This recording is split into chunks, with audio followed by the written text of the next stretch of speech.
supervision will, and if there's a problem, AI will report the problem and report it to the appropriate person, too good to be true. whether it's the sheriff. Yeah, because this is something that Skip Intro talked about in his like policing video content about like I think The Rookie, about how maybe not The Rookie, maybe it's Brooklyn Nine-Nine, one of the two, about how technology in policing, when you talk about like defund the police, like, oh no, don't defund the police, they just need more body cameras and more training. We need to actually increase the funding.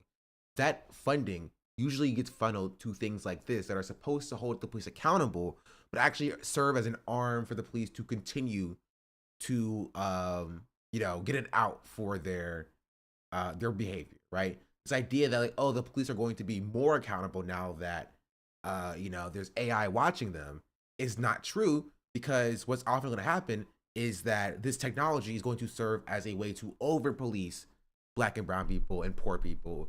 And it's being instituted as a police accountability mechanism, but it's going to be used against the citizens, right?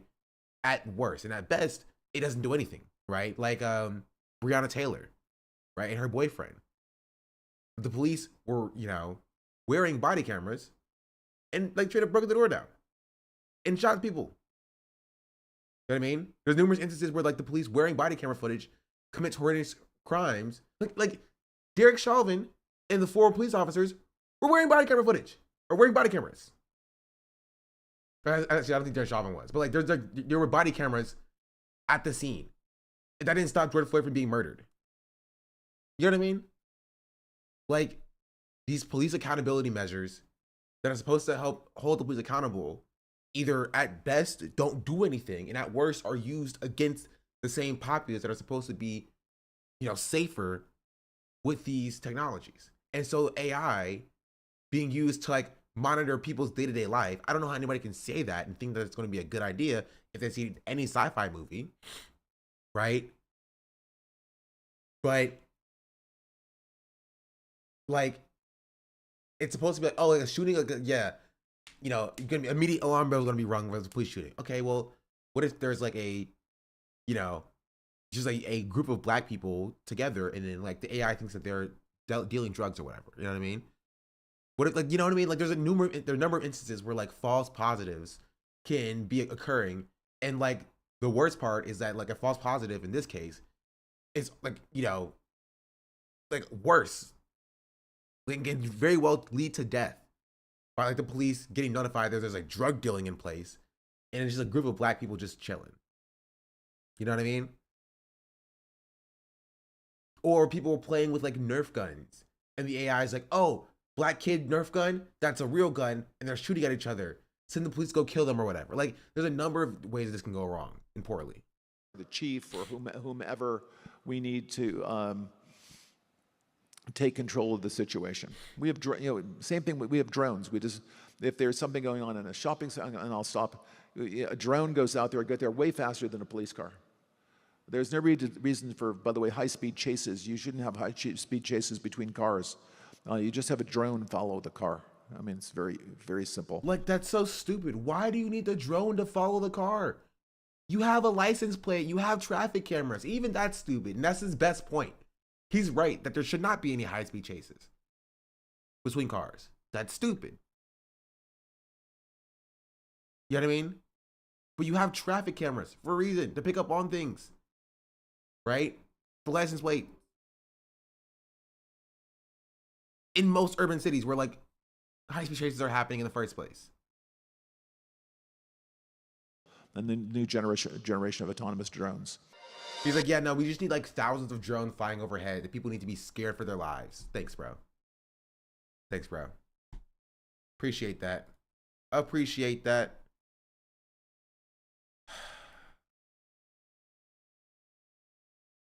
So there's that. Did Trump spend like $500 billion on new AI infrastructure and new surveillance military? I did. Here, do we have a, let's see. Trump AI. My first day back from having a nice life. It's my honor to welcome 3 of the world's leading technology CEOs. And in the case of Larry Ellison, it's well beyond technology. It's sort of CEO of everything. He's an amazing man, an amazing business person. But to announce the largest AI infrastructure project by far in history, and it's all taking place right here in America. As you know, there's great competition for AI and other things, and they're coming in at the highest level. We're joined by Oracle Executive Chairman Larry Ellison, SoftBank CEO, my friend Masa Yoshi-san, and CEO of Open AI, and I would say the by far the leading expert based on everything I read, Sam Altman. So that's great that you're coming in together. That's a massive group of talent and money. Together, these world-leading technology giants are announcing the formation of Stargate. So put that name down in your books, because I think you're going to hear a lot about it in the future. A new American company that will invest $500 billion at least in AI infrastructure in the United States, and very, very quickly, moving very rapidly, creating over 100,000 American jobs almost immediately. This monumental undertaking is a resounding declaration of confidence in America's potential under a new president. Let me be a new president. I didn't say it, they did. So I appreciate that, fellas. But it'll ensure the future of technology. What we want to do is we want to keep it in this country. China is a competitor and others are competitors. We want it to be in this country, and we're making the ER thing is fine. I'm all right. I live it available. I'm going to help a lot through emergency declarations, because we have an emergency. We have to get this stuff built. So they have to produce a lot of electricity, and we'll make it possible for them to get that production done very easily at their own plants if they want, where they'll build at the plant, the AI plant, they'll build energy generation, and that will be incredible. But it's technology and artificial intelligence, all made in the USA. Beginning immediately, Stargate will be building the physical and virtual infrastructure to power the next generation of advancements in AI, and this will include the construction of colossal data centers, very, very massive structures. I was in the real estate business. These buildings, these are big, beautiful buildings. Are going to employ a lot of people. And physical campuses in locations currently being scouted nationwide. They're making their choices of locations. I think they have their choice. Bro, he just keeps yapping, dog. Trump is just a yapper. So essentially, he's putting $500 billion into AI. And I'm telling you, the bubble will crash. The bubble for AI is crashing, and it's going to crash. There's no reason why they're pushing it this hard. This year is going to be the year it's going to crash. Like, you know how like Eric Adams said he's going to get his payment in crypto, in Bitcoin, and then like crypto also crashed. So you don't really hear about crypto anymore. Of course, people still hold Bitcoin and stuff, but like now it's like only used for scams. Like, you're gonna see that with AI happening. People are gonna be like, they're trying to push this, be like, oh, we're gonna do AI this, AI this, AI this, AI this, and it's gonna crash. It was pop, not crash. Yeah, you know what I mean. It's going to burst. Same difference.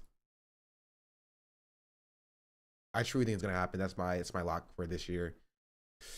It'll still be around, but like people are gonna stop caring for it.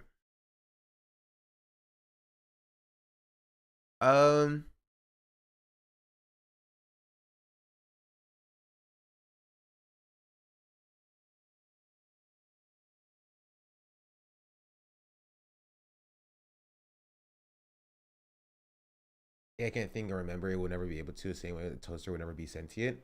I don't think these people care about that. Like, they're not trying to make like a sentient AI particularly. They're just trying to squeeze as much money out as they can out of it before they know, because they know the technology. They know the technology is not going to be to a point where like, you know, it's going to have like, you know, it can. Some of these people actually, I don't know, but like most of these people, like the executives, they don't care. It's not the point that not even the fact that they don't know. It's the fact that they don't care. They don't care what AI is. They don't care. It doesn't matter to them. They just want money, right? They will sell you a pencil that has, the capability to write on its own, and it doesn't do that because they just want money. Something that most people wouldn't think of. A lot of zoning codes would need to be amended to allow for this shit to be built. And I feel like this will add even worse precedent. Trying to look to loot the government, the entire admin is a looting scheme. I mean, yeah, but like, to be honest, what government isn't? But Trump is just kind of mask off with it. He's like throwing money in every sector. He's like literally making plans to cut every single social program and government agency and entity, except for like, this, defense ones, just to like do tax cuts for the rich. Like, I think if there is a time where like you will see liberals, which you never really do, but you would see liberals actually stand up against the government and actually like do like massive protests and stuff, it will be during this administration, because Trump has very clearly decided that he's going to be completely mask off with his policies to just give the rich a bunch of money. AI and crypto aren't really related because AI can be used to reduce cost for corporations in a way that crypto couldn't. Not necessarily. It's just that crypto could also be used to like not reduce costs, but like just to scam people. You know what I mean? As a company, if you get in on the ground floor, you can make your own little token or coin or whatever that you force other people to buy if they want to buy your products with, and then it would benefit your company. That's the idea. That's what they were selling with crypto. It just didn't pan out because obviously it didn't pan out because people didn't believe it. There was not like mass adoption. You feel me? And so because there was no mass adoption, crypto crashed. Now it's literally only used for scams for individuals. And that's also part of the problem, is because it became so easy for individuals to create their own meme coin or whatever and their own scam tokens that corporations and institutions didn't really benefit from actually making their own scam tokens or whatever. Like they were claiming they were going to do in 2019, 2020, 2021, right? When it was a very early thing. Same thing with AI. When AI was such a novel thing that only the richest and most powerful people had access to create their own, images and videos and stuff with AI and doing all that stuff, it was a lot more lucrative.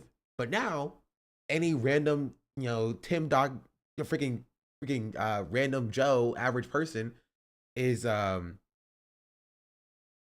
like they can do that too, right? They can generate their own images.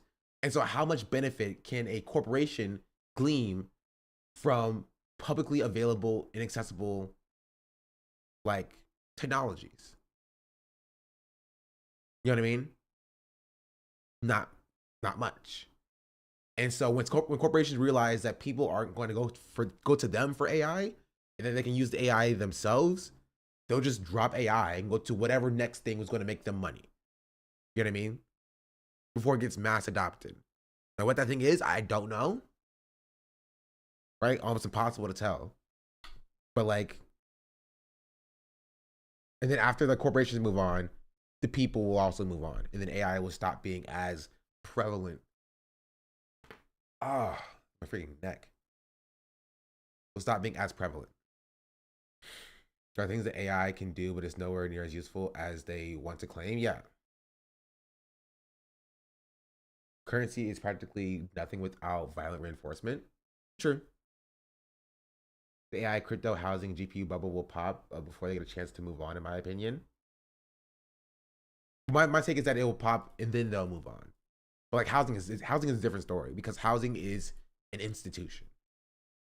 Unlike AI, unlike crypto, and even unlike GPUs, housing is an institution, right?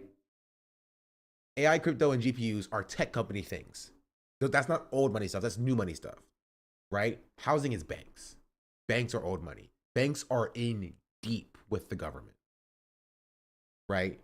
And after 2008, the government neither party will allow banks to crash in the way that it did with housing in 2008. It just won't happen, right?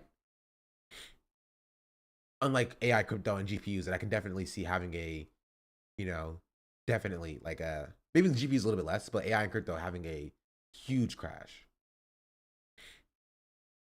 Housing is a bit of a different story. AI only has super limited applications, particularly in generative AI. Computer vision, on the other hand, is a lot more useful in modeling proteins and shit. Yeah, but like generative AI is what people are focusing on because like that's what sells to people. You show somebody an empty canvas and then you show them a completed, anime, girl titty drawing or whatever. They're like, wow, that's crazy. That's insane. I'm sure that's a lot of money to be made there. Well, that's really all it can do, right? AI cannot storyboard. It cannot craft a story. It cannot, thumbnail. It cannot panel, right? It can just generate images. And so if you can't storyboard, if you can't screenwrite, if you can't like actually craft a story that like, at least impact on people, if you can make the drawings, cool. There's not much you can do after that. You know what I mean? Right? It's not even if you take the load off of the screenwriting or the script writing with ChatGPT or whatever. Cool. You still need to know how to panel. You still need to know what composition is. Right? There are things that you don't know about creating pieces of like, media as a corporation that an AI still cannot do. You feel me? And it will become a point where it becomes more expensive to maintain the AI than to like get into like the comic book industry. You know what I mean? To get into like animation industry. Like, yeah, that's expensive, but like the amount of energy it will take to maintain these large AI data centers without government like credits that Trump is doing here, without the government subsidizing it, will be almost impossible. And even then, it's such a unique and specific use case that even if you had the money to operate the centers, the amount of money you get in return for somebody paying for these services may not be enough to keep it going. And literally cannot have reasoning capabilities, which is necessary for all the things you mentioned. President Trump announced yesterday a $500 billion investment in AI. Then last night, Elon Musk. Speaking of drawings, chat. Speaking of drawings, this is what I was doing for the past couple of days.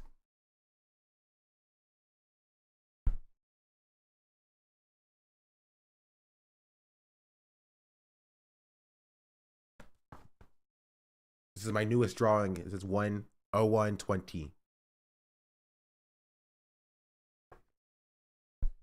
Look at my lady.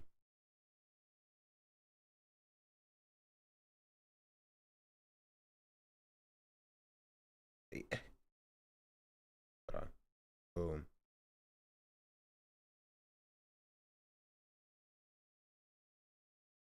Yeah, I saw our art update. Photos are good. Thank you. It's really good. Thank you.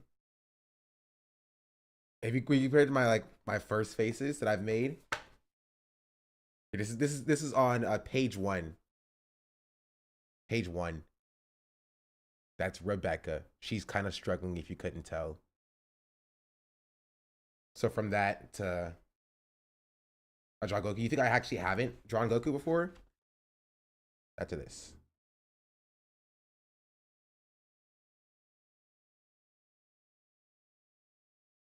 I gave her cornrows. This DBZ eyes, yeah. Has a good progress. Thank you. I draw her reading the Bible. True. That's next for sure. For sure. So yeah, I've been dabbling. I've been dabbling. I'm still trying to figure out how to draw like bodies. Bodies are not my forte.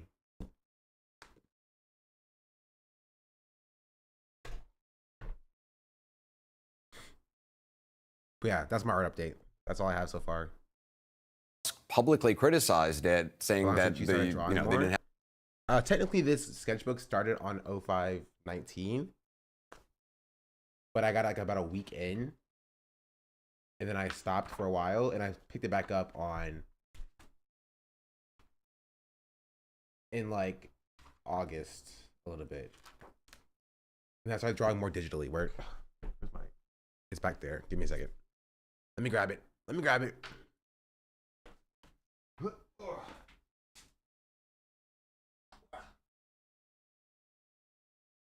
I started drawing more digitally on my iPad.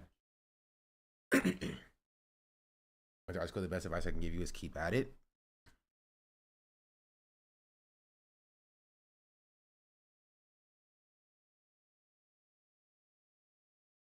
And this is my Goku drawing.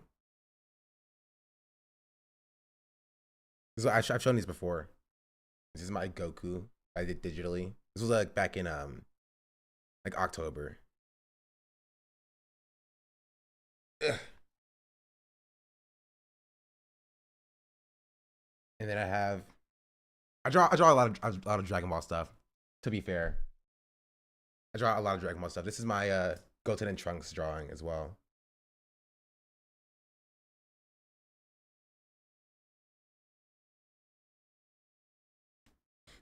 Welcome back, Akira Toriyama. That's on Dragon Ball Daima.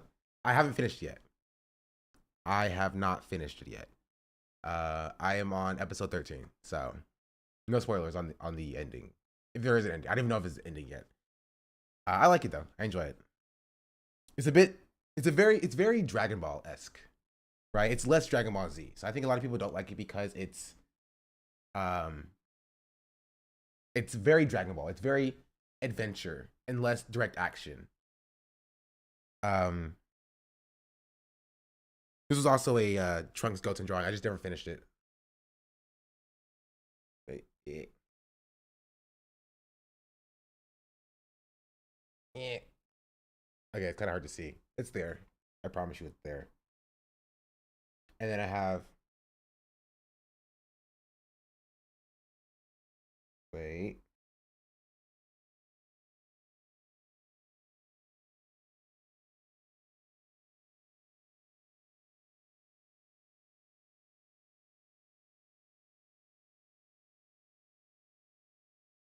And I have this girl. This was a while ago, though. It was actually one of my first ones that I've drawn.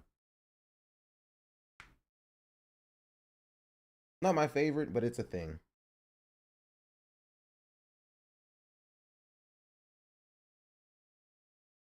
And then I have like this Spider-Man that I copied out of the How to Draw Comics the Marvel Way book that I got from the not the library, from a bookstore.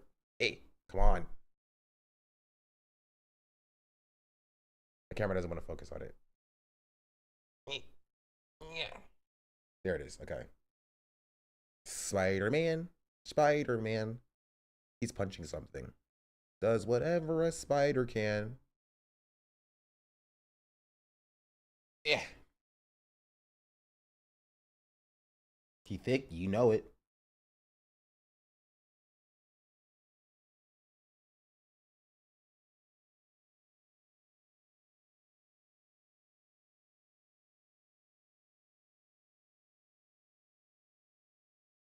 And this is a drawing that I was doing of me in my vest.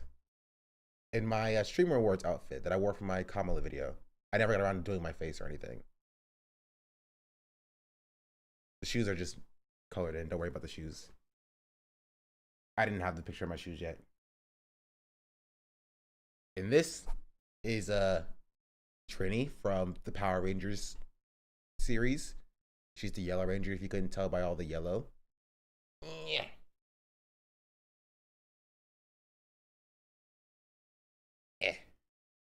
Do you need to finish it? Yeah, maybe. I have a lot of unfinished pieces. That's pretty much it. Art update.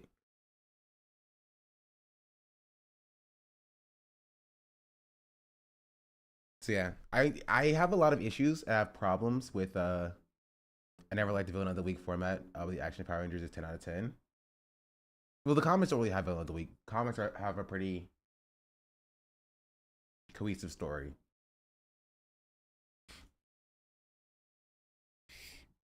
Yeah, I enjoy drawing. It's fun. It's difficult sometimes. You know what I mean? Especially when you have a lack of like direction. Because I know that I want to draw. I want to know exactly what I want to draw. And so then I have like choice paralysis. Because technically you can draw anything. You can draw whatever you want to, you know? So like, you're like, okay, but what is that thing, you know?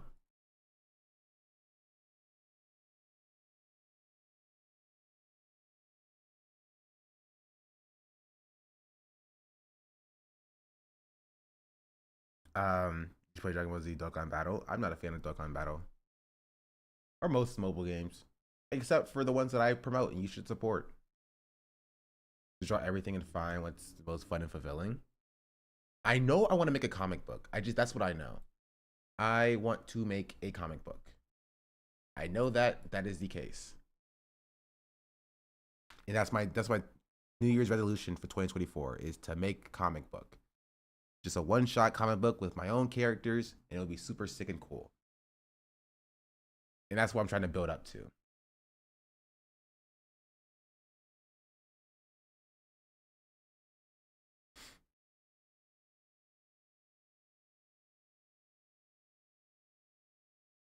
When I participate in charity drawing events and people offer to donate and she draws the prompts for them, maybe an option for inspiration to draw. I am not good enough to draw things for other people.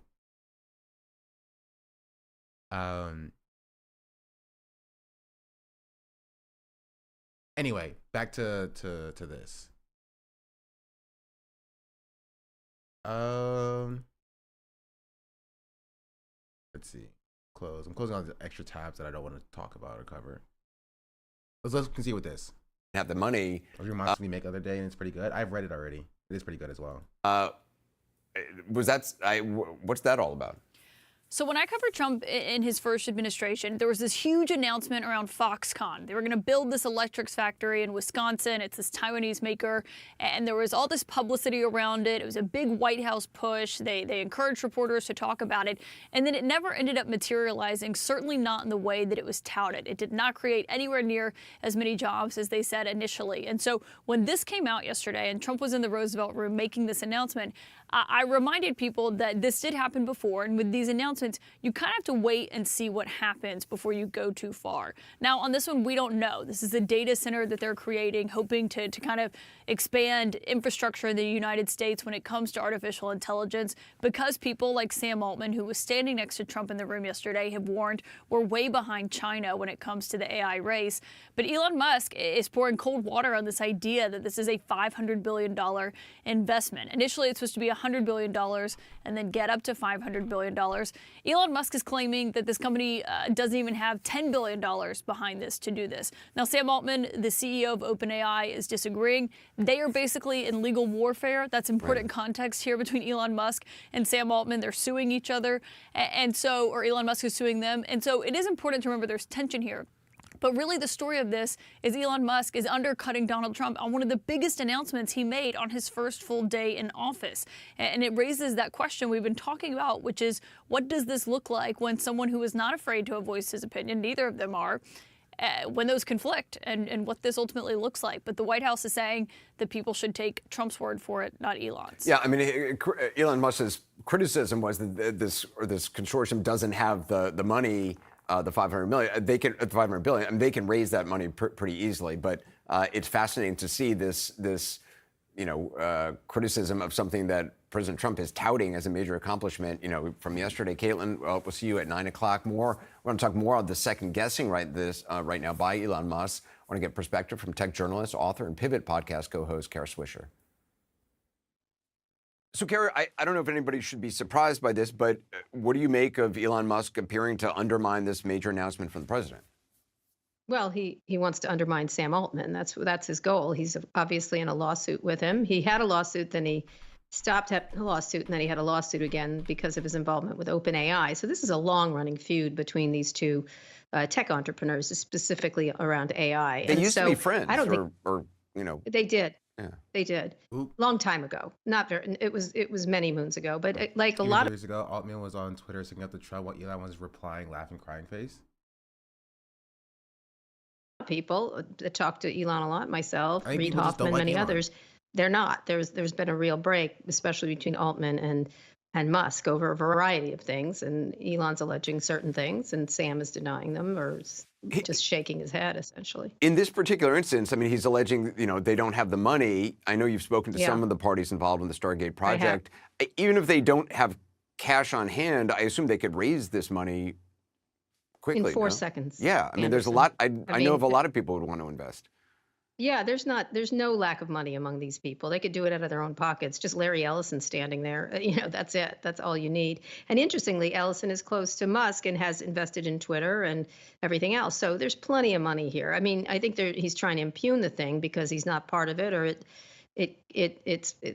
Trump is showing a little independence from all things Elon, essentially. I mean, there are those, who've wondered whether this alliance between Trump and Musk would hit some bumps. Do you think it's a sign of that? I mean, how long would a Trump tolerate, I mean, Musk could have gone to him privately and expressed, his disdain. Sure, he could have. Yes, if he was anyone else, he could have. But Musk plays everything out, all his emotions on X or wherever he happens to be, because he's a look at me kind of fella. And so what he did was, I think, problematic. I think they were already sort of hurting over that hand signal, however you want to interpret it, problematic nonetheless. I think they think people within the Trump orbit do think Elon sucks up a lot of oxygen, and as Maggie Haberman. Why is media just normalizing Stargate? You can see the concept being manufactured in real time. I don't even really know what Stargate is, but because I think, to be honest, I was really paying attention when they were yapping. What is Stargate? I'm looking it up.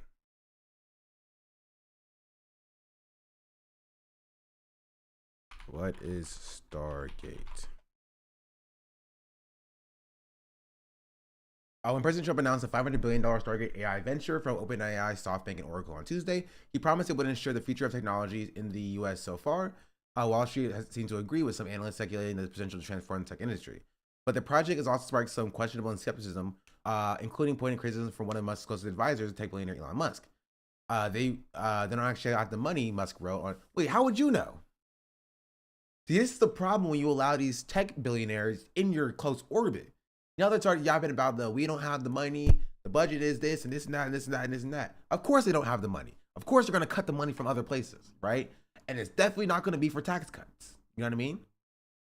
They want to keep their tax cuts for the billionaires, right? They're going to cut it from social programs, obviously. But Musk is to be fair, he's a part of Doge, government efficiency, and he's saying this is not very efficient. You got to listen to him, Trump. SoftBank has secured under 10 billion, has under 10 billion secured. I have that on good authority. OpenAI CEO Sam Altman countered that claim, replying to Musk, "Wrong, as you surely know." Oh, they're beefing. They're beefing.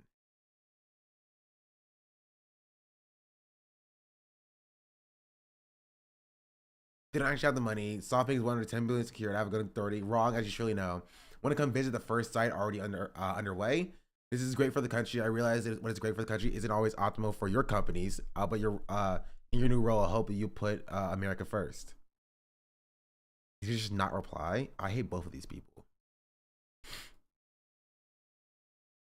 Whatever the case may be, there are plenty of questions whirling about Stargate, which takes its name from the science fiction movie and the TV shows about portals that transports people to other galaxies. At a White House briefing on Tuesday for the project's announcement, the executives behind the venture described Stargate as an AI project that could prove to be transformative, albeit via Earth-based technology rather than intergalactic travel.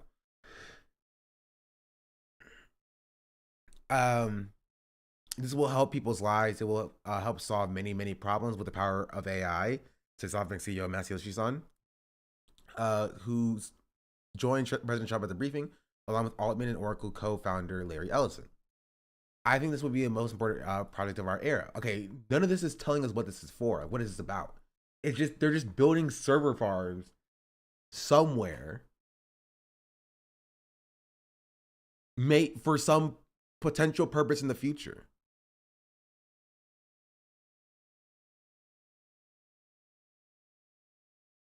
Stargate is a venture at the backing of OpenAI, Oracle, and Japanese company SoftBank, with the latter promising initial investment of $100 billion, according to a Tuesday announcement. The goal, said Sun, was to ramp up investment to $500 billion in the next 4 years, or by the end of Mr. Trump's current term. SoftBank will hold financial responsibility for the project, while OpenAI will oversee its operations, according to a research note from Capital Economic Chief Economist John Higgins. Donald Trump's ringing endorsement of Stargate is another shot in the arm of artificial intelligence in the early days of his second presidency. Data centers will be used by OpenAI, according to a person familiar with the project. During a press conference, Ellison highlighted AI's ability to transform healthcare, saying they provide tools for OpenAI and SoftBank to help deliver cancer vaccine. You can do it. Okay, but like that's not a thing though. Like, okay, you're gonna dedicate this $500 billion investment to just solving cancer, creating a cancer vaccine. Okay, but no, it's not. What this is saying to me is that this is going to be just an open, ended server farm that OpenAI just gets access to. Right? They are going to ramp up production for ChatGPT, ramp up production for Sora AI, and try to push and sell to companies that they can use OpenAI's products, right, to serve their own specific ends, and maybe do the cancer stuff on the side. There's no plan here to be like, okay, this is how AI can better the world outside of just, like cancer treatments. That's it.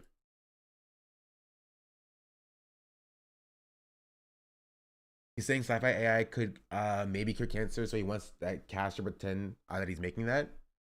There's a thing that Oracle CEO I was talking about earlier, using AI to track everybody 24/7 and predict their likelihood to do the crime. They're trying to prevent another Luigi. There's no way this is a sustainable business model. It's not. Which is why they're flooding money into it. They're flooding money into it, probably cutting social programs to do it.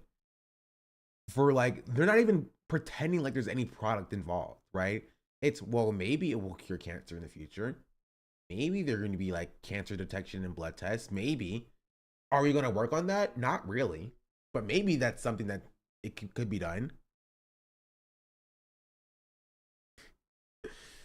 The only use I can think of is healthcare research, analyzing and linking existing studies and research. Yeah, but that's they're not even saying that this will be used primarily for that, right?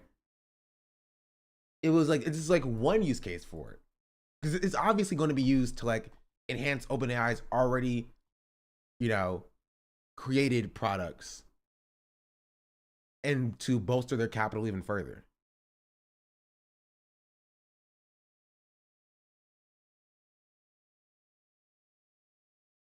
And said Trump is a one-ring circus, and so there can't be two ringmasters. So, Elon's going to do what Elon wants to do because that's what he's always done, and that's maybe not work so well in a Trump environment where Trump gets to call the shots.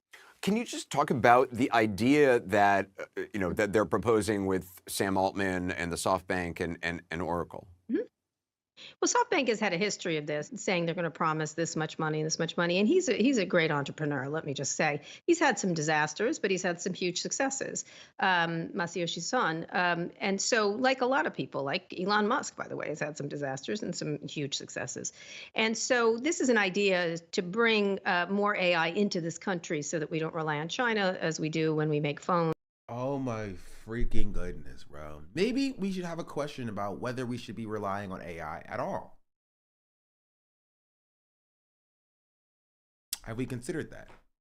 Or things like that. Let me add, the Biden administration had a chance, from what I understand, from several of these companies involved to be part of this. And there was all kinds of back and forth. But Trump, of course, walks in having done no work and takes credit for everything, like he's going to do with the economy and everything else. So in that way, he's quite canny to do so and affiliate himself with the future, especially around AI. If Musk had complete power within the Trump administration, could he not have inserted himself into this deal? I mean, is this a sign that he does not have? Rare diseases. I mean, yeah, but this is not that though. I don't believe that Sam Altman and OpenAI are going to actually solve like any like health problems. Like I don't believe that's the case. I don't think Trump cares about solving cancer or whatever.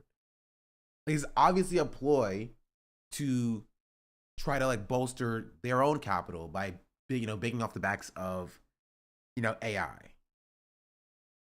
Sam Altman is the person involved in this deal, not Elon Musk. Musk has his own company that he's started. Is that a sign that wait, hold on, wait. Anderson, what are you talking about? What are you talking about? He bought Twitter. He didn't start it. Or is he talking about a different company? He must be talking about a different company. He must be talking about a different thing.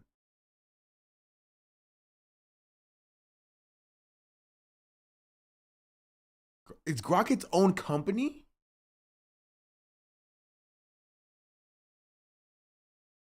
Involved in this deal, Yeah. not Elon Musk. Yeah. Musk has his own company that he's started. Is that a sign that he doesn't have? I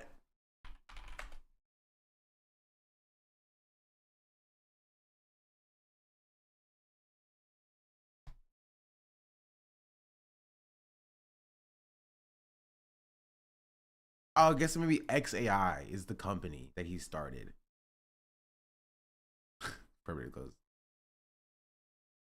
Maybe. As like like an offshoot of Twitter that he bought. Have, you know, the toehold where he's not as secure? Well, OpenAI, which Sam runs, is the leader. Period. They just are the leader in everything with ChatGPT. So you would want to do a deal with them that's in this country. So I don't see why he's surprised by that. And in this case, someone his own LLM or just another company that sits on top of ChatGPT. I think he wants it to be its own thing. I don't know if he's trained his own models or I genuinely have no idea how Grok runs.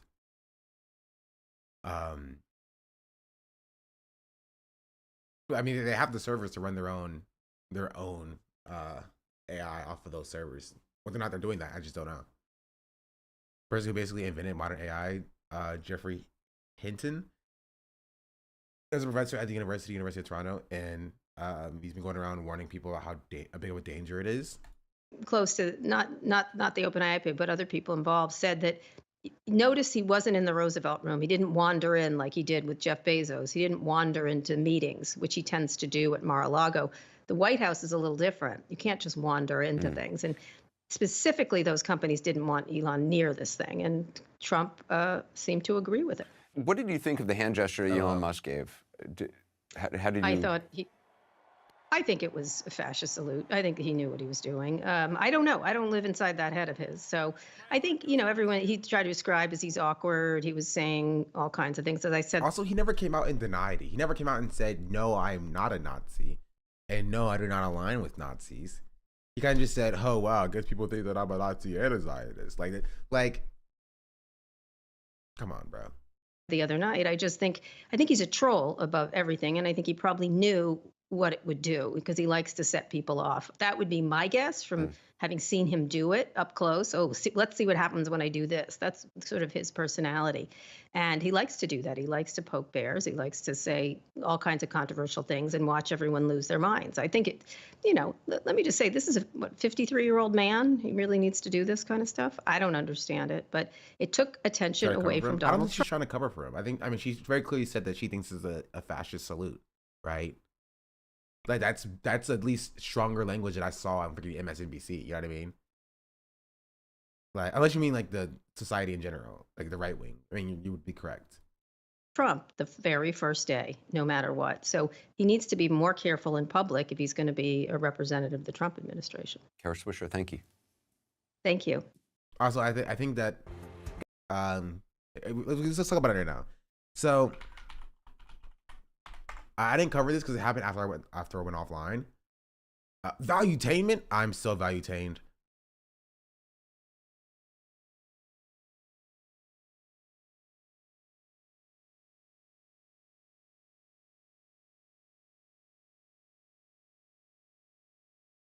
And I just want to say, like, Elon Musk makes Nazi style salute. Just like, come on, bro.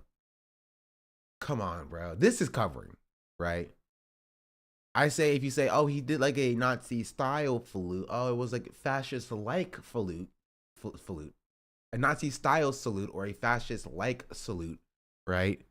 I think that's giving him a lot of leeway.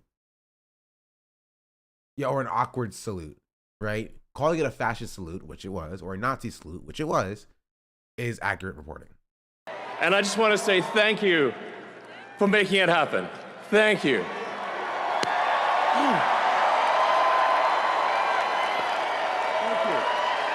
My heart goes out to you.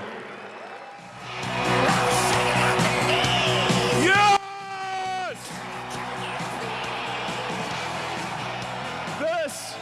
This is what victory feels like. Yeah! And this was no ordinary victory. This was a fork in the road of human civilization. Do the chant. It's too late. I know he doesn't do the chant. He should have done the chant though. Okay. This,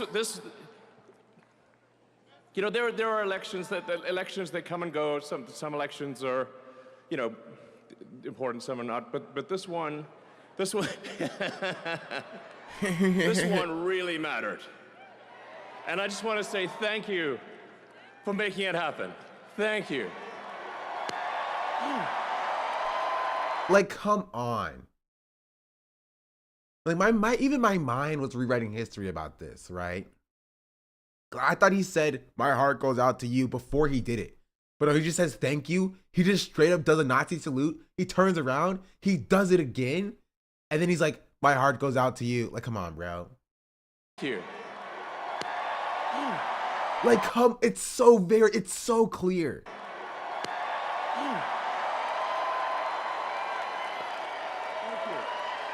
My heart goes out to you. Like, come on, bro. Like, he threw it, bro. He threw it so hard.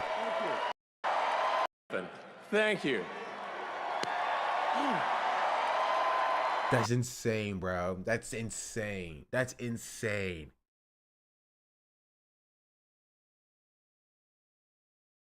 That's insane.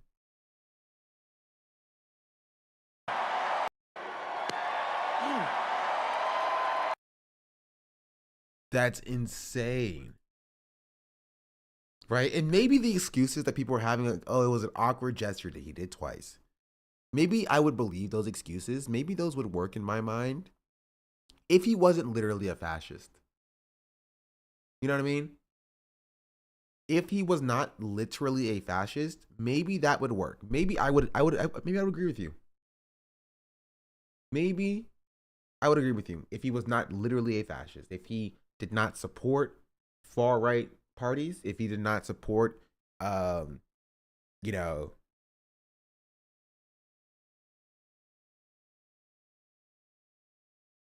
like straight up coups of foreign government, like straight up, like, you know, like maybe. Yeah. Elon Musk is being falsely smeared. Elon is a great friend of Israel. Oh, thanks, bro. Yeah, he can't be a Nazi, right? Can't be anti-Semitic and a friend of Israel. Just can't. Can't. Oh, that's crazy, man. Anti-Semitism in Israel, definitely, you know, diametrically opposed. Don't go hand in hand at all.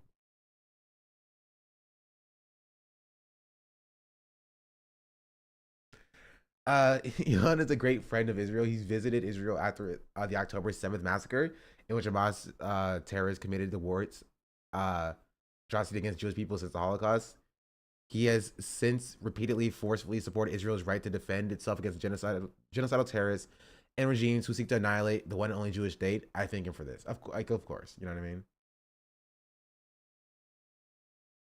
Because the only thing we can do is work towards a united front with people on the right that see how terrible all this is. I don't know. This all sucks. Definitely not. No. I don't think we need to work with fascists. Right? Not like, it's less about working with people on the right and working with working class people, you know, depending on, like, you know, who the working class person is. I don't care what their political background is, so long as they're working class and you unite with them in, like, in a union, you unite with them in a tenant union, in, like, organization, right? As, like, you know, you door knock and you, like, you know, get in front of people and you know, walk them back from their right-wing beliefs. Doing that is the pathway to victory. You organize your community, you fix people's material conditions, you give them what you want, what they want, or what they need in order to survive.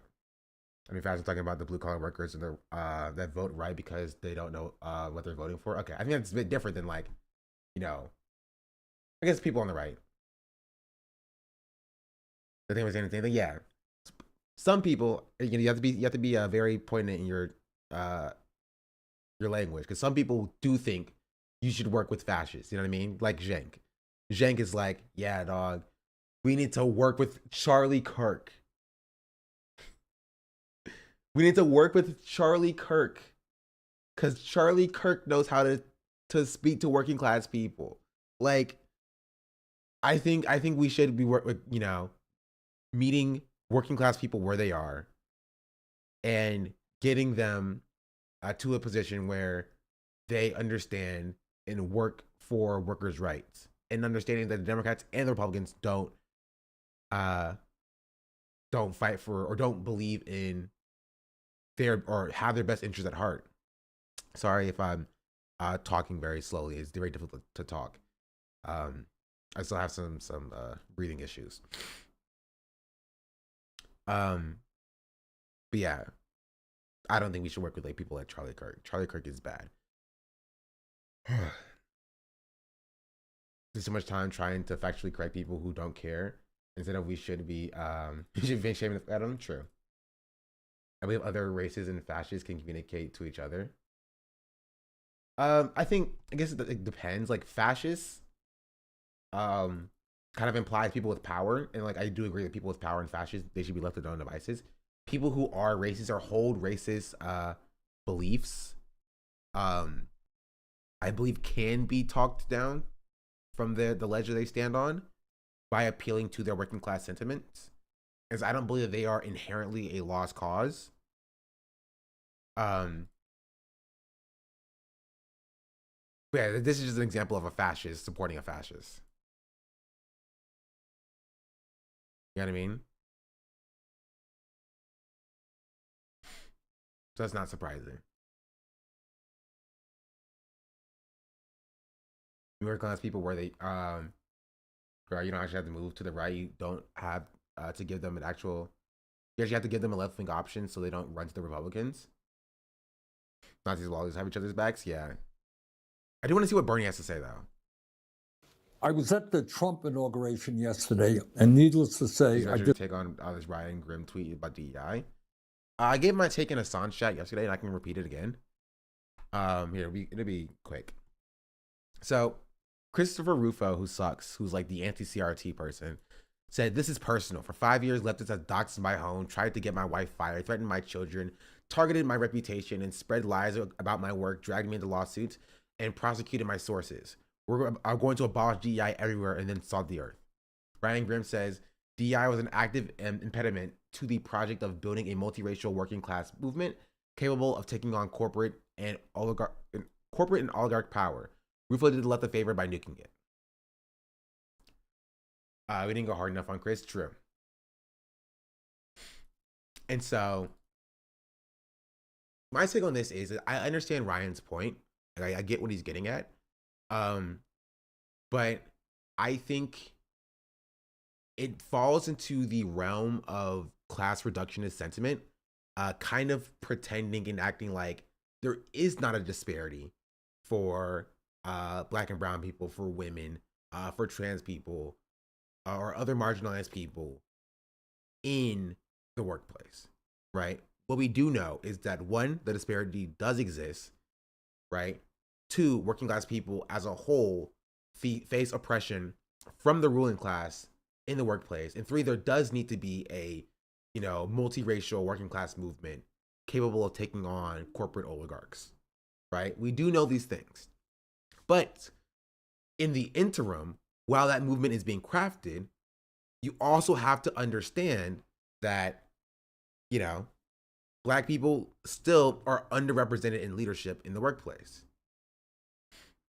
He's explains it better in his comments to Ben Dixon below. I've read these before, right? And my take is still the same, right?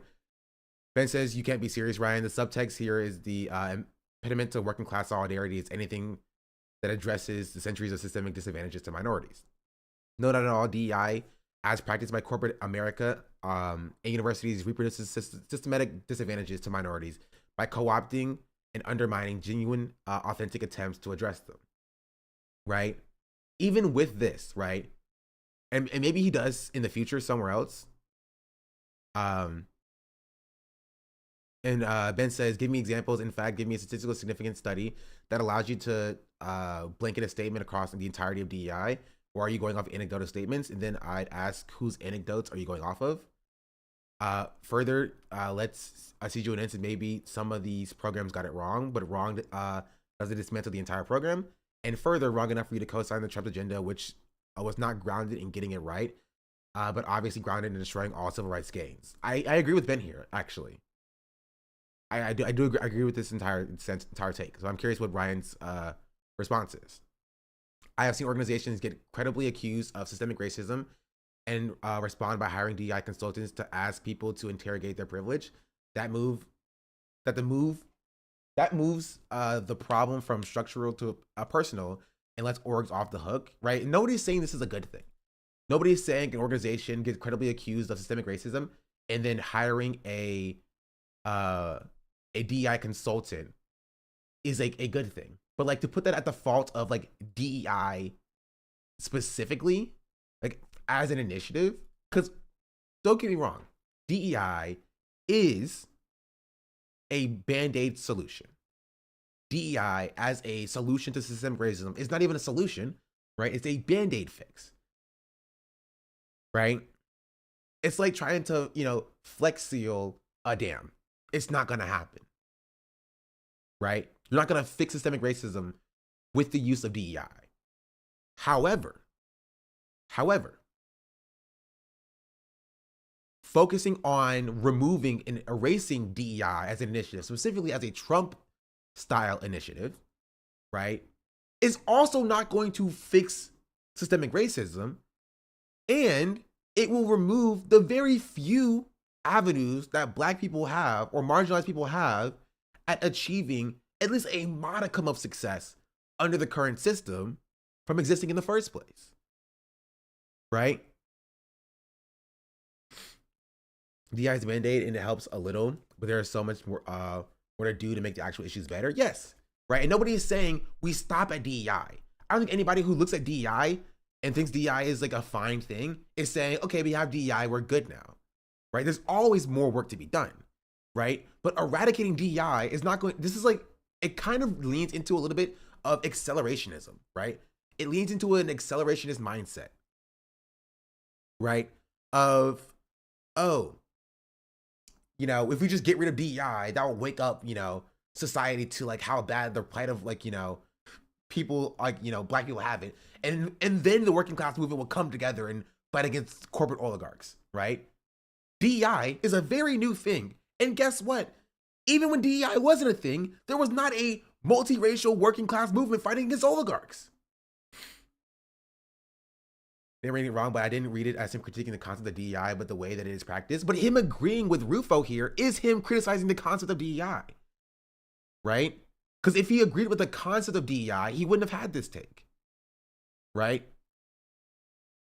I think it gives the left an opportunity to do the right thing. Leftists should know that DEI wasn't a long-term solution, but still, it doesn't fix anything. In the interim, all it does is it harms the working class or the working class marginalized people that it was supposed to help in the interim, right? So what this is essentially saying is that, yeah, we can, we understand that there's still a disparity of Black people or marginalized people in leadership roles of organizations, right? But we're gonna give white people a few more years, 5 more years of leading leading these organizations and leading these corporate movements, right? And Black people are now relegated only to the low-level managerial positions at best, so that maybe we can fix this in the future, right? Because in the interim, when we're trying to build this multiracial working class movement, right, you still have an example of like there's still a disproportionate underrepresentation of Black people in the working space, right? And it is why I said it leans into accelerationism by just saying, okay, I understand that that's a problem, but have you considered that, like, Black people, you have to suck it up being, at the bottom of the corporate ladder, because otherwise there's not going to be a multiracial working class movement, right? I agree, we're not in any position to fix anything right now. Sadly, this is why the left has the opportunity to build a coalition around this. Yeah, but that was always there, right? That was always an opportunity for the left to build a coalition around working class movements, right? It didn't need to come at the expense of the few the dozen of black people in corporate leadership. You know what I mean? Right. And I say this because I'm slightly biased. I got my internship because it was like a DEI initiative. It was a initiative from a corporation to hire somebody of a marginalized background. They had 4 branches of this diversity initiative for an internship. If you were black, if you were a woman, if you were neurodivergent, or if you were a veteran. They had a veteran one, which is kind of interesting. They had a program specifically tailored to, alongside their normal internship program, bringing in people who are historically marginalized and who don't have those opportunities. Right? I wouldn't have got that internship if that wasn't a thing. Right? And so yes, there needs to be a multiracial working class movement. Right? Nobody's saying that there shouldn't be. Right? But it's like saying that's like saying you can't. This is like an argument against reparations, right? Ryan's argument here can be an argument against reparations. You can make this same exact argument against reparations. Oh, well, we don't need to do reparations. We actually need a multiracial working class movement to fight against the exploitation of capitalism as a whole. And reparations actually stands in the way of that because it gets in the way of that working class multiracial movement. It is the same exact arguments you can use against reparations as well, right? There is a disparity, and that disparity needs to be addressed, right? But if you're so focused on like equality, you lose the equity portion of it. Yeah, DEI has a lot of issues, it has a lot of problems, right? But the basis of it wasn't necessarily incorrect. There is a disparity that is inequitable towards marginalized people, and it sought to even marginally fix that disparity. And yes, it was utilized by corporations, it was co-opted by corporations to absolve them of their racist biases. You know what I mean? They would do a systemic racism and then hire a DEI consultant to fix that, right? But the underlying parts of like DEI or whatever, or fixing the racial disparities still, are not invalid. They still have the DEI initiative at your place still to scrap it because Trump is not in office. I left a few years ago, so I don't know if it's still there. A multiracial working class coalition cannot happen if some people are ignoring the issues and injustices pertaining primarily on their identity.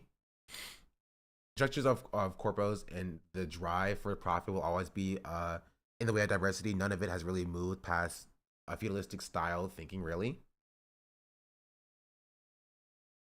DEI as co-opted by corporations is similar to greenwashing. Doesn't mean that affirmative action is bad. Yeah, every part of the welfare state could theoretically be outdone by a robust revolutionary movement, but the movement like that, it's hard to come by. Yeah, right.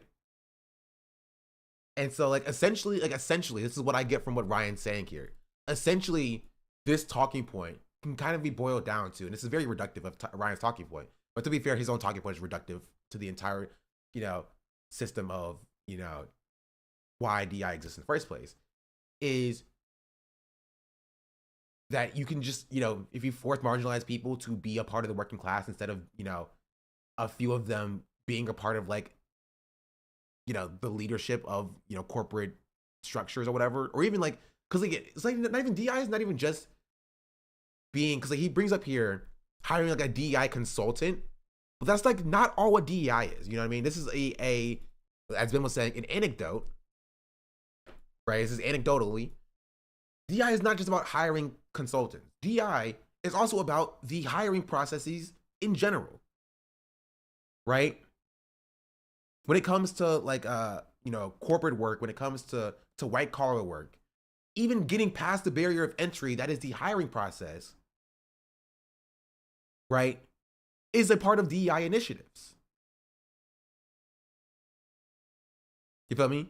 And so if you support the reduction of DEI and removing DEI entirely, especially with no real alternative except for just saying revolution, right?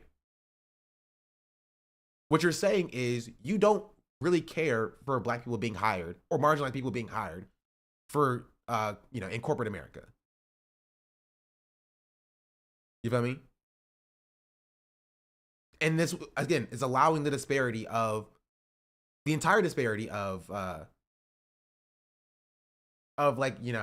wealth disparity and representation in the workplace for marginalized people to continue existing for a potential future that, people wake up and then do a working class movement or join a working class movement. You said Ryan is talking about the black faces in high places phenomenon instead of entirety of DEI. I don't even know. I don't know what Ryan is talking about. I don't know what his point really is. Right?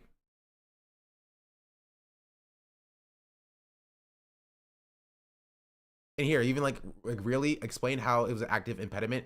How and what did it impede in specific terms? Remember these specific real world examples. Then he says, "Read my book," which is kind of a dick move. I'm being real. But he acknowledges it's a dick move. Yeah, this was a flip response. Fair point. I'll publish a relevant excerpt this week. Right, and I don't disagree that like DI could and can be used to impede working class movements in general, right? But again, that can go for really anything. Really, like legitimately. You can argue this for getting raises. You can argue this for getting raises in the workplace. This is why I said it's like accelerationism, right? Oh, well, if you give people raises, if you give workers raises, right, that's just placating the proletariat and making sure that they don't actually revolt against the working class or against the ruling class or whatever. It's the same argument. You can make that exact same argument, and this is why it's the exact same as the accelerationist argument.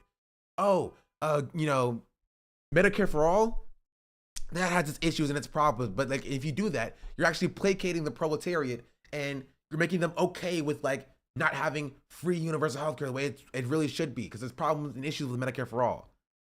And yeah, people understand this, but like it's still better than nothing. And that's the point. The point is that it's better than nothing. Right? It's better than nothing. And maybe this is a blind spot for Ryan as somebody who's like, because of his identity, doesn't have to contend with the fact that in the interim, if you want to, at least survive under capitalism and you want to, go for a position in a white collar job, right? His identity specifically will not be called into question, right? When it comes to, getting into college or whatever, his identity specifically is not being underrepresented in these institutions in the same way that black people are, in the same way that women are discriminated against, right? Same way that trans people or disabled people are discriminated against, right? So yes, in general, pretty much all Band-Aid solutions can be utilized to like placate the proletariat, right? Pretty much all Band-Aid solutions can be utilized to, placate the masses and, keep them docile or whatever, if that's how you want to go about, describing it. But it's still better than the alternative of not having that in the first place. You know what I mean? And if you're going to have this take, you have to come with like an example of what you think should be done better. You do. If you're going to have a take that is pro removing DEI, you got to come with something better. You got to come with something better. You do.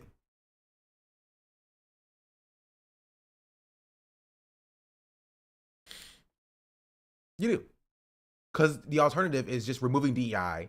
We're back to square one where like black people are still being disproportionately represented or disproportionately underrepresented in pretty much every aspect of society, right? Except for like, the prison system. And there's no fix for it. A lot of leftists think that revolutionary action is the function of how pissed people are, except anger and resentment have never been fundamental to any working class movement. Material needs to outweigh revolution on the left, to be honest. Harm reduction. I don't even necessarily agree fully with harm reduction, right? But more, and I don't even disagree with like revolutionary sentiment, but you do have to provide for some level of protection for your most vulnerable society if you're going to advocate for that revolutionary sentiment, just in general, right? This doesn't start and stop with like Ryan Greer talking about DEI, talking about like revolution as a whole, right? If you want people to like take up arms against the government, you have to provide assurances for how you're going to protect those people in the interim, in the meantime, right? While that revolution is being cultivated. Right? You can't just leave trans people, you can't just leave women, you can't just leave black people out to dry, right? You can't just leave queer people out to dry, right? For a potential revolution in the future, right? You have to provide assurances for how you're going to provide for their needs while you work towards your conclusion, which is revolution, right? In similar vein, for like, I understand getting rid of DEI. I'm not even a huge fan of DEI.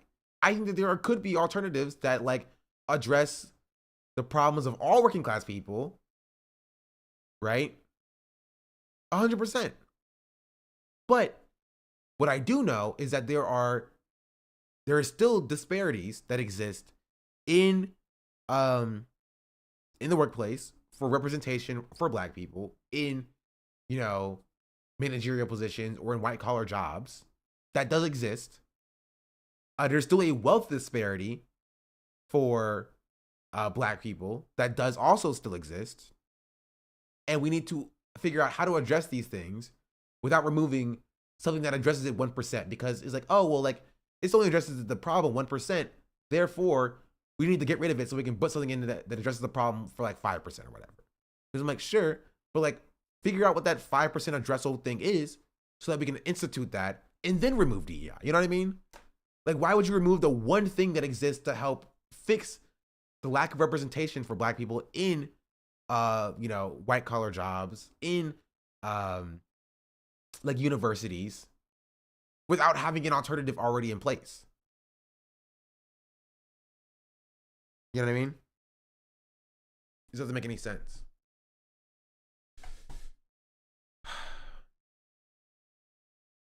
People in Russia rebelled because they were eating tree bark. People in China rebelled because they were forced to sell their kids for food. Americans are not going to revolt because the vibes are off.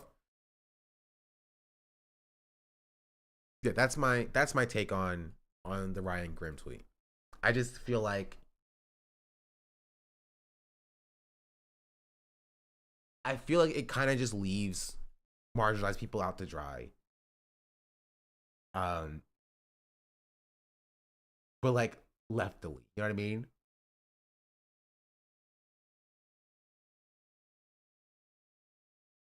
But I do want to see what Bernie Sanders has to say about the inauguration. I was at the Trump inauguration yesterday, and needless to say, I disagree with much of what he had to say.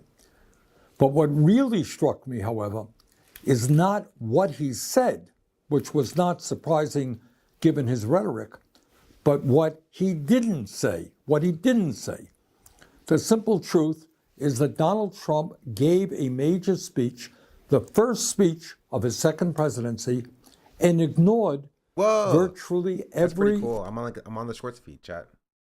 Look at me. I'm on the shorts feed on YouTube. We're here now. We're here. Also, maybe Bernie's head's get cut off, so let me fix that. Don't worry. I got it, y'all. I got it. Boom. Saved. Important issue facing the working families of this country. We have been trying to tell people this since the election, Trump winning and doing all this shit just in the end. Yes, but like this, like nobody thought that wasn't going to be the case, right? And again, I still believe entirely on Kamala Harris and Joe Biden and the Democrats for losing it. Doesn't mean too charitable to Ryan, but I think he's not wrong in the sense that liberals took revolution and intersectional language on the left and turned it into a neoliberal slop that limits the overall feasibility of leftist organization. That's just my 2 cents. I mean, I don't even disagree with that. Like, I don't think that's wrong or incorrect, right? But seeing and acknowledging that problem and trying to, like, okay, a good example is liberals co-opting, like, you know, anti-police ACAB language for like trying to like ban chokeholds or whatever after George Floyd, right? Yes, it's, you know, it's like half measures. Yes, liberals don't care about actually fixing the issues, right? But banning chokeholds, just generally from police officers, is a good thing. It's not going to stop all chokeholds, right? But if it could even mean like marginally limit the amount of harm that police can do just in general, I think it's overall better than their chokeholds not being banned in the first place, right? And if we look at that and be like, oh, this is just, liberals trying to placate the left, and they're trying to take, make sure that we're all like, forget about this is going on, right? Which they might be trying to do. We can acknowledge that and understand that being like, okay, now they're unbanning chokeholds now, right? And you're like Ryan Grimm being like, actually, they did the left a favor by unbanning chokeholds. Now, when the police kill another black person, people will actually rise up and like, stand against the police again. Like, I don't want another black person to die via a chokehold, right? And if this chokehold ban can stop a black person from dying, I think that's overall like a good thing. I think it's overall like beneficial. And that's how I view it, right? And so I don't care if DEI gets taken away. I don't care if DEI gets, freaking removed or whatever. But doing so without an alternative in place is just fucking over the black people, the women, the disabled people, the marginalized people that currently exist in the first place. You know what I mean?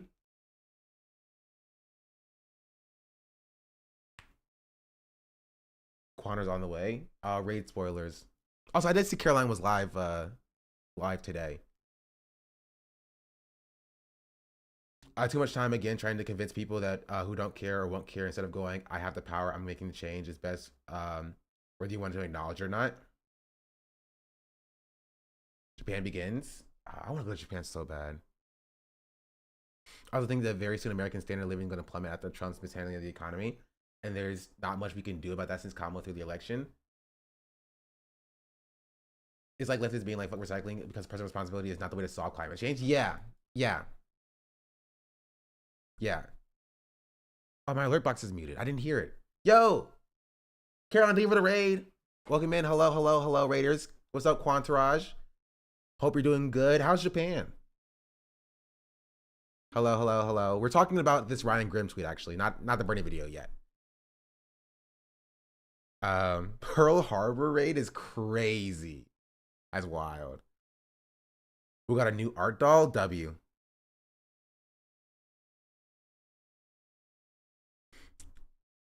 What's up? Hello. Welcome in. We're talking about this Ryan Grimm tweet and about affirmative action. This was an interesting tweet. Do I have to repeat my take? Yeah, I can put what I put in chat in the Hassan chat as well. Cause I think I described it kind of perfectly there. Watanabe, Sean the Black.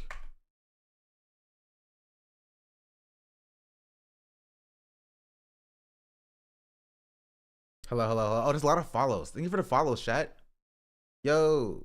Also, my Bourbon Gamer, thank you for the 9-month resubscription. Much appreciated.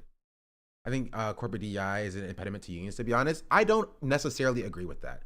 There's not really any evidence that like corporate DEI is like impedes union growth or whatever. Now, if you have evidence of that, I would love to see it. Right? But like this is what I said. I said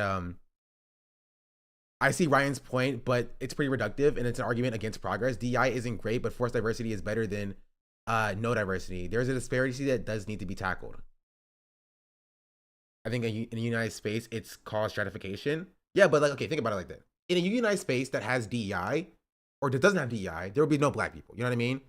That's a argument for like, work culture homogeny, right? Yeah, just remove all the black people, all the women from the space, and therefore they would be more likely to be a union, right? The alternative is either no black people in the space or 2 black people in the space. I think that having 2 black people in the space, right, would be a good thing. Or rather unions be run, unions run the DEI program, not management. That's what I meant. But still, again, what you have to understand is that there is a disparity that does currently exist. There is a disparity that exists. There is a lack of representation for black people, for women, for trans people, for disabled people in the workplace, right? The unions are never going to be over the hiring processes. They won't. They will never be over the hiring processes.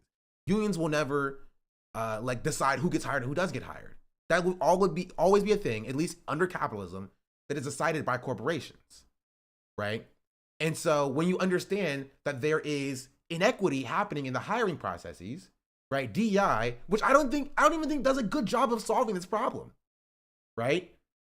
I don't even think DEI does a good job of solving that disparity, but it at least attempts to, right? It at least attempts to. They see a disparity in hiring for like Black people, and it attempts to be like, okay, how can we institute policies that, you know, fixes that disparity in hiring, right? And if we're going to replace DEI with something, we have to do something that also addresses that disparity, or else you will only allow, you know, corporations to fall back into their old ways of, you know, hiring overwhelmingly cishet white straight males. You know what I mean? Because unions gain enough power to have an actual impact on DEI initiatives. It's not worth it, or to suggest that they take over the aspect of hiring. Yeah. These arguments are like, yeah, let's keep Black people out of the workplace. That will surely promote solidarity between working class people of different races. I mean, essentially, right? Because this argument kind of seeds ground to the idea that, like, you know, Black people are not deserving of being in the workplace. You know what I mean? It seeds a little bit too much ground in the idea that, like, they're not worth being there. And that's the problem with my problem with Ryan Grimm's take here, right?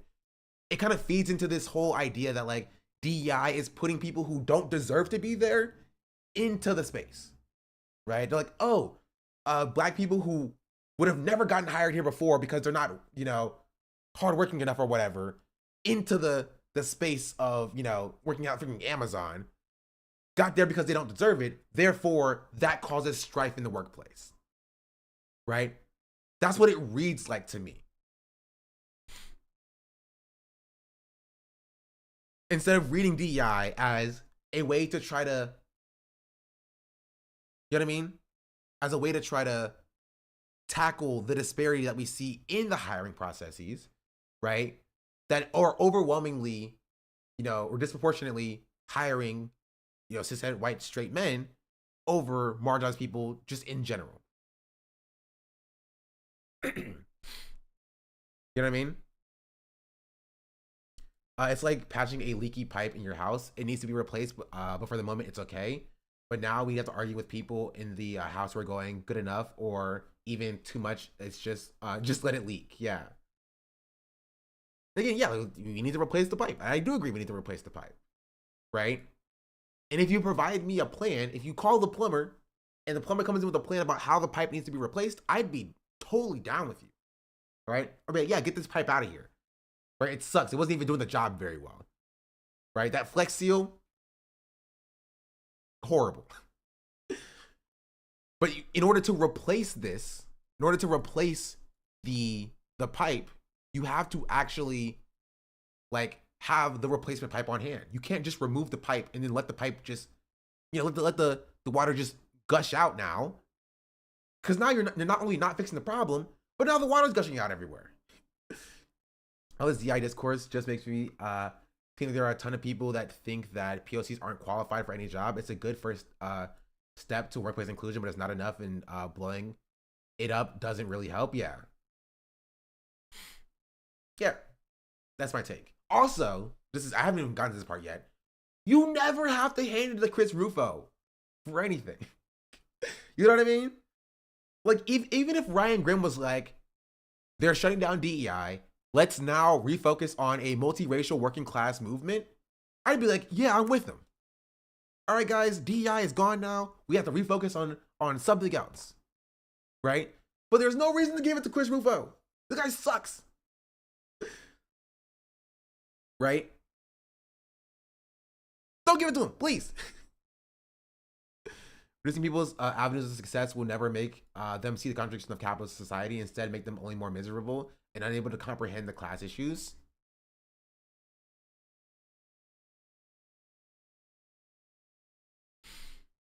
Yeah, it's just,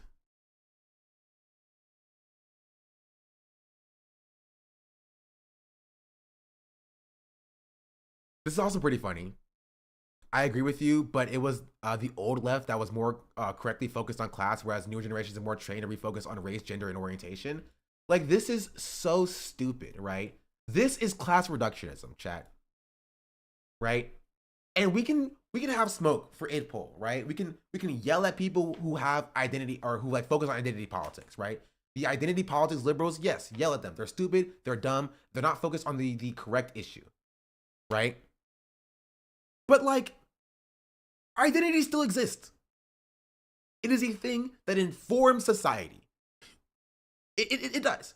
Your race, your gender, your sexual orientation, you know what I mean? Like, these are things, especially your freaking disability status, these are things that inform your material reality.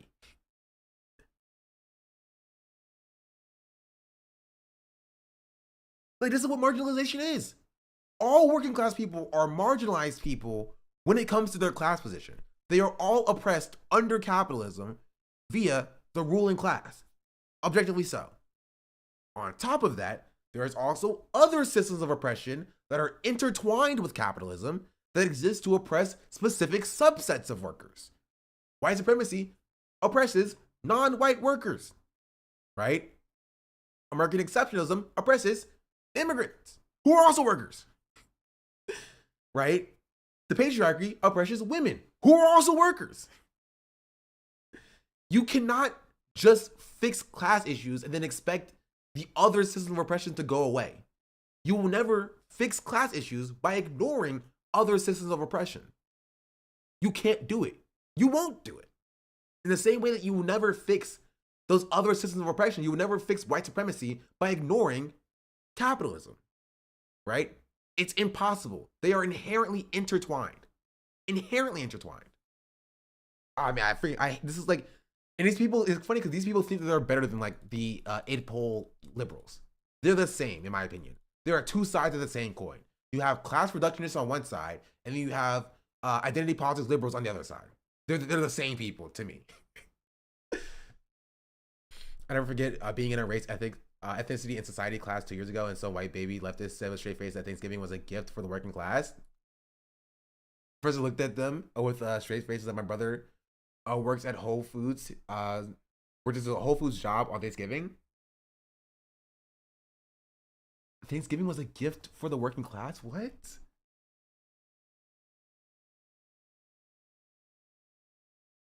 I don't actually read theory. It's corny, but I don't even know what to say at this point. Is obviously everything will just fall into place. People will magically stop being discriminatory. Yeah. Women's identity politics don't have a place, but they do affect people. But it's a supplementary conversation to working class/worker issues. You need to fix class issues foremost. But the identity stuff might help you identify what you need to alter and to help certain groups more. I disagree. I disagree with the assertion that like class issues are inherently like not necessarily more important, but if you like, we need to focus on fixing class issues because in doing so, you are leaving out those same, again, marginalized workers from the discussion. They are still oppressed and they will continue to be oppressed after the class issues are fixed.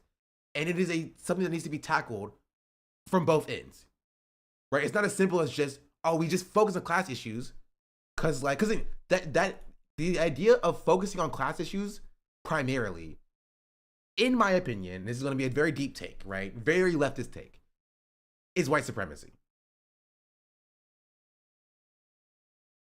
The assertion of focusing on class issues inherently and primarily is white supremacy, right? Because what you are saying is you are fine with black people being oppressed so long as white working class people, gets their due. You know what I mean? They get what they're deserved and what they're owed, and they fix their oppression. It implies that white working class oppression is more important than black oppression.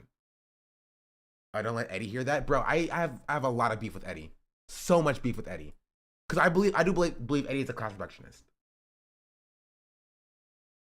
right? And so I don't think that white supremacy is more important to fix than capitalism, but I also don't think capitalism is more important to fix than white supremacy, right? Because again, as I said, they're all intertwined. They are, right?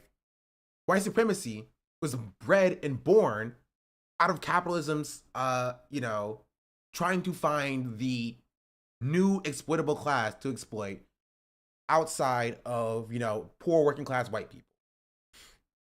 We should get more people on board to support upward mobility.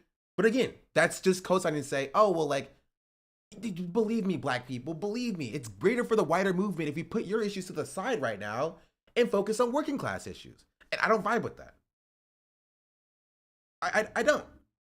Right? Because again, it implies that those white working class issues are more important, right, than the issues that black people face, who are not only facing class issues, but also facing, white issues under white supremacy, oppression under white supremacy.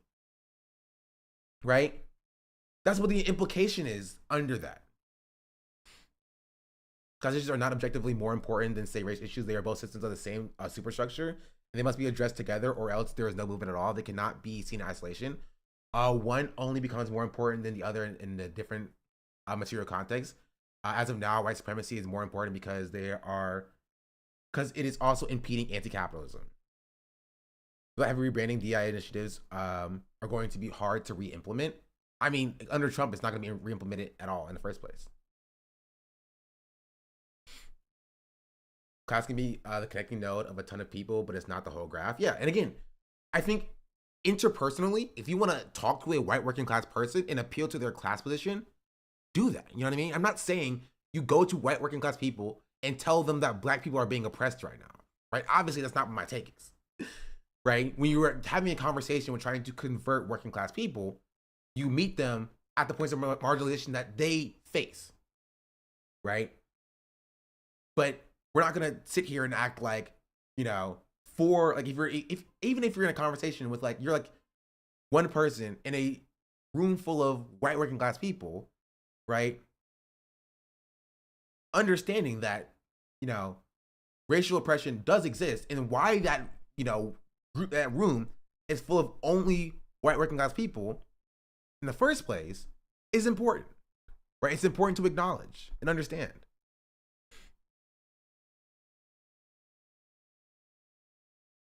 Also, they aren't mutually exclusive. Your class and your identity have intersections. Yeah.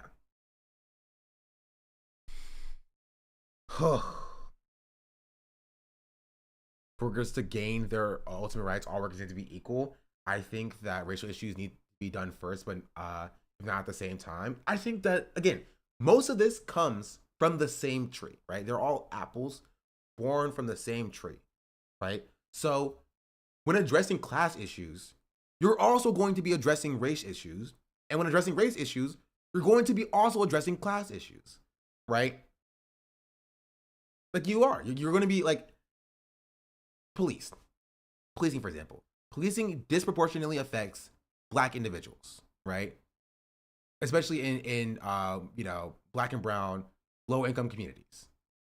Addressing the issues of policing, like actually addressing the issues of policing, will help all people. You know what I mean? It just will. And so that's why I don't fully agree with the idea of fix class issues first and then boom, all workers are benefited from, right? I think it's missing that part of the conversation. It also ignores that we can talk about multiple systems of oppression that need to be addressed and talk about how they intersect. Connecting people with people who are also oppressed, but oppressed in ways that are different than themselves should also help build empathy and not make them defensive and aggressive. Under capitalism, you'll never fully have full equality. Even middle class whites will eventually get screwed over not having safety nets. Yeah. The only way to actually change the police force is mass firing, rehiring, to be honest. The only way to change the police force is to abolish it. In my opinion, I am an abolitionist as it pertains to the police force. So long as the structure of policing stands as it currently is, even if you mass fire, even if you fire everybody and then rehire everybody, it will still serve the same purpose. And it needs to be fundamentally restructured, right, in order to fully fix the issues. Marx ever said more turmoil equals more revolution. He literally said an effective revolution could only occur in a highly developed capitalist economy.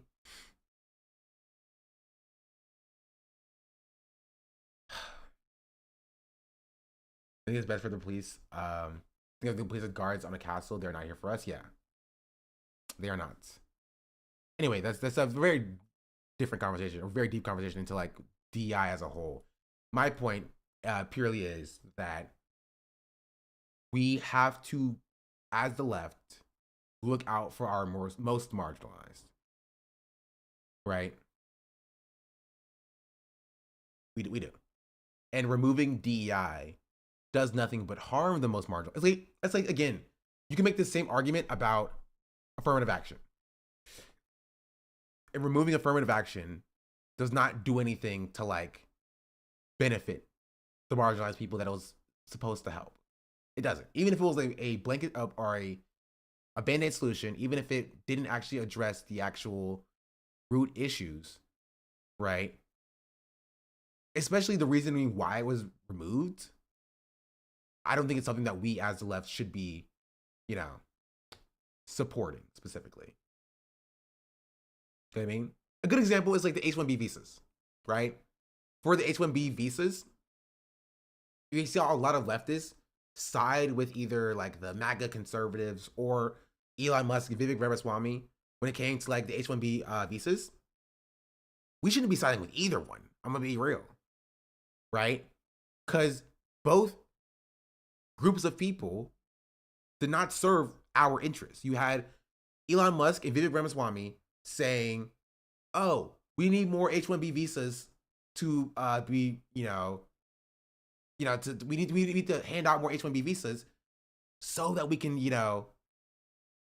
further oppress the working class and usurp current workers and organizations." Right? On top of that, you saw the MAGA base be like, "No, we need to support freaking American workers and make sure American workers are protected." And you're just like, okay, because in those dirty immigrants are taking our jobs or whatever. You're just like, no, right? Both people had elements of like the truth in them. There were points in both groups of people, but their underlying reasons for both were either racism or exploitation. And we don't need to agree with either of those. Also, especially when we're not in power. You know what I mean? Like when we're not in power, it makes no sense for like the left to be like, yeah, I agree with Vivek Ramaswamy and Elon Musk, or yeah, I agree with the MAGA base or whatever, because we're not in power. We hold no power here. Why would you throw your support behind either base of racist, exploitative people when you don't need to? Just continue doing what you're doing. Talk to working class people. And whatever works for them, works for them. You talk to, if you're talking to immigrants, talk about how the, or it doesn't matter. Actually, just talk to working class people and be like, hey, they're trying to replace you with workers to usurp your pay. This is why you need a union. And you allow them to unionize. You know what I mean?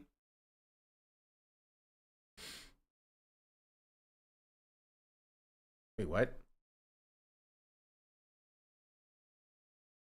Wait, okay. So the thing about immigration, the only reason you're talking about it is because of Hassan. Hassan's Discord is full of smarmy fascist children saying deport black people as a joke, and they're banning immigrants from their Discord. Bro, what does this have to do with me? What does that have to do with Hassan? I have not even brought up Hassan, like at all in this entire conversation. Woke of the day? No, this isn't even woke of the day. This is the same. This person's been here before, and this is all they talk about essentially. Not all they talk about, but this is like what they talk about for the last week.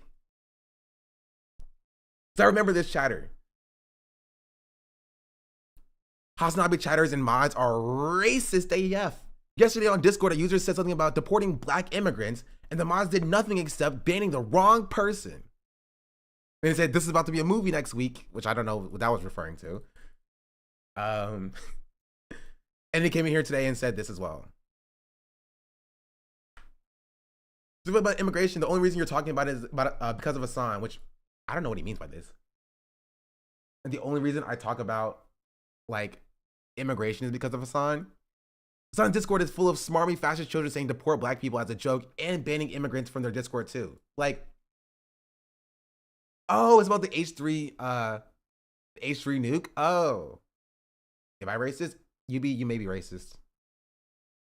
And it's funny because I literally told this person, right? that like I don't go to Hoscord. I don't know anything about Hoscord. I have no idea. I have no clue about Hoscord. I don't know what this has to do with me. That I, for some reason, can't talk about immigration because Hassan, I guess? You're a Hassan VIP? So what? This is my stream. And everything I do has to be about Hassan because he VIP'd me like 2 years ago? My bad, I guess. I'm sorry. I apologize for being a VIP in Hassan's chat. I guess we and Hassan are the same person, I guess. We have the same take. For some reason. You're an official representative of Hassan? I guess so. Like, I'm not even a mod. Like, I don't have any power to do anything or whatever. But there's Hassan has editorial control over you. I asked for it 2 to 3 years ago, and I think I have a meeting and I pop in every now and then and figure out if he's streaming or if not, I miss an announcement. I'm in Hoscord, right? And so whenever somebody ats me or whatever, then like I see an at. It is true though. What are you talking about? What's true? What are you talking about?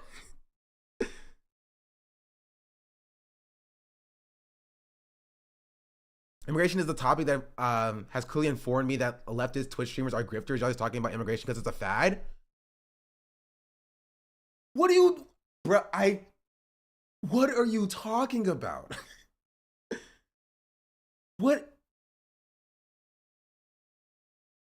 are you talking about? What is wrong with this guy?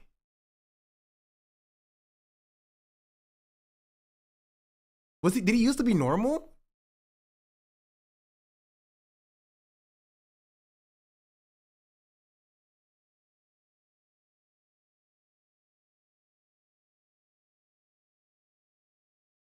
Like,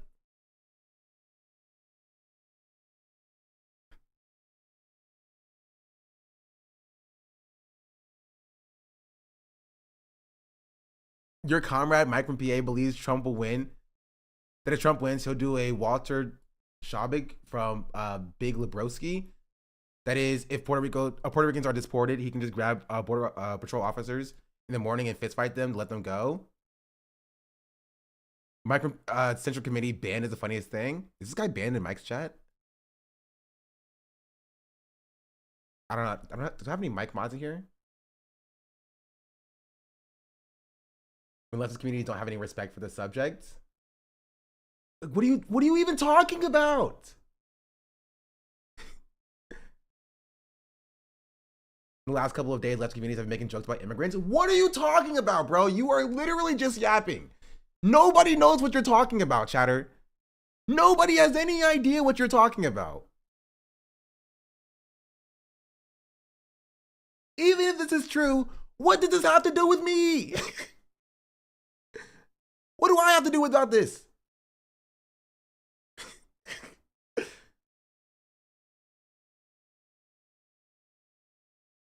What does that have to do with me? I'm a first American. I can't be racist to immigrants. Make sure your community doesn't do the same. What are you talking about?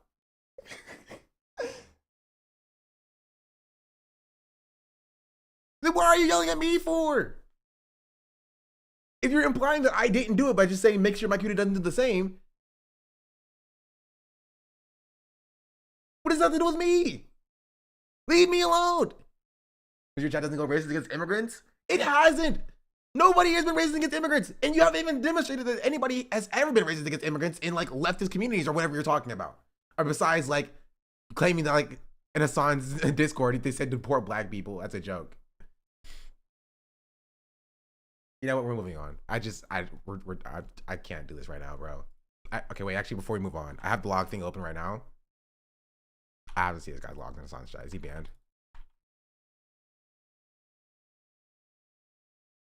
Oh, he was timed out for. Jeez Louise. Who timed him out and why? That's such a long time, too.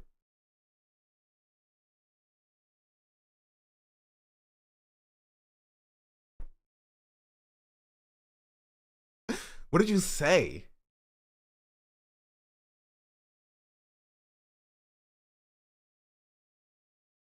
I searched for deport black people when it's on Hotspot, not a single hit. I mean, I'm sure Hotspot. Oh, it's a week. Oh, he'll be back in a few days. Probably for the Hotspot stuff.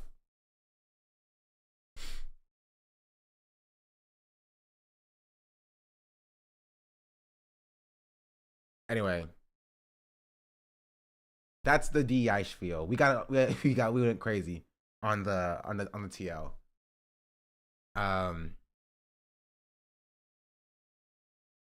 But it was a fun side quest. I don't even freaking know, bro. I don't even freaking know what that was about. Anyway, I do want to see. Oh, okay. Also, after this, I want to see what Then we have Asmon's take on Elon Musk's, awkward gesture. So I want to talk about that. All right, my job is done. Or did my job by? Okay, I'm gonna ban you. Right? And the reason why I'm banning you, chatter, is you very clearly demonstrated that you are only here not to engage with the content, right? You're only here not to add, to the community. You are here specifically to stir up shit and drama. And I don't want you here. So you can go cry about, Hassan's chat being racist somewhere else, I guess. Please.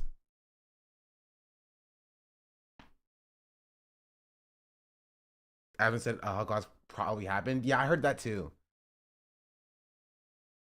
Like, all you have to do is just be normal. I don't know what the Hassan thing had to do with me specifically. Where he was like, I'm just coming in to make sure your chat's not being racist. What are you, the hall monitor? What is going on? Like, what is happening? Also, I don't know why I had nice bathroom, not VIP. I have the VIP nice bathroom because I took the VIP away from a different black person. And as you know, I support black people here.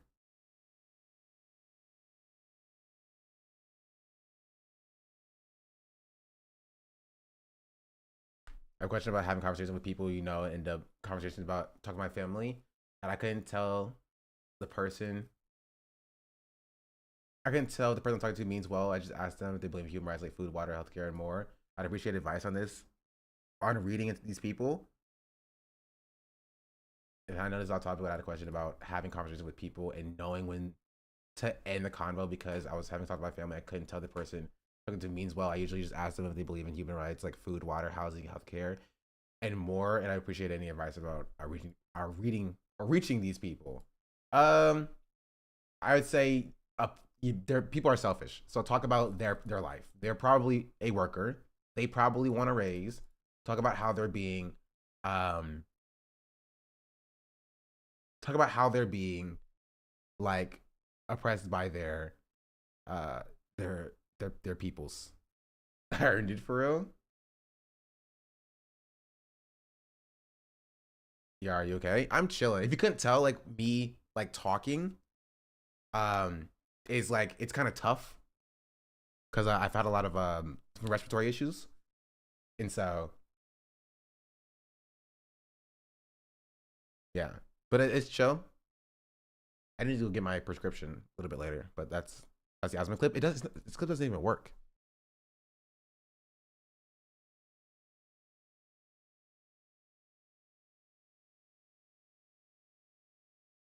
Yeah, clip doesn't work. Failed to determine content classification. I don't know what's going on here.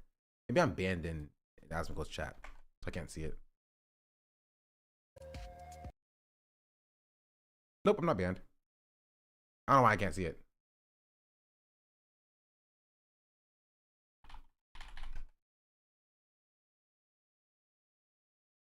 Wow. They hate me? What is he talking about? I forgot he deleted the VOD? Really?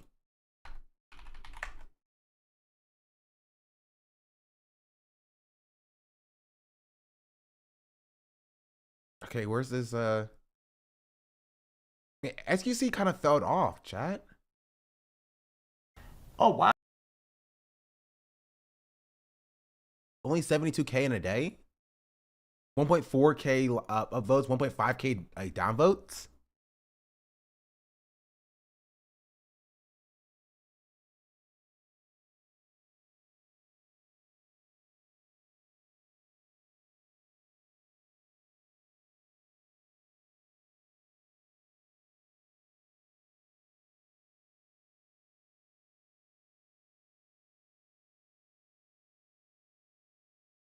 I'm not an emotional thinker, okay? Like, so I can't appeal to people emotionally. But what I can say is that every part of my logical brain is telling me that this was not an intentional Nazi salute. This was not any nod at any sort of like Hitler Nazi stuff at all. And it was just Elon being stupid. Okay, what does being stupid mean? Like, being stupid in what way? Like he was being stupid by like accidentally doing a Nazi salute? Because if it wasn't a Nazi salute, then what he did was totally fine, wasn't it, Asman? Logic checks out. Like, I don't, like, what does he mean?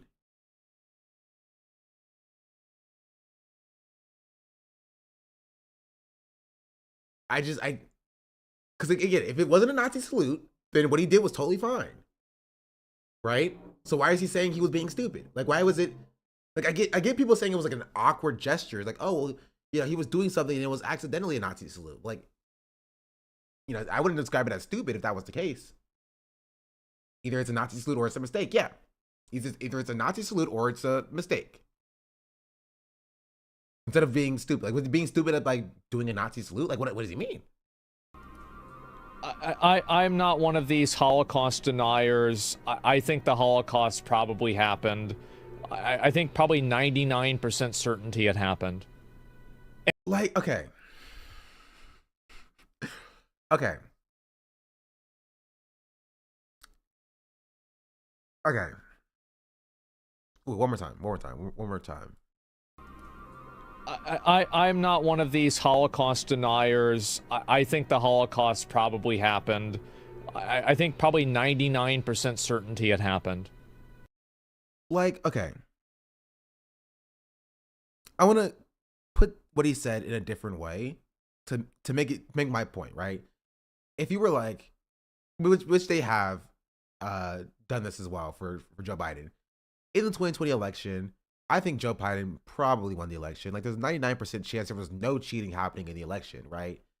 Saying it kind of implies that you think that there was cheating happening in the election, right? Because, like, nobody is going to call into question a thing that they are for sure happened, right?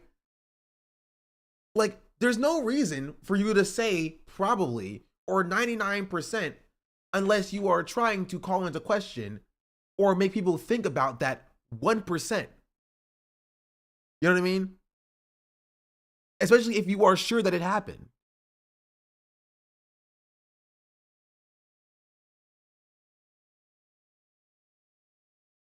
Like, okay, even like Asmongold, if you're just like, oh, you know, I'm pretty sure Asmon never said Palestinians were, you know, had an inferior culture. Like, I'm 99% sure Asmongold didn't say that. Like, 99% sure.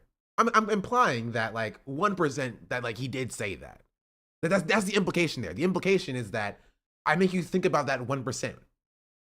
If I actually think it didn't happen, I would say it didn't happen. Right? And so I'm not saying Asmongold is a Holocaust denier, right?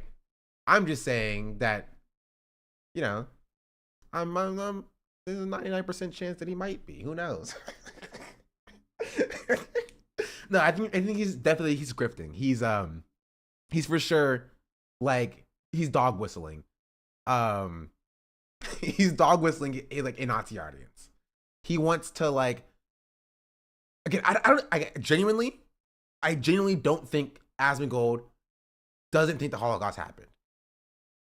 I think that he knows the Holocaust happened, but he's framing it in such a way that he's leaving enough of a, like a, well, maybe for the Nazis in his audience to be like, oh, Asmongold's on our side, right? Asmongold is like, he's doing the thing, right? He's signaling to me, right? That's what he's doing here, right?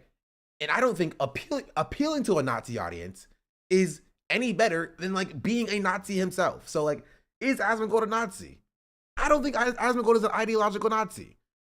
Do I think Asmongold is appealing to a Nazi audience? Yes. Do I think that's any better? Definitely not.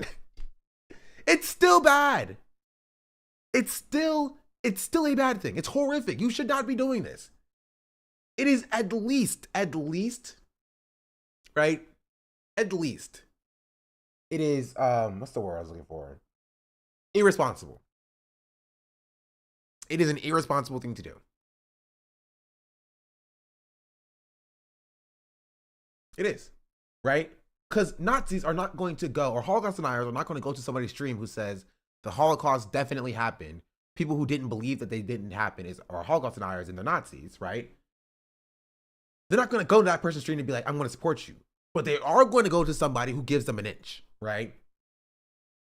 Right? People who are like white supremacists are not going to go to somebody who's saying, hey, the Great Replacement is definitely not happening, but they will go to and support somebody saying, hey, there's a 1% chance the Great Replacement is happening, right? I mean, it's a 99% chance it's not real, but there's a 1% chance that it is real, right?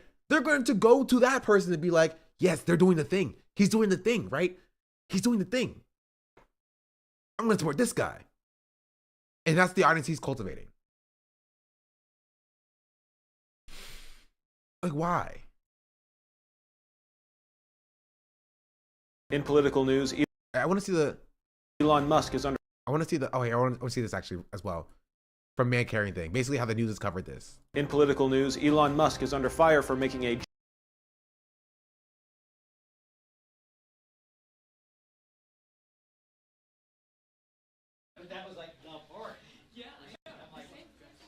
Hakeem Jeffries gives a press conference. From the American people. Oh my goodness, I don't care about this person at all. Gesture at President Trump's inauguration rally. For more insights, our correspondent Cooper Davis weighs in. Cooper, what exactly did you see on stage? It appears that Mr. Musk made various coordinated muscle movements in his right arm region, resulting in ambiguous and expressive and various iconographic imagery, some reminiscent of various unspecific symbols from various times in global history. Could you please be more specific? Elon Musk adjusted the angle of his limbs. That's just shorter. Well, the verdict is out as to what he meant by the posture, though some are calling it a variation or playful allusion to the concept of a salute. He made a salute. Some are saying this. And why are people mad exactly? The salute in question bears resemblance to certain similar salutes found similarly throughout various parts of history. For example, the Roman Empire. Any other example? The 1930s and 40s, though probably coincidental. Now, I'll be honest, Cooper, the salute reminded me of a fascist adjacent, perhaps, though unlikely. Some theorize that his... Literally, he's doing the thing I told you that they do. He's doing the thing that I told you they do. They say fascist-like or Nazi adjacent or stuff like that. You know what I mean? They won't say it's a Nazi salute. They'll be like, oh, it's a fascist adjacent gesture. arm just does that. It just does that? He's autistic. What? Yeah, sometimes autistic people just do that. In my experience, they don't. He's also a gamer. My 14-year-old nephew frequently makes that gesture when his mother takes away his Xbox. I feel like we aren't getting anywhere. And that's the sad reality of it. Who can say what one thing does or doesn't mean? Is not language an imperfect vessel for our thoughts and intentions? Regardless, it was just a one-off thing he did, so let's move on. He did it twice. Let's go to commercial.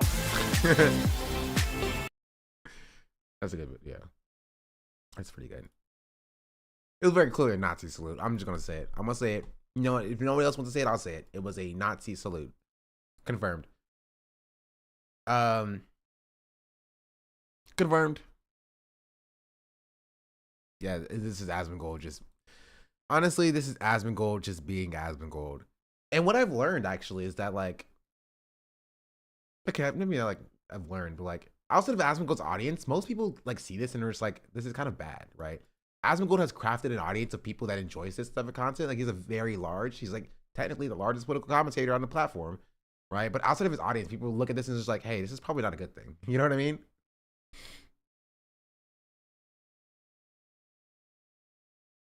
My opinion, since you have the correct take on this, Musk clearly practiced the move deliberate salute to troll because his 13-year-old Nazi brain is mush.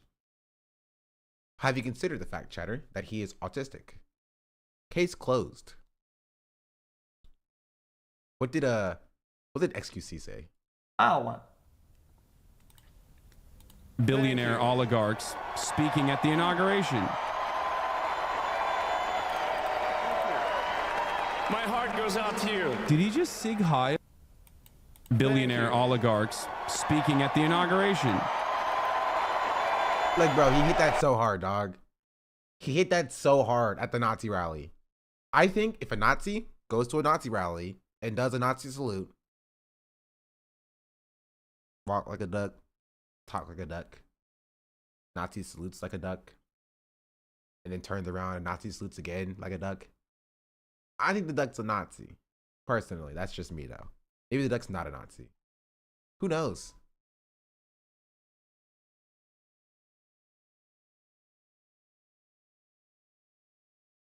Yeah, like, you know, just really, like, you think about it, like, if you really think about it, like, that's not very similar at all. It's pretty different if you really think about this. Thank you. Ah, it's freaking loud.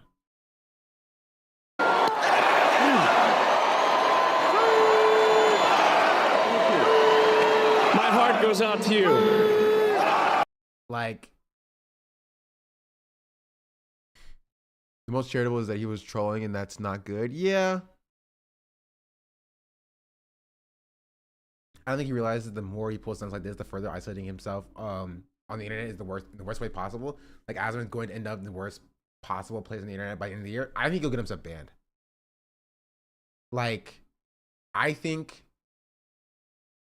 he will get himself banned if he keeps doing this.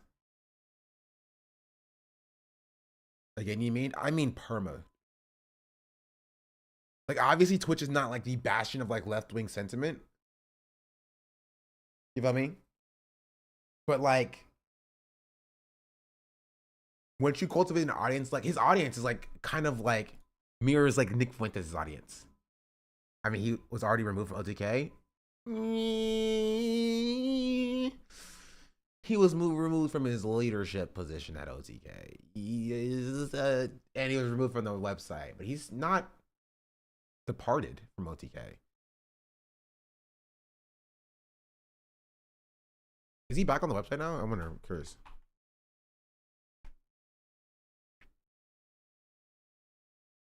Yeah, he's number one. He's the first person on the website.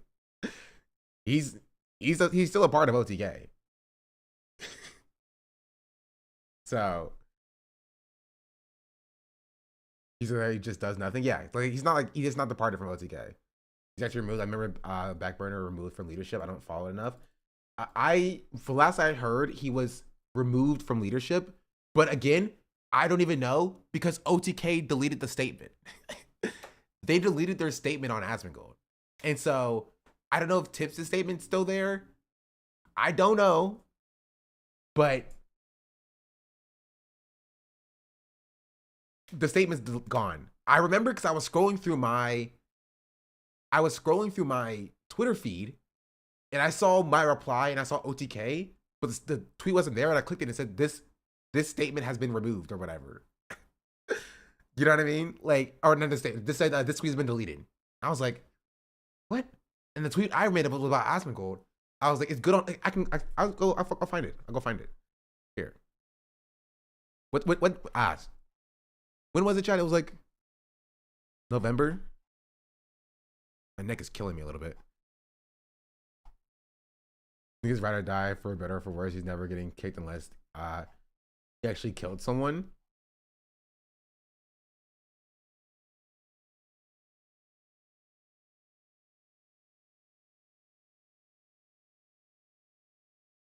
It's probably October, a little bit before this.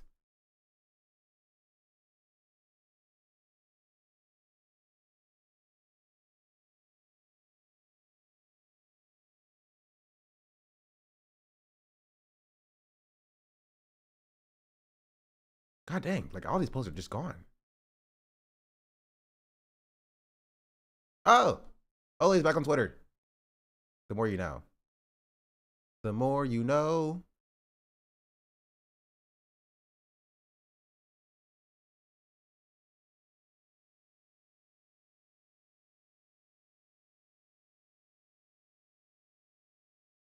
Oh no, statement's still here. Who deleted their statement then? Oh no, sorry, Starforge. OTK statement's still there. Excuse me, I did a little bit of misinformation. OTK statement's still there. Starforge's PC statement was deleted.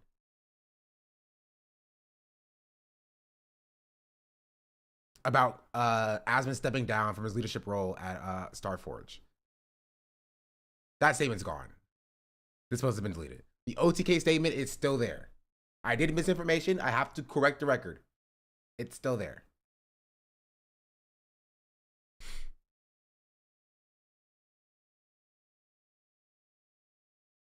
Well, okay, what does XQC has to say for 20 minutes about Elon Musk doing the salute?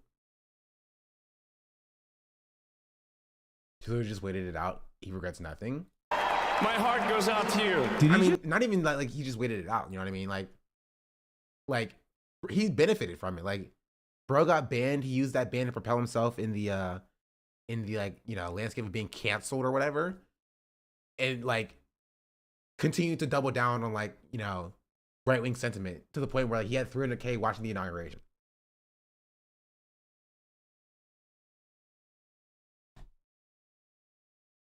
But you're wondering for this loser, whatever his name is, Dick Fuentes.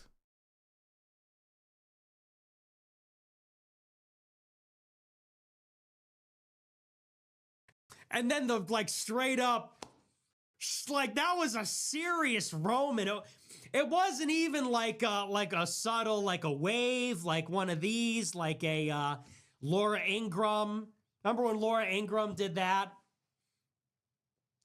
That was a straight up, like, Sig Heil, like, loving Hitler energy. that was like a straight up with intensity Roman salute. And then the, like, What was that one Northern Lion video, chat?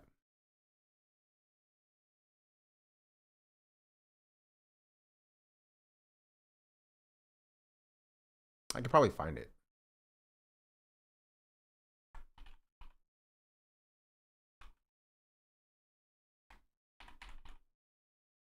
I had to tweet that about it as well.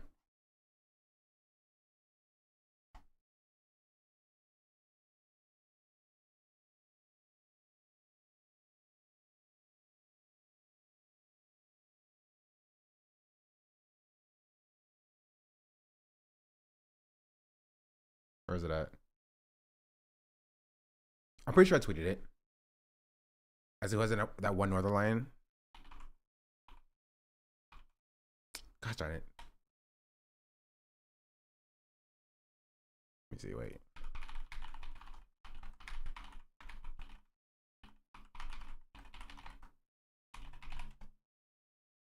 Oh, I gotta find it. It was about Tyler Oliveira. Who has the one Northern Lion clip? Okay. Let's kill him. Let's kill this guy. Let's beat him to death with hammers. Okay. Let's kill him. Let's kill this guy. Let's beat him to death with lasers. Okay. I am Adolf Hitler. Or this one. I am Adolf. There's a few of them here as well. Here's some good clips, bro.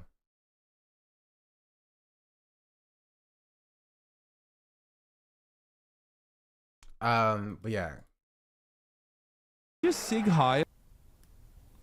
Chat, guys, I don't really see it. You don't see it? Like, why would someone even do this? I don't really get it. You don't see it? Really? You wanna play it again, SQC? Okay. Now the question remains: why is his recently viewed subreddits include r/Destiny? Interesting. People are defending. I don't think they're defending it. I just. Is that Here what I it am is? ready to tell you, Felix, that I will smash you on Magneto. You are not him, El Gabli. No, I will run IT on you, sucker. I just like Even his chat is like, defend it. Like, go ahead and defend it. Go ahead and defend it, X. Spazzing out with his arms all the time. He does a bunch of weird gestures, or whatever. It doesn't seem calculated. Now defend it, lol. It was good for you. Made me lose 15 pounds so far. I need to get the flu then. Guys, it doesn't feel calculated. Probably covering the violations. He does it twice. XQC frequents that subreddit in case you didn't know.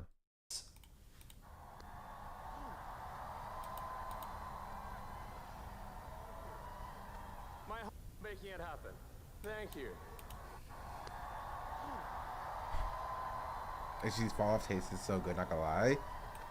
Yeah. To be fair, he has more viewers than I do. You know what I mean? I can't speak too much on it. He has more viewers than I do. Bro got more concurrence than I got. That's just how it be. But Making it happen. Is that okay? Hold on, guys, hold on. I studied World War way back when I was in high school, whatever. Hold on. Okay. Hold on. Let him cook. Has anyone seen him jump around on stage? He's artistic as fuck. He said, "My heart is with you." He's Okay, I cannot understand a word he's saying.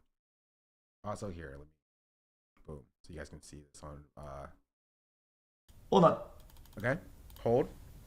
Has anyone seen him jump around on stage? He's artistic as fuck. He said, "My heart is with you." He's trying to match with the gesture. Yeah, well, that's what I'm saying. Shouldn't do a Roman salute. I know what that is. What is a Roman salute? Anybody tell me?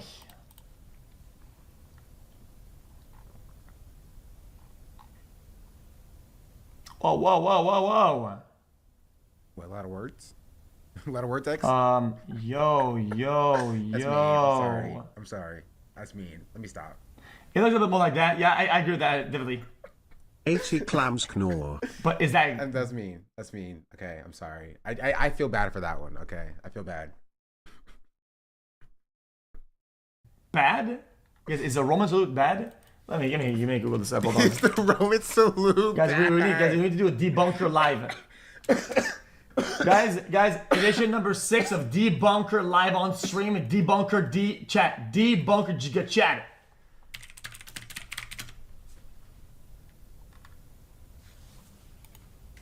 Okay.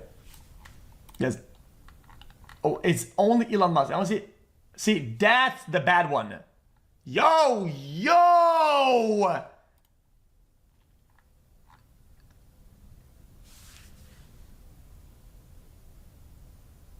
The so-called Roman salute is performed by stretching forward the right hand, with palm down and fingers touching. Despite how often it is portrayed in modern historical media, this exact gesture is not featured in any of the ancient Roman sources or iconography. Elon it owes its popularity to the works of a French neoclassical painter, Jacques-Louis David. I just love the fact that he scrolled past all the stuff that said Hitler salute, right? Scrolled past all of that so he gets to the one thing that says, like, did the Romans do the Roman salute? And even then, the answer is not really, no. His Oath of the Horatii This is kind of just the Nazi thing. I'm gonna be real. The earliest and most famous depiction of the salute. David's paintings were an inspiration to both Italian fascists and Hollywood. The first made the gesture popular among various nationalist movements. The second solidified its association with ancient Rome. David's original inspiration may have been Trajan's column, which depicts Roman soldiers acclaiming the emperor with raised hands. Another close thing in the actual Roman tradition is the adlocutio pose, used by orators to address the audience. It looks similar, but the hand position is different, and the whole motion is supposed to be more natural and less rigid. Okay. The so-called Roman salute is performed by stretching forward the right hand, with palm down and fingers touching. Okay, let's look at the evidence here. Okay.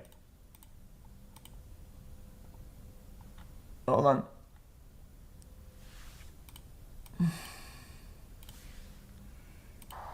Making it happen. Thank you. Because you said my heart goes to whatever, right? Wait, but they cut it off though. Okay, hold on. Why did they cut off the part where he says my heart does something? Come on, bro. Hold on. Come on, dog. To be fair, I do think that's why I hate these accounts, like Patriot takes and stuff. I think cutting off him saying "my heart goes out to you" serves to like help and defend Elon Musk. You know what I mean? Like, because my point is, it doesn't matter what he says afterwards, right? Like, it's still a Nazi salute, right? But you cutting it off leads to his defense to be like, see, they know I wasn't actually doing a Nazi salute. You know what I mean? They know I'm not doing a Nazi salute. Yeah, not. Isn't that clip though? Just after, not before. No, they do cut it off afterwards. And they cut off in the clip. No, like when he watched it the first time, it was cut off, unless he stopped it early. Hold on, go back. Give me the other link. Give me the link. Hold on. Like this in this clip, they do cut off the "my heart goes out to you" part. Hold on. Guys, I'll be honest with you, chat. It shows that you're being disingenuous if you're purposely cutting off the 2 words before the clip. Okay, no, he's just stupid. It's not before. It's after. So he's, as you see, is dumb. But this clip does. Here, I can play it here.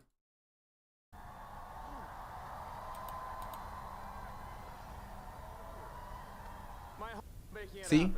This clip does cut it off, right?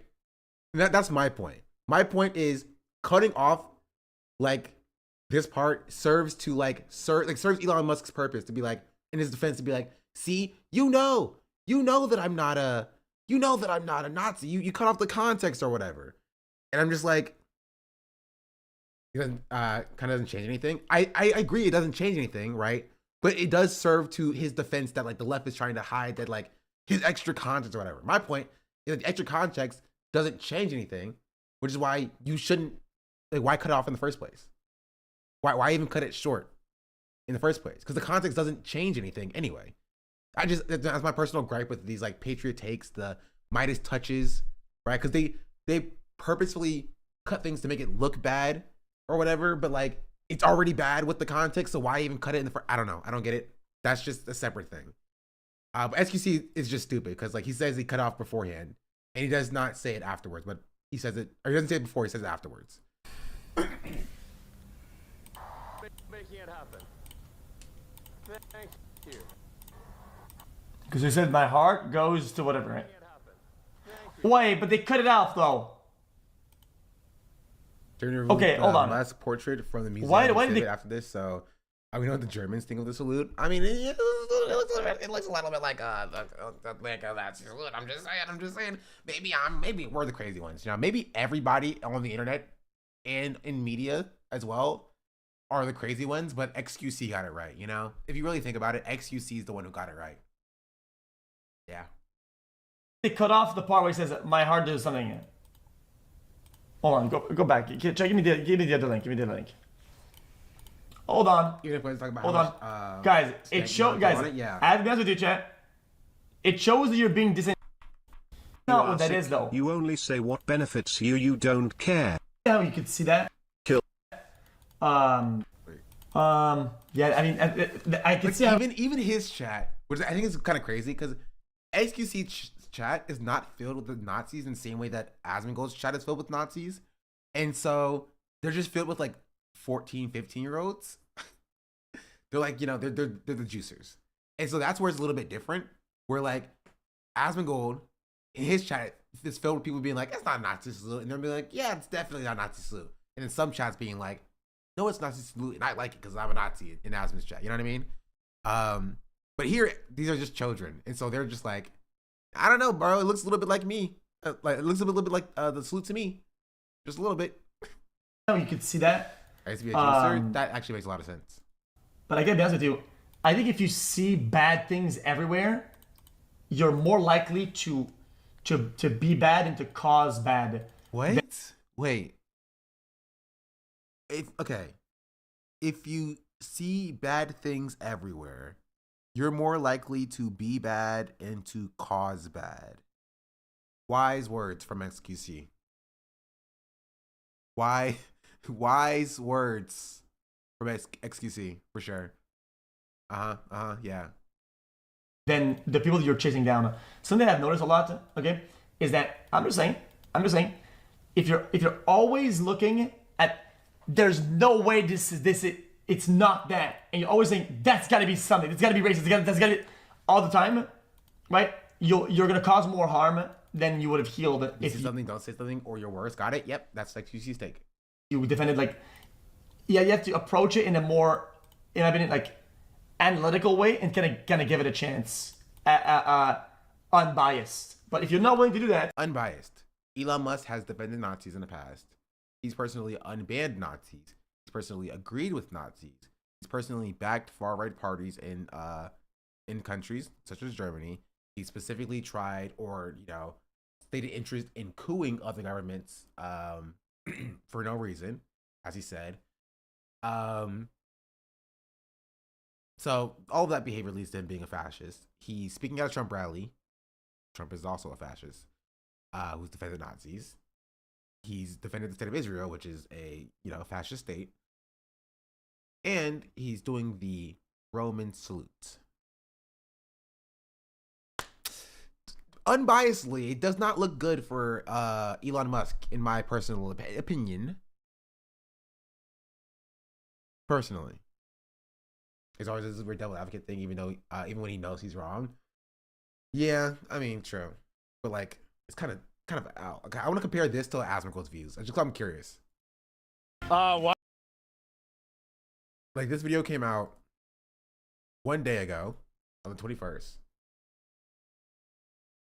Yeah, bro. Asmongold's video that came out 5 hours ago has 200,000 views, as compared to like HTC video that came out like 2 days ago with 72,000 views. That's rough. That's rough, bro. Did Asmon delete his VOD? I couldn't see a clip from it. Someone told me that was the case.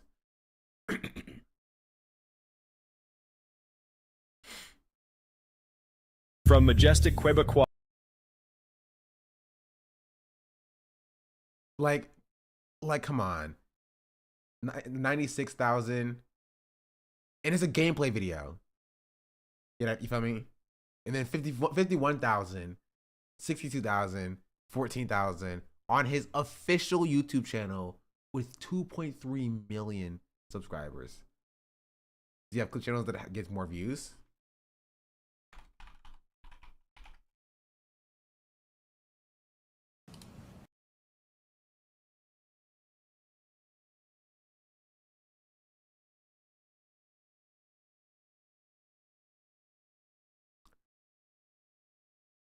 That's kind of rough. That's kind of rough. Do you have links? It depends on what the link is. Those are Ben Shapiro numbers. No. Ben Shapiro gets bigger numbers than this. For sure.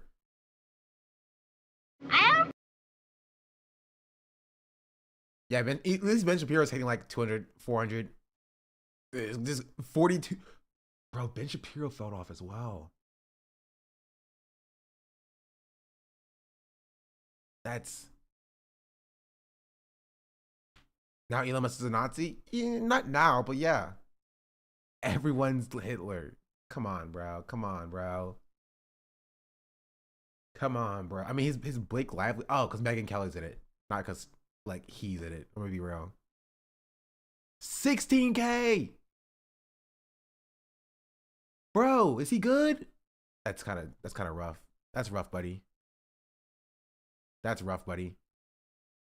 then you're bad off the rip. You're just bad. Can you just link the clip also so I can see it?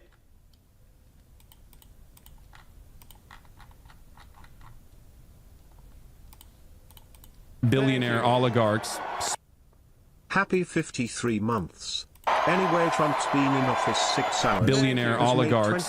They also clip it where it's not in context either. Anyway, let's look in the position that TikTok shouldn't get banned. That's the reason why I think people want to take. Bro, it's so much stuff going on here. Anyway, enjoy this. I'll be right back, chat. I will be right back. TikTok to get banned. That's what carried it over. Yo, no, shut up. With the finish line. This one really mattered.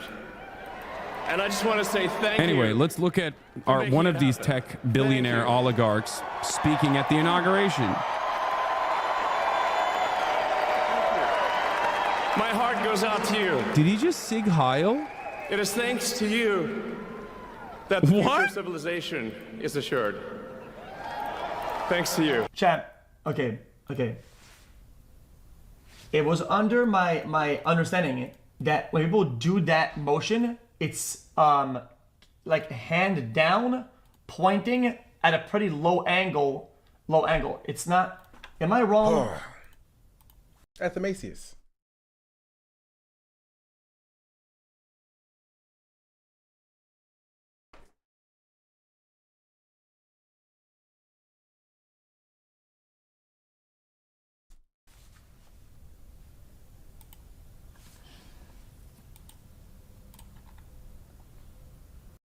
Wait, what did he say? Hand down, pointing. Thanks to you. Chat. Okay. It was under my understanding that when people do that motion, it's like hand down, pointing at a pretty low angle. Low angle. What? Is he stupid? Don't answer that. What? That's objectively not true. That's objectively wrong. At no instance was like hand down pointing was the Nazi salute. Never. Sorry. Excuse us, chat. He is the notable. He studied World War in high school, as he said. So it's not. Am I wrong? Yes, you are. He literally just watched a video about it. Did he not just watch a video about it like 2 minutes ago? Occasion can't. So say it. Say what? Say the word you want to say. I'm not saying that I want to say it. I'm just saying that I can't. Sure you can. Say it. Say it right now.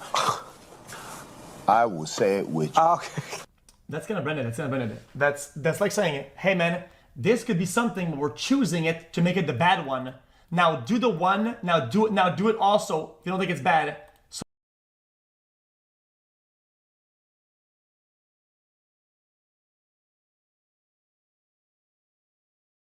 is he defending the N-word? How do we even get here? How did we arrive at the point where XQC is now defending the use of the N-word in this Elon Musk Nazi video? What does this even have to do with the clip? So that will do the same thing to you. I don't get it.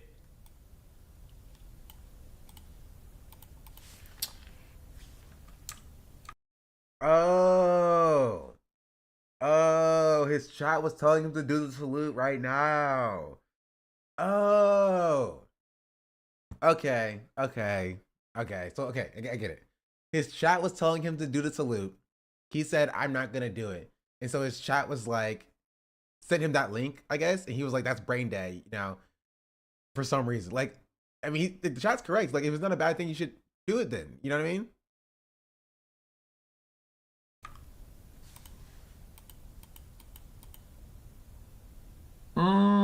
Is it every angle though?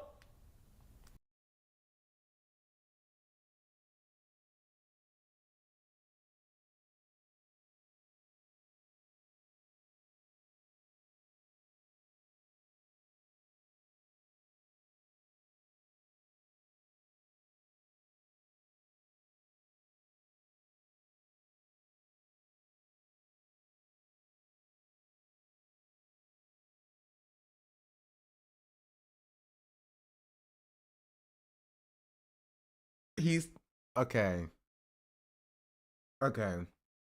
He's taking the meme entirely seriously.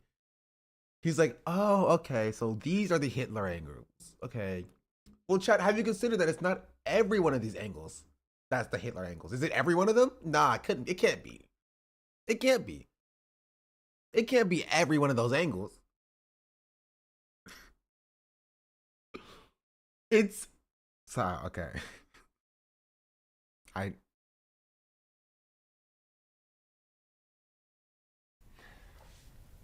Chat, guys, I thought that the angle of it is this and that.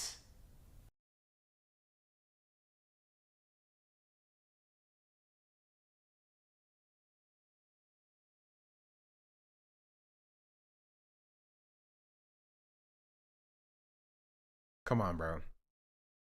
Jeff Ryan is off my first message. I've been trying to organize my thoughts on why power software started to rub me the wrong way. And the video helped me realize what my boomer brain was missing. Good to be here. Glad I brought your Caroline Raid. Welcome in, Anomalous Daniel. Thank you very much. Video was a bit farmy, but I think there's a lot of good information in there. I appreciate you for watching it. I appreciate anybody for watching my videos. You know, if you watch my YouTube videos, you get a special place in my heart. So yeah. And if you want to see my YouTube videos, I have one that's out about Kamala losing the election. You should watch because it's super cool and super sick and stuff. It's called Why Kamala Harris, or How Kamala Harris Fumbled the Election. It's the new title. As you can tell, my computer is kind of slow because I'm running 3 different streams at once. This one is an hour long. You can watch it if you would like to. It's super cool and super sick. You can watch it in active login, but yeah, oh, it was good despite the farming. Thank you. I appreciate that. I had like a Destiny orbiter or Destiny fan in my comments being like, huh, weren't you the guy who did the death threats to Destiny or whatever? I just sent him a link of the allegations. Maybe he didn't know. So, like in this vicinity.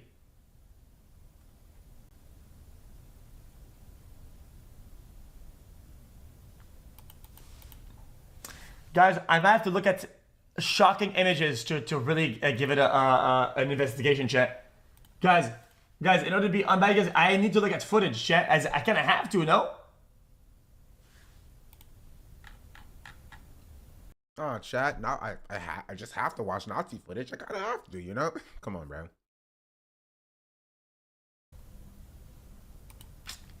Yeah, like,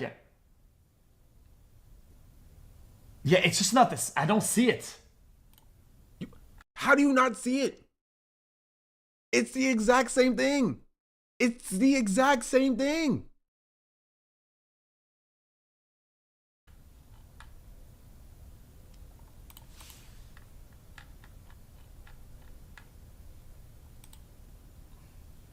Making it happen. Thank you. Here's the full clip. Okay, this guy has the full clip. I don't see it. Making it happen. Okay, he says, thank you for making it happen. My heart goes out to you.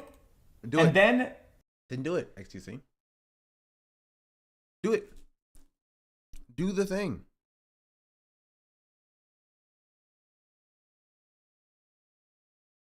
he does this. I don't see it.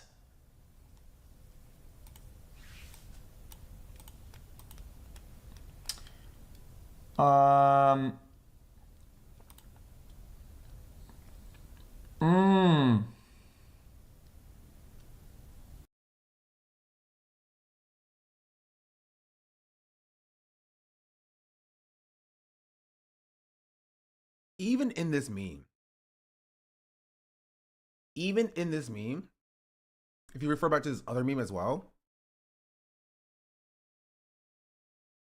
like, Obama's very clearly waving. I can't see Chuck Schumer. Warren's very clearly waving. Freaking Tim Walz is very clearly waving. AOC is like not even doing the salute. Like her hand is differently, placed differently. Joe Biden is very clearly waving. These people's arms are not straight. Bernie's also very clearly waving. Only person I would see it for is like Hillary Clinton. You know what I mean? Which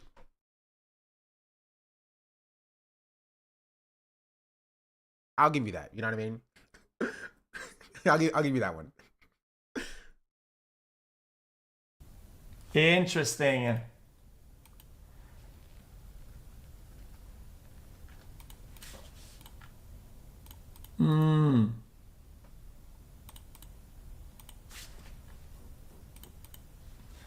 Interesting. Oh, those are stills. Yeah, let's see the whole footage then. Then is this a picture? We're not going back. We're not going back. Is this a video or a picture? Can anybody tell me? We're not going back. We're not. Sure. All right. Almost an auntie too. Okay. Okay. It's not the same, but like if you want to take that one, I'll yeah, sure. I don't care. Not going back. We're not going back. We're not going back. I feel like this is kind of worse. Well, that's good. I saw being like this is worse than like Elon, come on. We're not going back. Is that worse? The hand is more down, more flat, more towards the ground. No.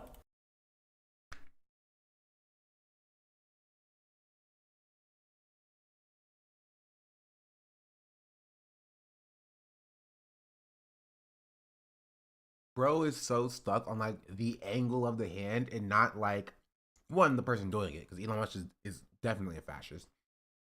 And two, the fact that he put so much oomph behind it, bro. He slapped his chest. You know what I mean? You see how strong he hit that, bro? Bro, he hit that with like urgency. Twice. He did it twice, 2 separate times. But this is also a point that I think that a lot of people miss, and that not a lot of people miss, but like when you give public speaking, right? If you ever go to a public speaking class, you should have the teacher should always teach you to be very wary about how you wave at the audience. You know what I mean? Just so you don't get caught up on this anyway. You know what I mean? Just to be be very aware of how you arrive at the position of your arm being up, just in general, especially if you're gonna be in front of a camera, right? To try to stay away from those stills. They probably don't teach that to the politicians, though. Arion, thank you. Design Games, thank you for the 6-month free subscription.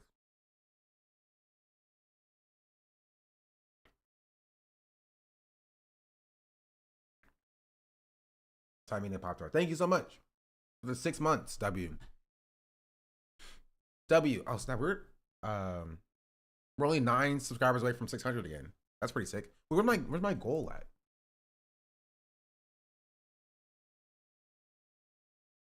Manage goals. Copy.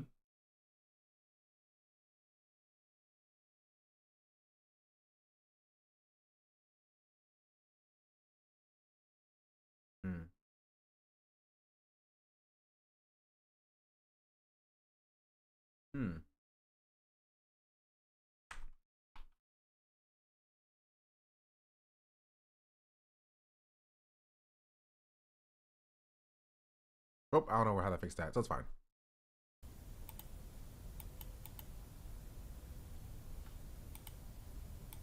You see a video of him in 2023? My heart goes out to you, to the crowd, and he literally makes a heart with his hands.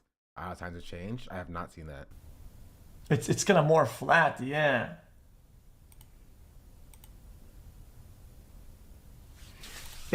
Is the chat kind of on like a 1 IQ or 2? I guess, did we have a spark in the brain today, chat, or is that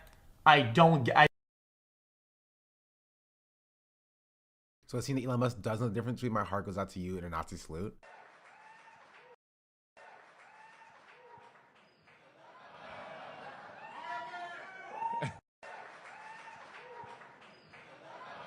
Oh wow. Oh wow.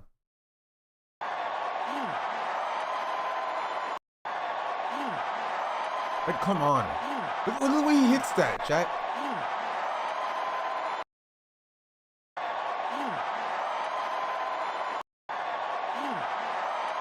That's wild. That's wild. That's so crazy. He hits that so hard. Yeah, I don't really care what actually that said after this as well. But yeah.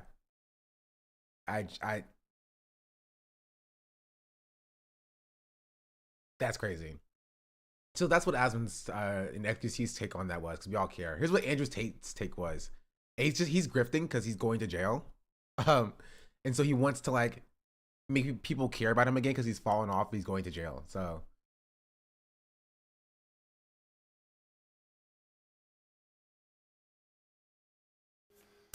My heart goes out to all of you. You know, I'm kind of thinking we should bring the Nazi salute back. Because the people we've been arguing with for the last 4 years have no interest in objective truth. Hail SpaceX! My heart goes out to all of you.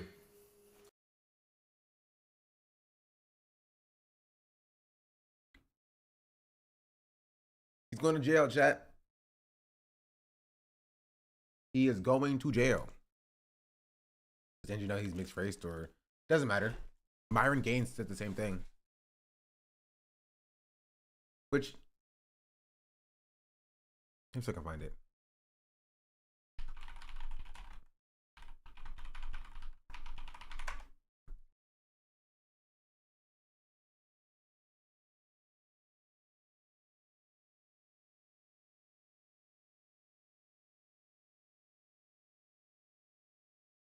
Here. Not here.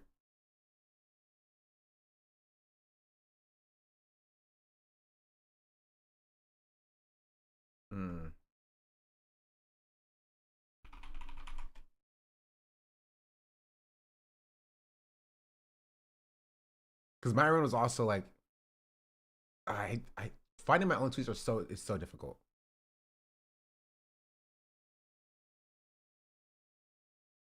Hey, watch this while I find it. My heart goes out to all of you.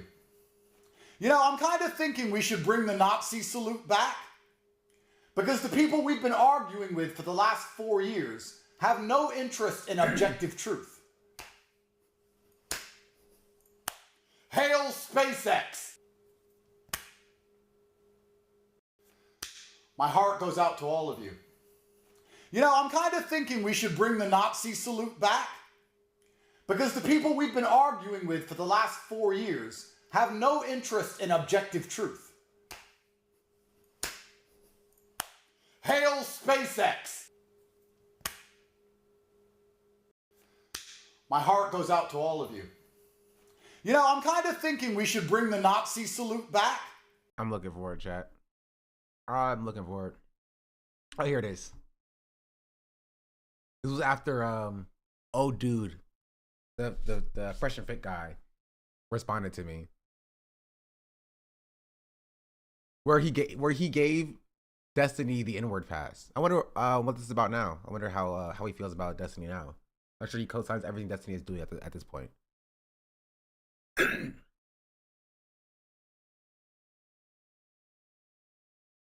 Right, and I said, don't you got child support to be paying or something? And I said, also they got your man's on Nazism charges. You're a racist. Second.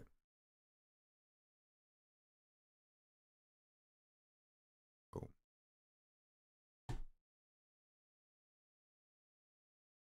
Myron, cool. The fucking Arab guy that's also black that literally, like, I hit so many different check marks for the KKK. Y'all want to call me racist? Cool, you fucking faggots. Now, let's fucking do it. Hey, guys, when we speak, everyone raise your hand. Raise your hand. No. Raise your hand. No. So we take turns. No, Nick, no, not you. No. Kidding. I can't do it. Yeah. Someone's already screenshotted that and put it on Twitter. God. Bro, I lost my YouTube already platforming you, man. Like, let me keep the Rumble for 5 seconds. Rumble. He did. He started it. He did it. I'm getting blamed. What I was gonna say. Fuck. I had a big identity crisis when I started doing content instead of security work, because I was like, if I don't unleash my full they're politics, Nazis. They're Nazis. That's what's wrong with them. It's no deeper than that. They're all Nazis. They're all Nazis. How do these Abba Preach guys not feel phony? What are you doing? What the fuck are you? I heard that some of y'all were raising the salute, so I decided to come back. Let's go. Poor Sneeko. Pearl rolls out. Oh, come on. No! We're done. Let's go. No, you don't get it. He just has the tism. You know what I mean? He's stemming right now, right? All these people they just all have autism, and they all just happen to do the same. Not everybody's a Nazi, chat. They all have autism. That's why they're all doing the Nazi salute, right? That's what it is. That's why all the chat's doing it as well. Yeah, for sure. Let's go. We're down for whatever. Who's the actual white person in this group? Pearl. I don't know about this pedophile here. I don't know if he's white or not, but like, freaking Dick is Hispanic. You know, Sneeko is half black. Myron said he's black and Arab. Like, It's like Nick's wet fantasy for content creators. Come on. I can't believe we're racist. Let's stand this on really it. is. okay, we're done with this. I'm done. But yeah, this is what Andrew Tate's falling into.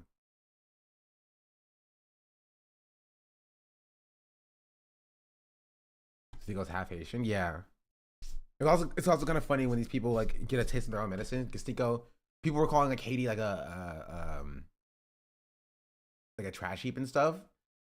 And like Sneeko was like, "Yo, I'm half Asian." People were like, "We don't care," or whatever. You know what I mean? Like, when you make your bed with Nazis, you gotta lay with the Nazis. Having Haitians been through enough, man. Speaking of Nazis, who has a link I can start with for this Destiny stuff? Oh, actually, before that, I want to see what Bernie has to say about the inauguration, and then we'll get to the Destiny stuff. Also, is Hassan flying to Japan today? He's going to be live today. I was at the Trump inauguration yesterday, and needless to say, I disagree with much of what he had to say. But what really struck me, however, is not what he said, which was not surprising given his rhetoric, but what he didn't say. What he didn't say. Sure. The simple truth is that Donald Trump gave a major speech, the first speech of his second. Okay, so it's just an hour later. Second presidency. Or 12 Japan time. Or 12 Eastern. 2 hours later than usual? Okay. And you got 2 more hours with me, Chad. I'll take that. Ignored virtually every important issue facing the working families of this country. Okay. How crazy is that? Our healthcare system is broken, is dysfunctional, and it's wildly expensive. Not one word from Trump about how he is going to address the healthcare crisis. We pay by far the highest prices in the world for prescription drugs, sometimes 10 times more than the people in other countries. And 1 out of 4 Americans are unable to afford the prescriptions that their doctors prescribe. Not one word in his speech on the high cost of prescription drugs. We have 800,000 Americans who are homeless, and millions of people spending 50 or 60% of their limited income on housing. We have a major... That's me, chat. Ugh. LA is expensive. LA is expensive. That's why you should subscribe at the top of the hour. Because, if you don't give me money, the ads are going to give me money. You know what I mean? We're 9 subscriptions away from hitting 600 subscriptions again. If I could somehow get this freaking goal to work and it's not working right now. Here, if I do this. Yo, NP Sharky, thank you for the 10 gifted subs. Much appreciated. San Diego, same, bro. Here. Yeah. Thank you for the 10 gifted subs. We have now hit 600 again. Thank you. Thank you. I appreciate that. Wait, did we? It still says 594. Am I being scammed? Being scammed. Thanks, Twitch, for scamming me. Cut the Kid, thank you for the 5-month resubscription. Much appreciated. And then Time Lapse, thank you for the 5 gifted subs as well. Thank you. We will be doing sponsorship Sundays as well. Trust me, chat. You guys are gonna love my next sponsor. You're gonna love it. Also, for those of you who don't know, because I know I have a lot of Quanters in here, a lot of the Quantourage. For those of you who don't know, it's not Marvel Rivals. That would be sick though. Next month, I will be on the homepage of Twitch for Black History Month for the entire month. So we're gonna be doing some cool collaborations. So be in here for that. That'd be super sick. What? Yeah. Oh, if it's still happening, and then you can leak. I don't really have anything really planned, honestly. That's what this week is going to be about. It's about getting collabs working and happening. Start DMing people, messaging people. But we'll see. We'll see. I genuinely have nothing planned. What I can probably say is we'll probably do gaming with like, you know, Gremlo, Vorlo, you know, the squad. Right? We'll probably do some Marvel Rivals because like that's easy to set up. We'll probably do some gaming with Path, right? Easy to set up. People I've collabed with before. Some people that I want to reach out to as well and collab with. Probably not doing League Week. Yeah, maybe having some Black content creators on. We'll play some League maybe. Yeah, just be prepared for that. Tuxedo Fire, thank you for the gifted sub as well. A hype train has started. Going on Arabs. I was going on Arabs a while ago. I do want to go on Arabs still. But yeah. My song is sick. You know what? Where's my song at? You know what? I'll play this for the ads that are gonna run.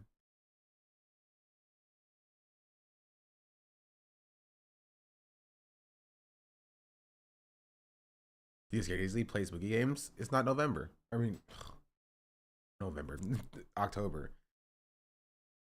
Collab with Pokemon coming? Yeah, for sure. Yeah, I can get a collab with Pokemon, for sure. Yeah, for sure. Yeah, totally. Housing crisis in America. Everybody knows it. And Trump, in his inaugural address, did not devote one word to it. Today in America, we have more income and wealth inequality than we have ever had. The wealthiest 3 people in America now own more wealth than the bottom half of our society. Hey, chat, it's talking about us. We are the bottom half of society. Ooh. But Trump had nothing to say, not one word, about the growing gap between the very rich and everybody else. And maybe, just maybe, that's because he had those 3 people, the 3 wealthiest people in our country, sitting right behind them at its inauguration. And I should add, y'all are loaded. Where's my money at, chat? Where's my money at then?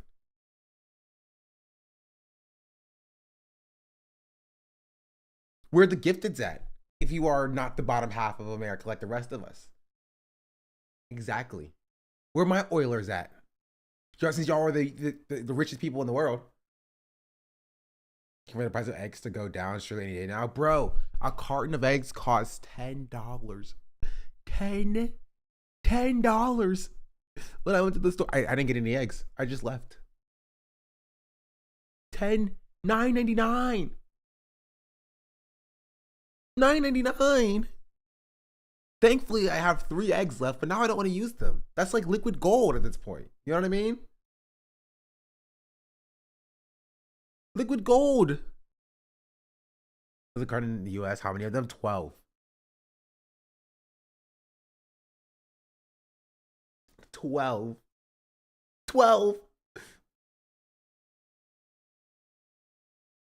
Resell the 3 eggs in your fridge? Yeah. Put them in your freezer for a rainy day. 18 eggs is $8 at Whole Foods right now. Maybe Ralph's is scamming me, apparently. I don't know why they would do such a thing.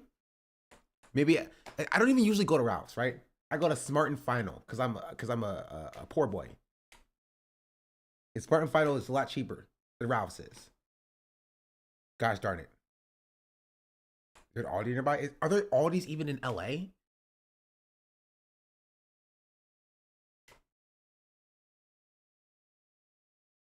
You Smart and that's Final. Thank you.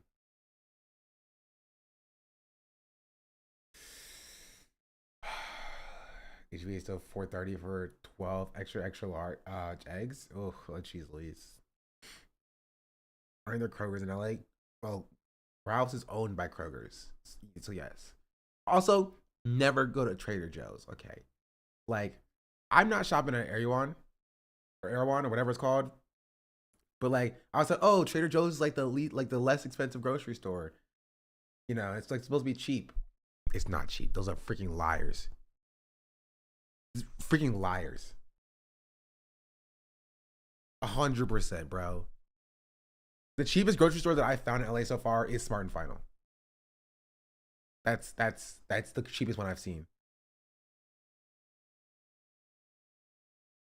But I haven't gone to the pavilions yet. Maybe that would be different. Who knows? Anyway, sorry. Back to the Bernie video. I'm just me complaining about prices. That those three people, if you can believe it, and this really is unbelievable, saw their wealth. Cheaper than Trader Joe's if you know what to shop for and take advantage of the sales. Whole Foods is also expensive. Got 3 Aldi's in LA, Inglewood, and Panorama City, West Hills. The Walmart sauce in California. There's a lot less Walmarts here, but I've never been a Walmart fan. Increased by more than $233 billion since the November elections. How's that? $233 billion increase in wealth for the 3 wealthiest people. No. Why don't we just, like, have we ever considered that to be an option?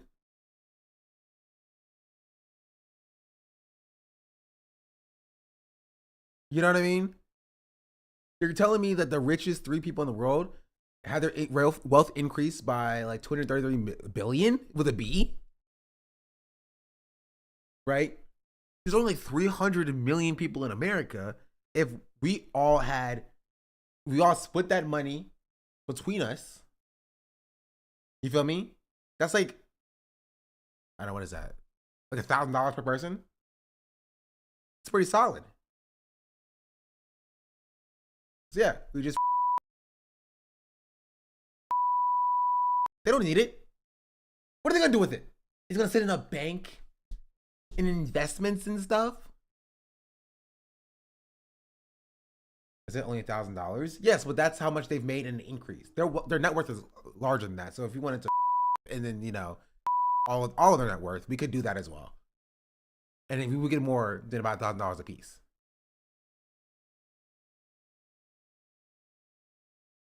But all you need to do.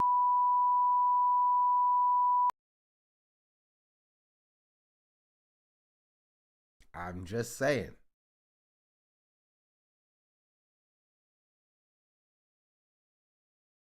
Wonder they were sitting right behind Donald Trump at his inauguration.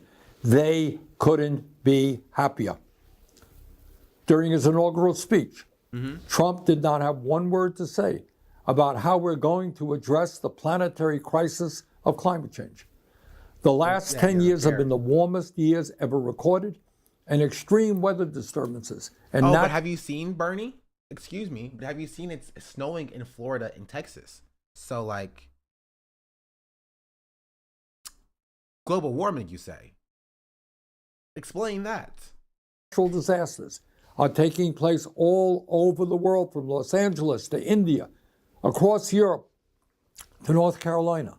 Bro, I don't understand. Right? I've heard Los Angeles and North Carolina talked about in a natural disaster setting so many times this past week, at least, that, like, I went from, like, North Carolina to Los Angeles. Am I the bad guy? Am I the curse?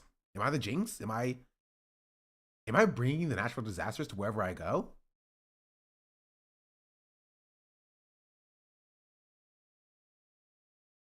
What state does Elon Musk live? Guess I'm going to Texas.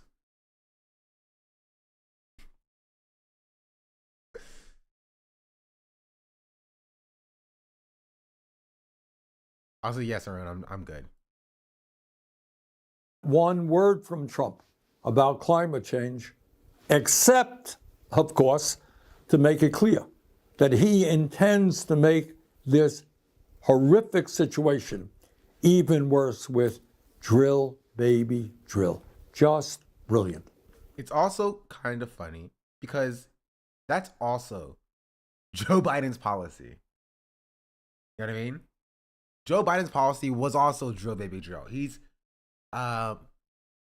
like allowed more drilling permits than like Trump did in his first term, right? And so Trump was like not to be showed up. He's going to allow more drilling permits on federal land than Biden did in his term. But just putting that out there.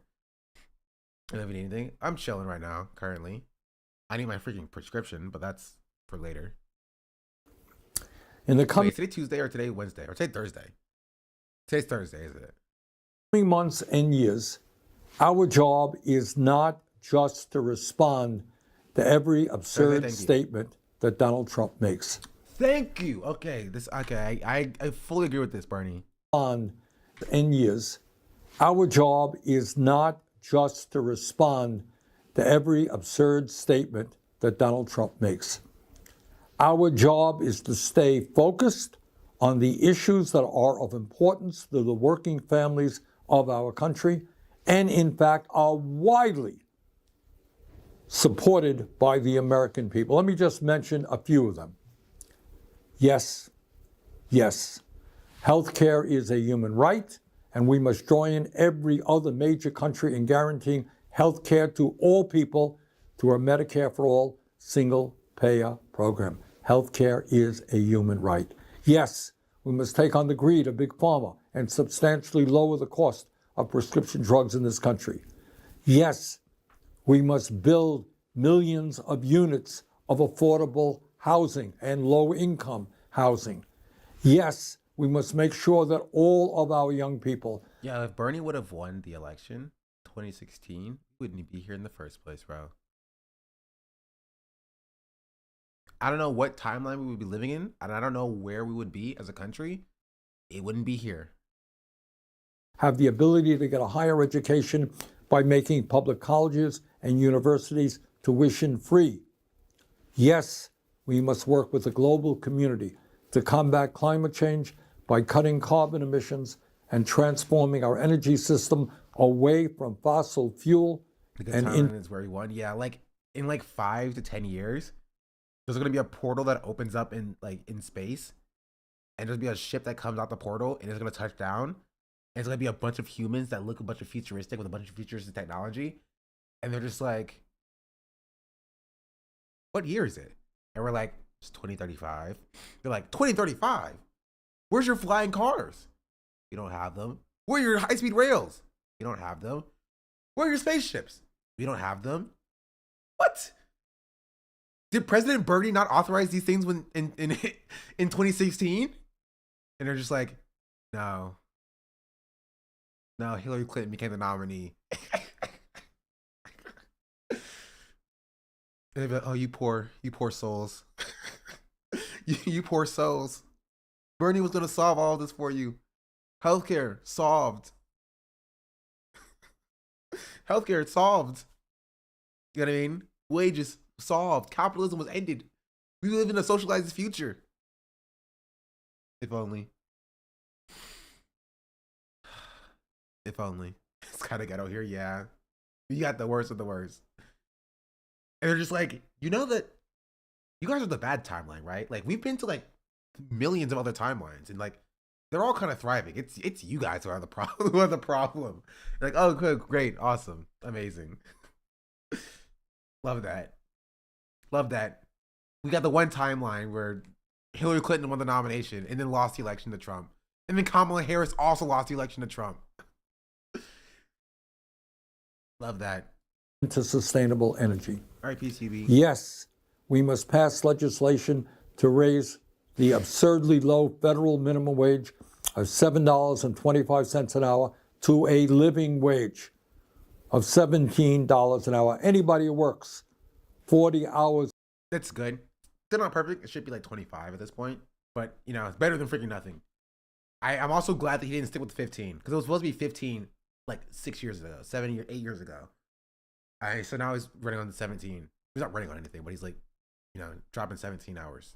So a week in this country should not be living in tell us that we have the future that turned out to be the bad ending. Poverty. Yes, we must pass the PRO Act and make it easier for workers to join trade unions and grow the trade union movement in America. Yes.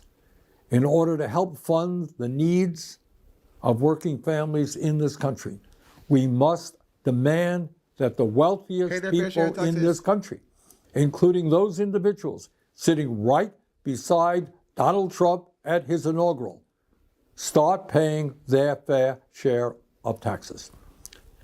Yes, we must end a corrupt campaign finance system which allows a handful of billionaires. Can we end Citizens United? Anybody? Anybody? Can we? No more Citizens United, please. Is that too much? That's probably too much to ask for. Okay. No, it's fine. Yeah. I like my corporations being people. Thank you. As to buy elections and move us rapidly into an oligarchic form of society. Bottom line, as we enter the new Trump presidency, we have got to remain focused. We cannot panic. No matter how many executive orders he signs, and no matter how many absurd statements he makes, our goal remains the same. We have got to educate, we have got to organize, we've got to put pressure on Congress to do the right things. And by the way, with Republicans only holding a 3 or 4 seat advantage in the House, we can stop them time and time again if we are organized. Yeah, he's not wrong. He's correct. The problem is when you have a fractured party like the Democrats have, you will see defectors. Right? And the defectors will give the Republicans the votes that they need to override any filibusters to pass through whatever legislation they want to. So Joe Manchin is a senator, so it's not necessarily a problem for the House. But like, there are their own defectors in the House that will side with Republicans. For whatever the policy is. Especially when those people think that they can benefit more and survive easier if they work with the Republicans under the Republican presidency. Finally, my friends, we have got to fight to create an America based on economic, social, racial, and environmental justice. That's what we've got to work on. Let's go forward. Let's do it. Thank you.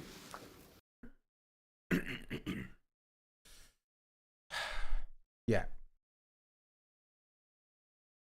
He's right. Good video. Man, Bernie could have united the world against like corporates. I want to be hopeful, but it's tough. It is tough, but like this is where we need to like actually sidestep the Democrats entirely, like completely sidestep the Democrats. And that means like we need infrastructure where there is not a single person, especially in like local elections in 2028, that there is not a third party, a viable third party alternative for. Right? I don't think it will happen for the presidency until at least 2032, right? But in local elections, there needs to be robust infrastructure outside of the Democratic Party, right? Building in local elections so that for the midterms, right, you see a tide shifting away from the Democratic Party onto the, any progressive entity that exists out there. I don't know what it is, and I don't care what it is, as long as it's not the Democrats. So that in the future, it's not a, duopoly. That's the idea. What's up, Pat?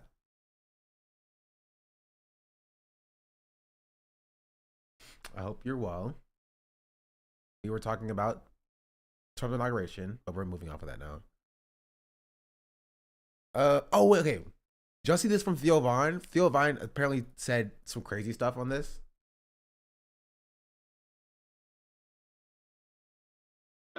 Heard you got deported, dude. A fan met Theo Von and told him a story about how his friend got deported, and this is what he had to say. Heard you got deported, dude. Bye.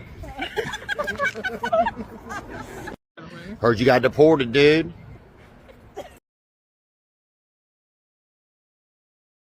I don't see any party, third party being viable before Citizens United gets overturned.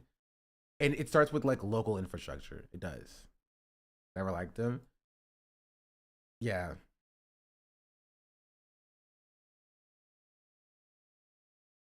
Yeah. I mean, I don't know, but I don't know what you say about this. You know, this is what's been normalized in society. And there's also this, relatedly. I don't really get Theo Von. He kind of thrives off of being this a guy who's kind of dumb, frat broy, right? But gives his opinions on everything. That's kind of his whole vibe, and he kind of falls into like this. I know Theo from being ironically racist with Drewski. For years, I've seen journalists cover the manosphere as a random group of friends who show up on each other's podcasts. Today, I and other reporters published a story firmly showing how these YouTubers boost each other and politicians while steering male culture to the right. I haven't read. I don't think Theo Von belongs on this list. Okay, all right, dude. Where's the full article of this? Oh.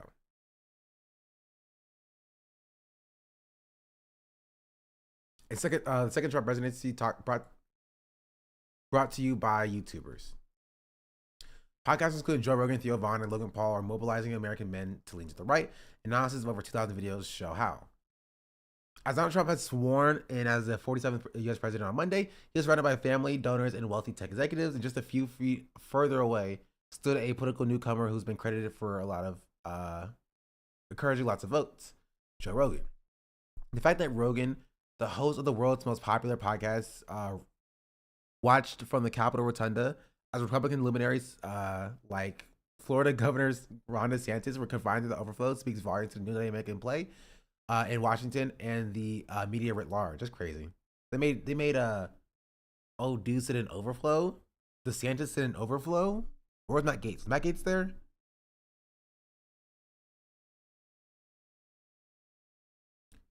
Over the past 2 years, a set of massively popular podcasters and streamers cemented themselves as the new mainstream source of information for millions of young men. According to the new Bloomberg analysis, used their perch to rally their constituents in support of Trump and the political far right. In an effort to understand the media diet of a generation, Bloomberg watched and analyzed over 2,000 videos from the 9 prominent YouTubers. Andy Ross, Andrew Schultz, Nug Boyd, Logan Paul, Joe Rogan, Lex Friedman, Patrick Bet-David, Sean Ryan, and Theo Von. The only person I'm not familiar with is Sean Ryan. Reporters reviewed nearly 1,300 hours footage from their channels, mapped out the podcaster's guest network, and quantified the frequency of key political messages that they distribute to tens of millions of subscribers each day. To hear them tell it, America is in a desperate place, destabilized by soaring inflation, migrants streaming across the border, and the beginnings of a third world war. Gender politics have gotten out of hand while schools and medical establishments duped the public. The same message is not communicated in Trump's inaugural address on Monday. Now that Trump is back in power, the broadcasters are well positioned to help build his political agenda, transforming grievances into policy that could have a lasting effect even beyond Trump's term in office. In the monthly up to election, hosts had more politicians and pundits on their shows and discussed issues more frequently. Of broadcasters' videos that reached over 1 million views on YouTube during this time span, Bloomberg reviewed more than a third of the videos mentioned the voting or the U.S. election, often with the host explicitly calling on listeners to vote. 37% of highly viewed videos mentioned voting or elections. Hosts and podcasts frequently discuss voting and elections over the last 2 years.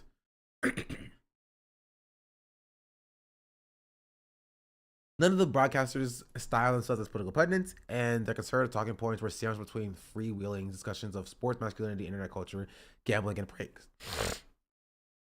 in pranks, making the rhetoric more palatable to a apolitical audience. Still, their popularity is sparking a very big sea change in terms of the voices that matter. Mark Zuckerberg, Meta Platform Inc., Chief Executive Officer, said in a conversation with Rogan published on January 10th, there's this wholesale generational shift in who are the people.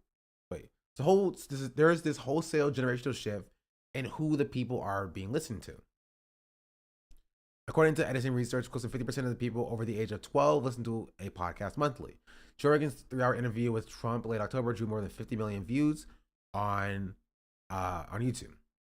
Just going for a while. I'm not gonna read all this. She's a freaking wheeze.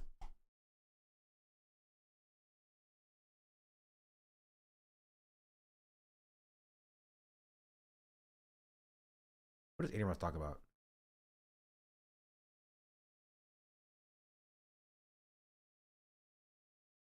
Terran is one guy who I have a podcast about, Cybertruck guy, a Sound Watch. He talks with a lot of military guys. Yeah, okay, basically they talk about these are political peoples. Yes, true. Thank you. Okay. I'm sure it's super engaging, but I can't do all this reading, dog. Especially not with my voice like this.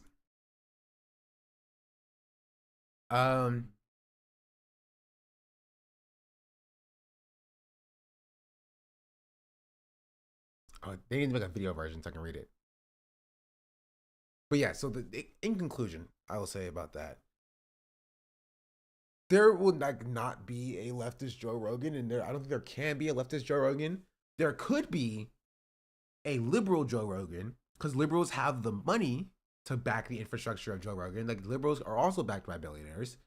The problem is, and why there would be no leftist Joe Rogan, is because to be a leftist is to be anti-capitalist, and billionaires, by and large, will not give money to an anti-capitalist. Right?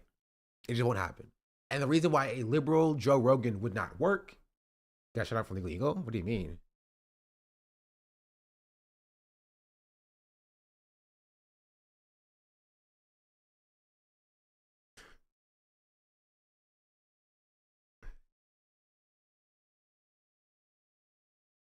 Wrong thing? I opened the wrong stream. Oh, I was like, this is okay. I'll show you what it is, Jack. It's kind of funny. It's kind of funny.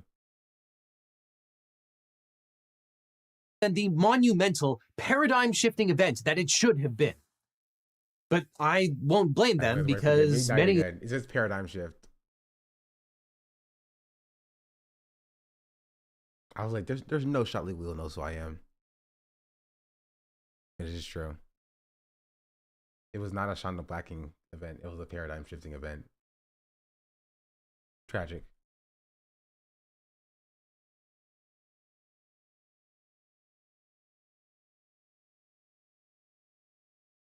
The DNC is making a mistake of seeing people like Joe Rogan and Hassan as ordinary celebrities with a given following from their political ideologies, not just being popular. Even then, right? Even then, on like, liberals have the money to make their own Joe Rogan. The problem is that liberal ideology does not speak to people's beliefs, right? Conservative speaks to people's bigotries, right? Speaks to people's like vices, right? And then like leftist speaks to people's material conditions, but like liberals don't speak to working class people. They don't talk to working class people. But there's a Laguna fire.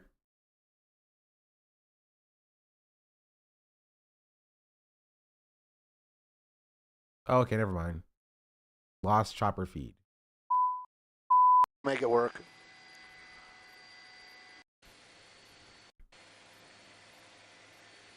Pardon me?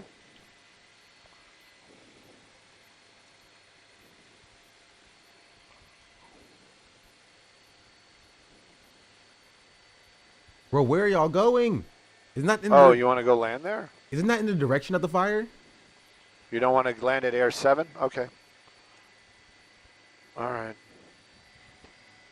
Do they have Anything to drink over there? Okay. Guess okay. I guess. Oh. Okay. Okay. All right. I guess we'll never know what happened with that fire. So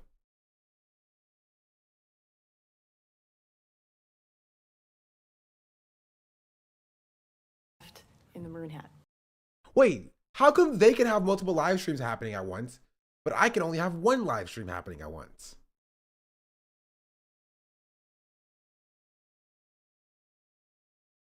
Red tape. That's not the fire. Incentivizing. I don't care about the CIA director vote. Whatever. Liberals don't have an ideological product because they only define themselves as negatively compared to conservatives. We are not invested in harming, not as invested in harming marginalized people as not moving anyone. Yeah. And so liberals need to at least figure out what they want to say, what they won't. We need to move past liberals. It's not happening. That's an L. It also hurts my freaking ear. Thanks. Bro, the Associated Press, every Associated Press live stream is literally just in one ear.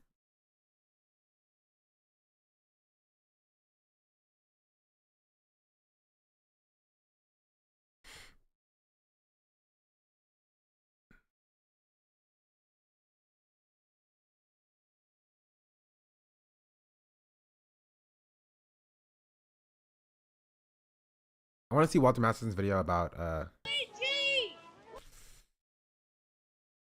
the salute. 8 YouTube frogs? Yeah. To be fair, I'm also vertical on YouTube, so. I'm at the inauguration. Elon Musk just gave the Sig Heil, and MAGA hasn't been told what to think about it yet. So I'm gonna just ask them what they think about it. Yo, please put this iPad in the case, bro. Please, I beg of you. It's stressing me out. Get an honest reaction. Hey, look at this. Did you see this? Did you see that? Yep. Elon Musk, he's talking. He's at Trump's. Okay.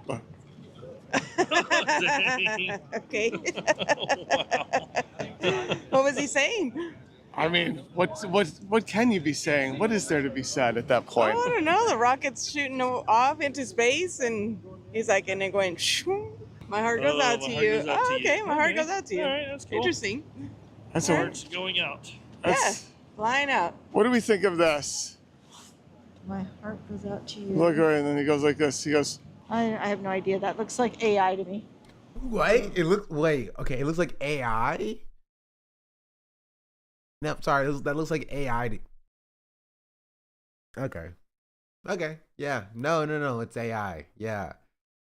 Yeah, so you think it looks bad, right? So you think somebody AI'd him doing the Hitler salute, and if it was real, and he actually did do it, you would think that that's a bad thing, right? You would think that that's a bad thing, correct? Can we agree on that, lady? At least where it's bad. But what if it was real? Thank you. Okay, thank you, Walter. Thank you for asking the question. What if it was real? What would you say about that? It's either, oh, that's AI, it's not real. And if it was real, it's not a problem. You know what I mean? If it was real, I don't know. If it was real. Yeah, I have no idea what that is. It looks fake, though. It looks fake? So I'm trying to get people's reaction. What do you think about that? You want me to read it? No. What do you think about it? Oh, Look just at Elon in general? Elon, no, look at it. His hand signal? The hand signal. Yeah. He's a Texas Longhorn fan. It's I mean, come on. Come on. What do you think about Bro, what is this a phone? That's like huge. It's like this phone looked like an iPad. I genuinely thought it was an iPad. Is it an iPad? I can't tell. It's either a tiny iPad or a giant phone. So I know it's not iPad mini, I'm sure. It's so small. He's in Texas. Oh, He's that's a Longhorn fan. He's a Longhorn fan. Yeah, Like this is my iPad. Yeah. You know what I mean? It's quite large in comparison.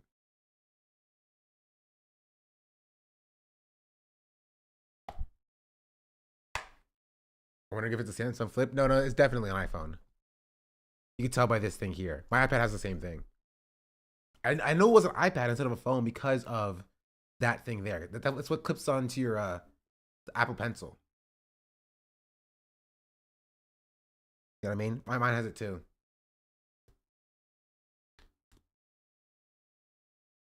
It has that on the side, but it is an iPad. It is. I'm pretty sure. You guys here for the inauguration? Yes, sir. Look at this. What do we think about this? No interview. No, it's a heart. It's a heart. It's a heart. I know you're fake news. I know You're fake news. I know yes. you're fake news. Listen, if you see someone with the sig high, yeah, it's a heart for sure. Yeah. See, he got the I'll see the Apple logo here. He got the talking point. He was like, "Oh, I know you're fake news. I know what you're trying to say here." it's just they're trying to let you know that their heart goes out to you. If someone's in your neighborhood, they're marching and they do the Sig Heil, you know, it means their heart is going out to you. What do we think about this? Look at this. Look at that. I love him. You do? I love him so much. Do you love what he's doing, lady? Do you appreciate what he's doing there? He's going Well, you to don't do... think that's weird though, that thing? You No. don't think that's weird to go like that? No, I don't think he's... What are you talking about? Look. You know the hand off. But look. Hands and look the light.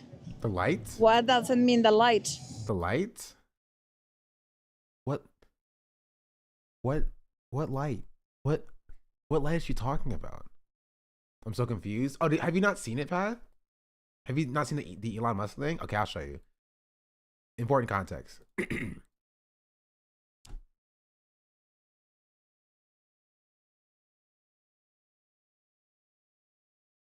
Elon Musk.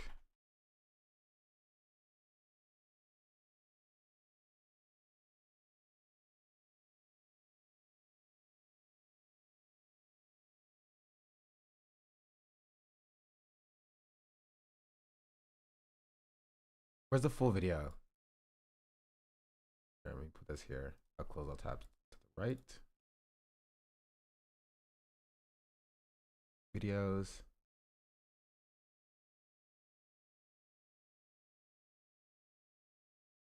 You know, there are elections that come and go. Some elections are, you know, important. Some are not. But this one, this one really mattered. And I just want to say thank you for making it happen. Thank you.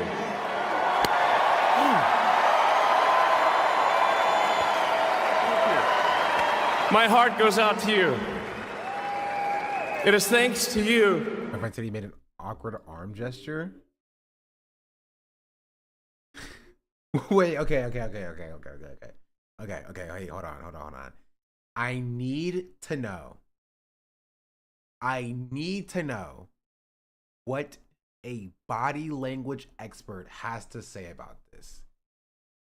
Hey everybody, Dr. G here. I'm a clinical and forensic. Tell me, body language expert, please, what did he mean by this? I could not figure it out for the life of me. I need someone who is an expert in body language to explain to me what he meant by this. So please, the floor is yours. Forensic psychologist as well as a body language expert, and today we're going to be analyzing the behavior and body language of Elon Musk during his post-inauguration speech. Before we get started, a couple of quick things. One, I wanted to make sure you know this is not a psychological evaluation of any kind. These are just my opinions. In addition to that, I wanted you to know that I have a course on body language. It's in the description below. Last thing before we get started is I do want to remind you to like and subscribe if you want to see more content.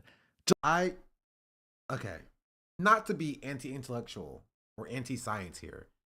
Is body language a pseudoscience? It's not a real thing, right? It's like kind of like a polygraph, and like it's not like magic as it's portrayed, but like it does could somewhat give you an insight into certain things, but it's like kind of over exaggerated in how useful it is. You know what I mean? Like polygraphs are not like exactly fake. You know what I mean? But like they're measuring like, you know, your perspiration, your pulse, and like certain things can glean certain insights into maybe whether or not you're lying or not in certain situations. And like maybe body language is like that. Like, yeah, sure, if somebody like scratches their nose a lot, or it's just heartbeats. Oh, never mind. Wait, you're telling me in 2025 polygraphs have not just got around past heartbeats? It's just your pulse, and not like your perspiration levels or what? Come on, bro. If you're gonna do like polygraphs and stuff, you gotta. Nobody has made a fake or not fake. Sorry, totally real. You know, successor to the polygraph itself. It's just your pulse. That's so stupid. I was going off of like movie, you know, magic thing, which is like, I think this is your $1 billion opportunity. Yeah, I got it. 100%. Like, yeah, it's like, you know, it's measuring your pulse, its heartbeat. I know. I'm saying like, it's like just your pulse and not like your perspiration level, not like your, you know, how like fidgety you are or whatever. Like, you have like blinking rate. Yeah, like stuff like that. You know what I mean? Like, there's like a bunch of like, if it's just your pulse, that's stupid. You feel me? Like your pulse can be elevated for any number of reasons. But like if you have like a bunch of different factors that kind of like together culminated into like maybe whether or not you're lying or not, like that would be a little bit better. Right? Which doesn't indicate a lie. That's what I'm saying though. But I'm saying if like a number of different things to you can like factors to kind of pull in to be like, okay, maybe this person's not being truthful. I don't freaking know, bro. I thought it was more than just your pulse. That's stupid. Anyway, sorry, we're totally off topic here. I need to know what a body language expert is saying about Elon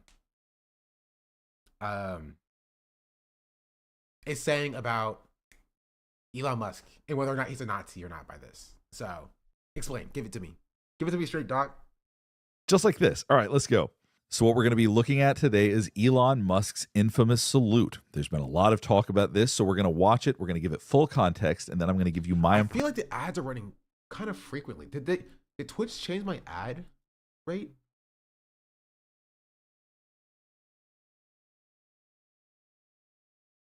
No, it's about the same. It just feels more frequent. Also, it recommends me running 10 minutes of ads per hour, bro. That's kind of insane. I have a little bit of shame.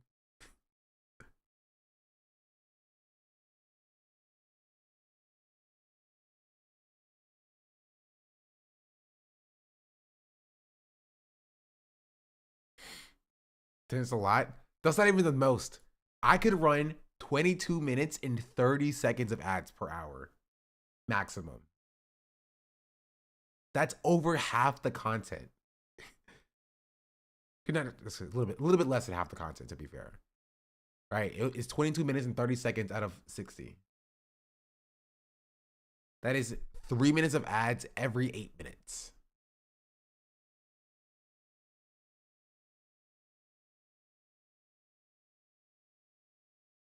Yeah, okay, we're not gonna do that though. We'll put it back down where it was. That's like a TV show? Yeah. We got women in the ads. Count yourself lucky. I mean, it's just cable now. I am subbed and I get 0 ads. I have Twitch Turbo and I get 0 ads. But you can subscribe and get 0 ads as well, chat. If you want to subscribe at the top of the hour, or right now, it's not top of the hour. Twitch Prime gives you a free subscription as well. Also, Path, we have to play a game for February. I'm going to be on the front page for a month. I do collabs. Let's play. I'm down for whatever. A lot of people misunderstood what Elon did. It wasn't Nazi salute. It was 2 Nazi salutes. You're totally right. You're so right. People would think he did 1 Nazi salute. Like, no. He didn't do a Nazi salute. He did multiple Nazi salutes. Plural. Impressions, body language wise, as well as psychologically, what's going on here. All right, let's just jump right in. I'm sorry. Psychologically, what's going on here? Okay, sure. All right, cool. Okay, yeah. Okay, all right, sure. Okay, just suspension of disbelief. Okay, sure. Just tell me what. Sure. I guess. Okay. I'm sorry. It's so hard for me to take him seriously when he's like, "We're gonna figure out psychologically." He's a Nazi. Okay. We know what is going on in his mind. He's a Nazi. He's doing Nazism. Wait. Is he going to tell us that he's actually autistic? And he did it because he's autistic and we're being ableist right now? You know what? I'm gonna let him go ahead. Just tell me. Tell me, please. Just. Now, the first thing I want you to pay attention to right now is as he's celebrating. As you look right here, his arms are up, right? And they're doing this motion we call in the business pumping. He's pumping his arms up and down as he walks out. That is what experts, you might not be able to pick up on this, but experts like myself can kind of indicate that he is excited or happy about something as he's walking onto his stage. And if you look at his facial expression, it seems very neutered and neutral, but his arms betray his facial expression.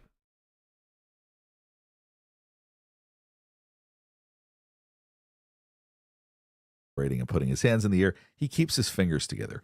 It's kind of awkward.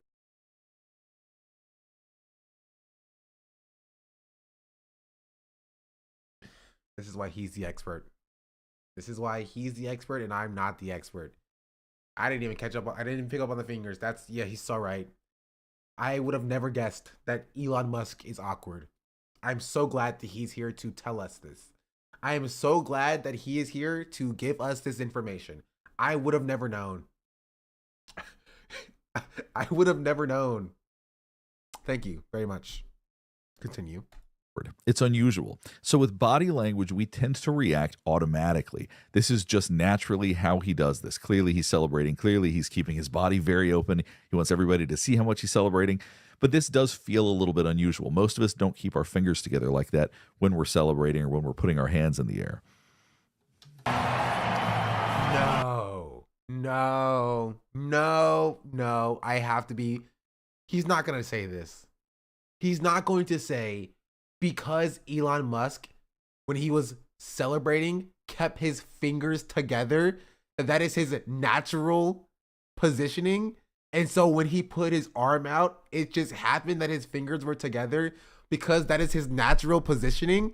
And then therefore it wasn't a Nazi salute and that's just his natural positioning. I don't believe that. I don't believe that.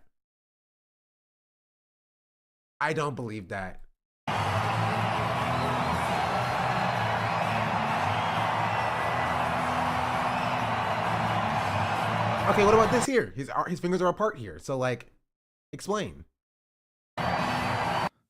So you look at how open his body is right here. Taking up as much space as possible. He wants everybody to see what a huge accomplishment this is. He wants everybody to see how important all of this is. So he is taking up as much space as we can. I oftentimes talk about with body language when we like put our hands on our hips when we're talking, doing something like that. We're trying to show our importance. We're trying to take up space. Right here, he is trying to. No, I'd just be tired. Maybe this guy is crazy. No, when I put my hands on my hips to like when I'm talking and stuff, like I just be tired sometimes. Like my arms be like down on my side or whatever. I'm like, okay. And like, I just want to like, take some load off of my giant arms and my 6-foot wingspan. And, I just put my hands on my hips. I'm just like, okay. But maybe he's right. And subconsciously, I just think I'm important. To make sure that his feelings, his exuberance about the celebration is seen throughout his body. He's really trying to. Yes, he's excited. Yes, he wants people to see that he's excited. Okay, we get that. Cool, thank you. Next, let's show that off right now.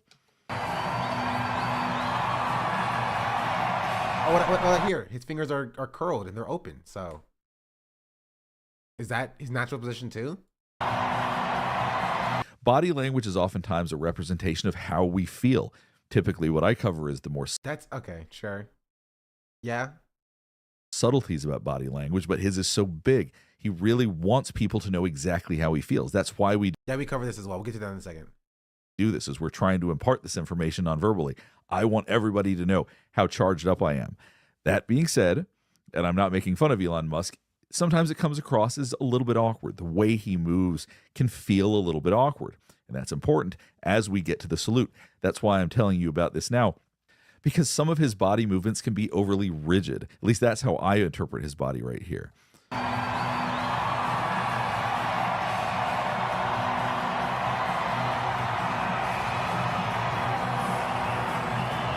Yes!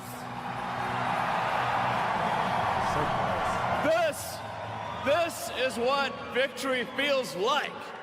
Yeah! Okay, I will point out, why is he pointing with 2 fingers? This is what victory... Why is he fingering the air here? Is that necessary? What is going on here? Victory feels like. Yeah!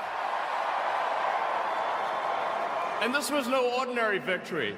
This was a fork in the road of human civilization. Okay. And you see him pointing. Third interesting, Asman take us hit LSF. What do you mean? What did Asman say now? How much more interesting can you get from like the Holocaust probably happened and like Asmongold is not a Nazi doing a Nazi salute? Like, what else could he have possibly said? This is a Quinn clip.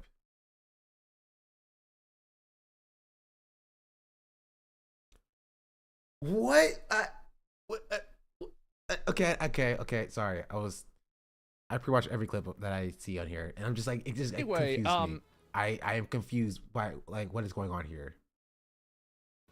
So 4chan is right. You are a Jew. Well, we'll get to that. My Jew brother.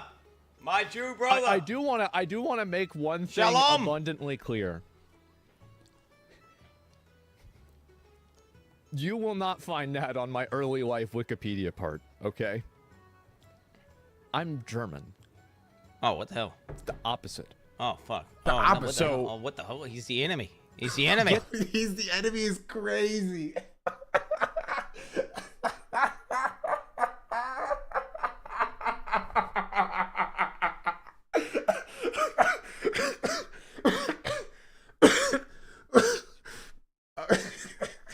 That is wild. That is insane. He's the enemy. He's the enemy. Not shalom, my brother. Get that out of your fucking head. Oh, what the hell? That's not true. What the fuck? Okay. What the fuck? I'm sorry. It's not true. Oh shit. And so yeah, the opposite. Exactly. Right. Well, that's not okay. That's not the opposite. Like, what are you? Why is he saying this? Like, Germans and Jewish people are like diametrically opposed. Like, what? He's like, no, we've been enemies, battling it out for decades. Like, yeah, they're not mutually exclusive groups. I don't know what. What do you mean? What is he? What? What I.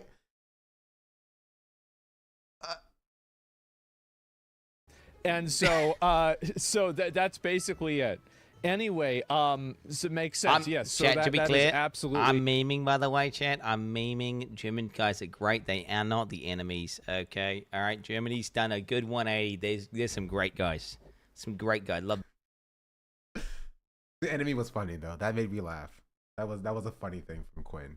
I will say, I did not expect it.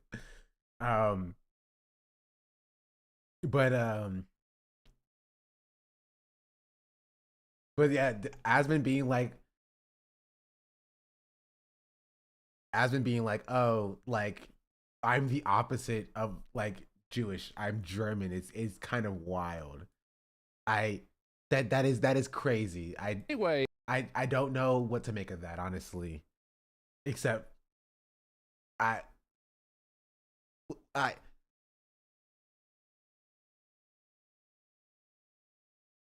what? I don't know. That's the 1% doubt is crazy.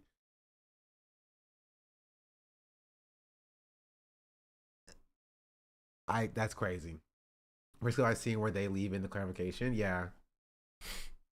Well, it's anti-Aspen, and LSF is like anti-Aspen, so they'll leave in the clarifications against Aspen. Does he even think before talking? Not really. Probably not. I don't think so. This, he really means what he says. He wants you to understand. This was a fork in the road of human civilization. Okay. And you see him pointing like this. He really means what he says. He wants you to understand. He believes this deeply. And he's trying to create something. Yes, I'm sure. I guess. Okay, I guess. Like, it's like the most like regular, normal, like observations, and then the most insane conclusion jumps when it comes to like this body language reading. You know what I mean? Like what are we talking about here? Also, City of the Dam, hello, welcome in. Thing that people really feel. So as you see him talking with his hands, as you see him pointing with his fingers, which can be an aggressive way to speak, he really is trying to make sure that everybody knows exactly how he feels about this. This was a fork in the road of human civilization. Okay. This you know, there are elections that come and go. Some elections are, you know, important, some are not, but this one. Now, if you look at his hands right here, he's doing something we call steepling. Now, we do this oftentimes when we want to be seen as an expert, when we're trying to impart information, when we're trying to say, you need to listen to what I'm saying because I know what I'm talking about. Listen to the context of this and then see when he does the steepling. Come and go. Some elections are, you know, important, some are not, but this one this one really mattered. So he really wants you to understand, I know what I'm talking about. I have my reasons for believing this, and this election really mattered. So you're seeing the steepling around this because to him, this is a point that maybe not everyone believes or agrees on, but he wants you to believe him. He's saying, you need to understand how important this was. This one, this one really mattered. And there was the eyebrows. Watch this right here. This one, this one really. So this one really mattered. Whether you agree with him or not, he 100% believes that this really did matter, and he wants you to know that. It mattered. Yeah, that's what he's saying. Like, he's like, well, whether or not you believe him, he really thinks this mattered. And he plays the clip again. He's like, play. And Elon Musk is like, this one mattered. You know what I mean? Like, yeah, you're just describing what he is saying in the clip. You know what I mean? He's pausing. He's like, here, you're going to hear him say, this one mattered, right? And I, as an expert myself, I believe he really thinks that this one matters. Like, thank you. Thanks, I guess. Sure. Okay. And I just want to say thank you for making it happen. Thank you. So here is obviously the infamous salute. Let's try to break this down and see if we can make sense of this. See if it seems that he's doing something. Listen, bro, this is just a me thing. I don't particularly know if we need to make sense of this. It seems pretty clear and obvious what I saw there. You know what I mean? But please enlighten us. What did you glean from this, Mr. Language expert, body language expert, if you will? Something as a sign to Nazis or neo-Nazis, or if it's an awkward hand sign. Let's check this out one more time. We'll actually be watching it a few times. It happened. Thank you. So you see, first he puts his hand on his heart. You see him biting his lip. The biting of the lip shows once again that he is feeling this deeply. Whatever it is that he's feeling right now, it's almost explosive for him. So he's biting his lip because he feels it so strongly. He's putting his hand on his heart, which in context, as he says later, his heart goes out to everybody. And now his body is in the position of what people are saying looks like a Nazi salute, but I'm not so sure. From a body language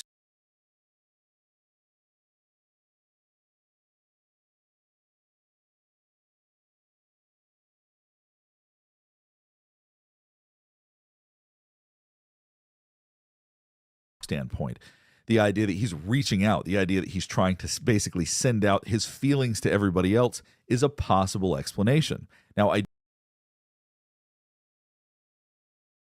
Have you considered that he's a Nazi? Maybe. I don't know. Hot take. But like, maybe if this person wasn't a fascist, wasn't aligned with fascists, and wasn't a Nazi, people would not think he was doing a Nazi salute. But, and this is context, Mr. Body Language Expert, Elon Musk is a Nazi. He's aligned with Nazis, right? He's supported Nazis. He's personally unbanned Nazis. He's interacted with Nazis. He had to apologize for supporting and shouting out a Nazi. So, with all of that context, when he does something like this, you know, I think that there is very much reason to believe, right? Very much reason to believe why people believe this is a Nazi salute.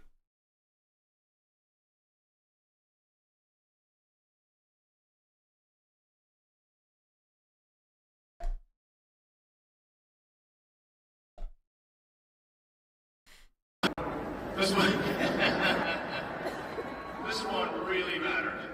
And I just want to say thank you for making it happen. Thank you. That was weird as shit. Yeah.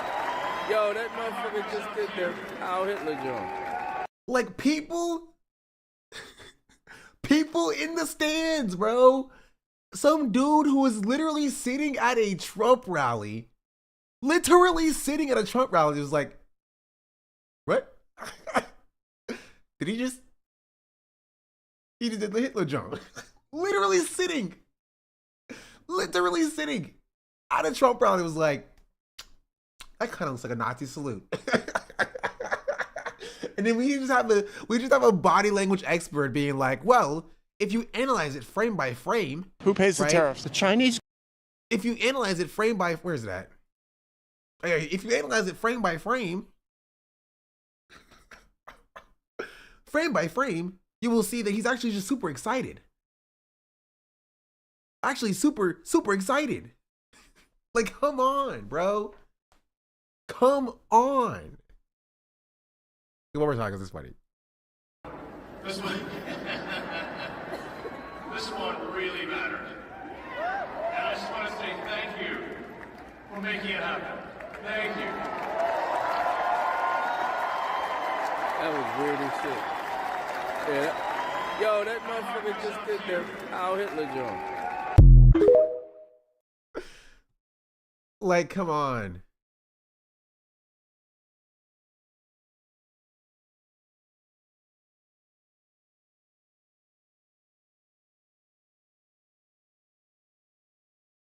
Backlash builds as Elon Musk endorses Germany's far right. Only the AfD can save Germany, said key Donald Trump ally. Like, yeah. Like, bro is super clearly, like, at least within far right circles. So I just really appreciate you're talking a few hours ago about disentangling pieces of social superstructures and trying to address each by piece fails to appropriately address the size of the problem. Oh, thank you. I appreciate that.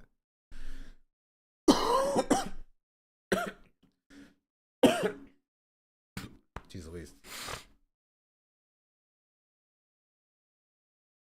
Yeah, sorry. Excuse me, Miss Dr. G. Please, Dr. G, explain. What do you make of this? Basically send out his language standpoint. The idea that he's reaching out, the idea that he's trying to basically send out his feelings to everybody else is a possible explanation. Now, I do get superficially, it does have the appearance. Superficially? Do you not know who Elon Musk is? Do you not know what Elon Musk has? Do you not know where he's speaking from currently?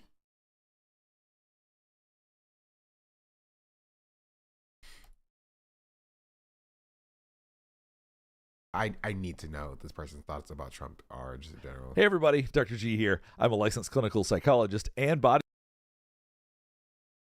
Just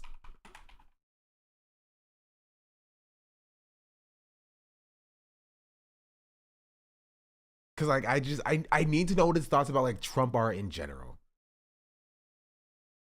What people refer to as a Nazi salute. Some people are calling it a Roman salute, whatever. It doesn't really matter. I think most people have that association. As we watch that, Thank you. obviously it was done aggressively. It was done in a way that was a bit awkward.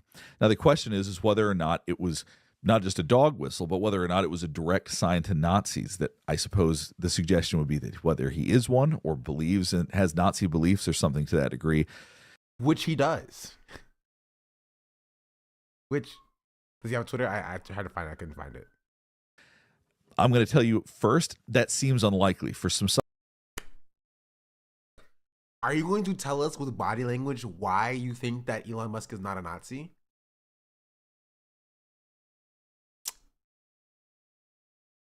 Are you going to tell us with body language why Elon Musk is not a Nazi? You're going to tell us what his ideology is based upon his body language?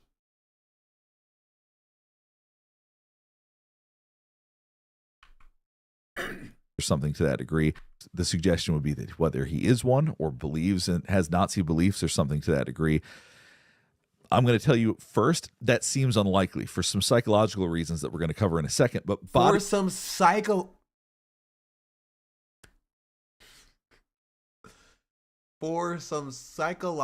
reasons,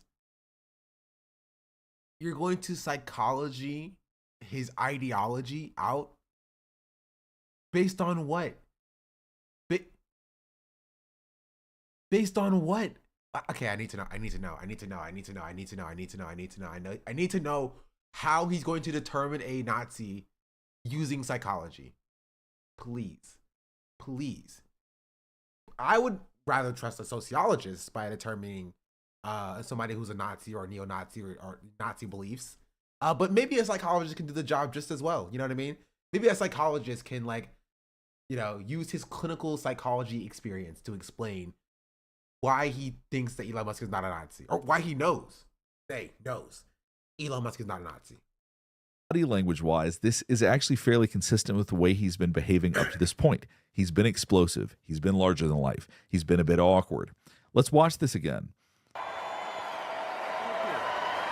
My heart goes out to you. It is. The way that he's doing this appears unconscious. The way that he's reaching back and touching his heart appears to be a natural part of body language. It wouldn't make much sense for him to do two salutes and then reach back to his heart. A lot of Okay, maybe it was conscious then. You know what I mean? Have you considered that maybe it wasn't unconscious? And maybe it was entirely conscious? It was completely deliberate? Is that a consideration that even goes through his mind in these 7 minutes that we've watched this so far? Maybe it was entirely conscious, right? And he's doing this specifically to, again, dog whistle, give himself an out.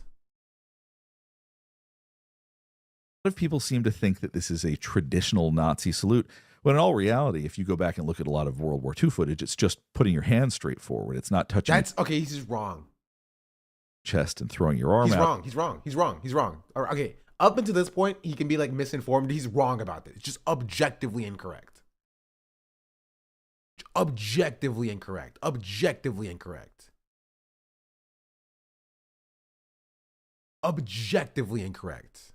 Straightforward. It's not touching your chest and throwing your arm out. Yes, it is. Throughout history, yes, Nazis have touched their chests and threw their arm out. Yes, they have. There is footage of Hitler doing this. There's footage of neo-Nazis marching in the street and doing this.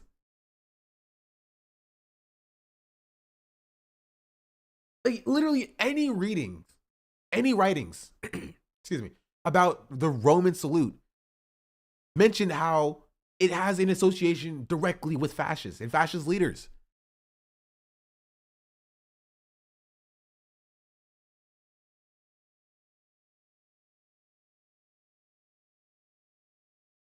Particularly not in this fashion. For making it happen. Thank you. It literally, anybody, okay, chat, who has the link? Who has the link? It literally follows the exact cadence of Nazis. Like it follows the exact cadence of Nazis.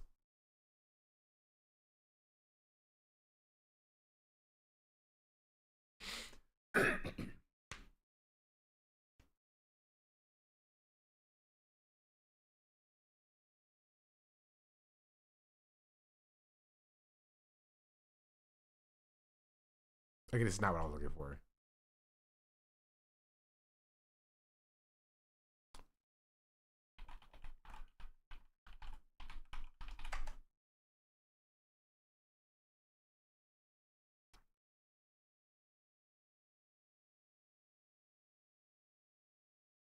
Bro, where's the...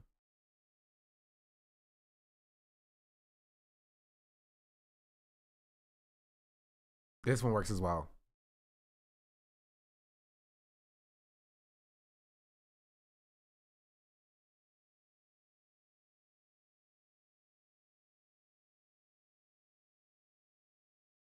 Thank you.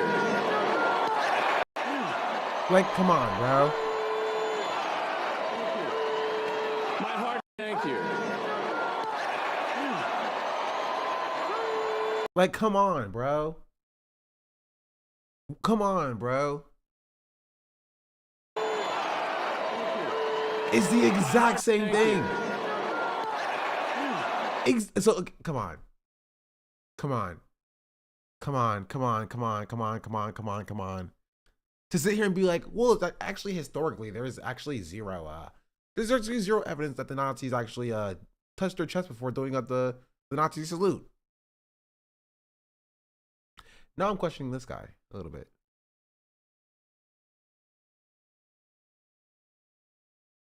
Now I'm questioning this guy a little bit. Here.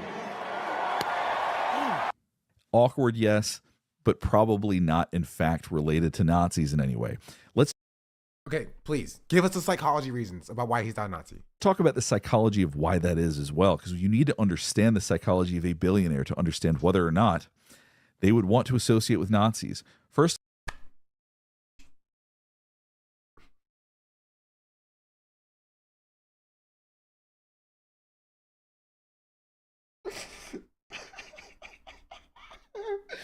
Yes, yeah, 100%, yeah, for sure. Historically, billionaires and capital owners have had zero association with Nazism. Just go back in history, bro. Every billionaire hated the Nazis. Nobody ever wanted to work with the Nazis. They were so mad at Nazis.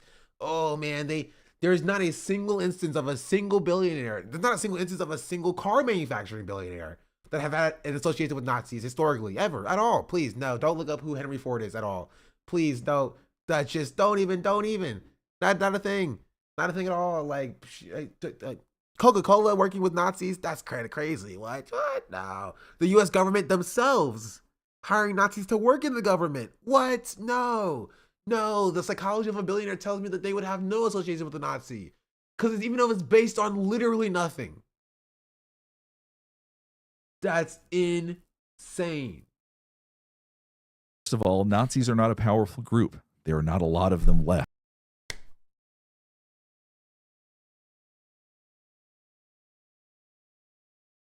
Sure.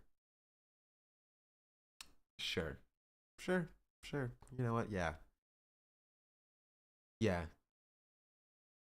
If you're talking about the 1940s Nationalist Socialist Party of Germany, then yeah, maybe. There's not a lot of like those people left, even though that's still to be determined. Don't look at Argentina or in the US or in like Germany now currently or in Russia or in Ukraine, right? There's not a lot of like ideological Nazis left. But if you're talking about like neo-Nazis or the spiritual successors of Nazis, literally just look anywhere. Anywhere. Literally anywhere. What are we talking about here? Is he about to suggest that Nazis died out? Yes. Yeah. That is what he's implying. He's implying that there's not many Nazis left. So why would a billionaire associate with a fringe group? Like,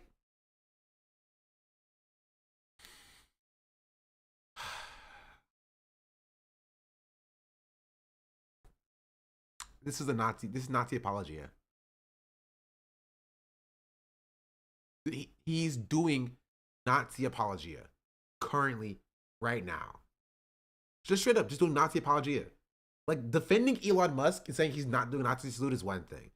Claiming that, like, Nazis are a fringe group who have no power, when, like, Donald Trump, who is, like, objectively a fascist, who has Nazis in his cohort, just won the highest office in America and the most powerful position in the world, is Nazi apologia.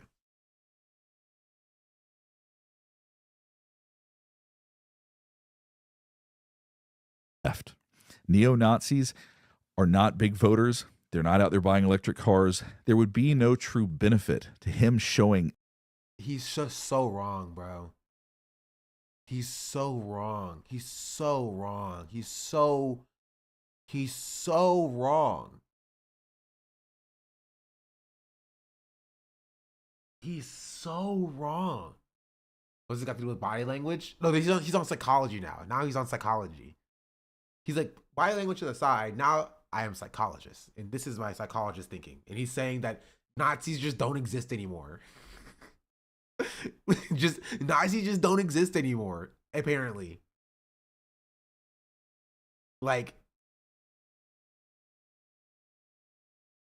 deference to Nazis. It doesn't really make sense psychologically.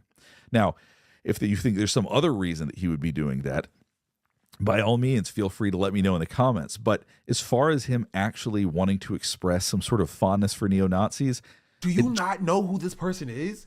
Like, he must have woken up from a coma at least 2 decades long to have zero knowledge of Elon Musk, to have zero knowledge of Elon Musk's ideology, and to have zero knowledge of the fact that the Nazis still exist in a multitude of different forms.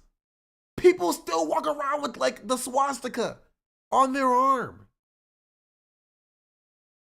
There's videos of people punching them because they exist.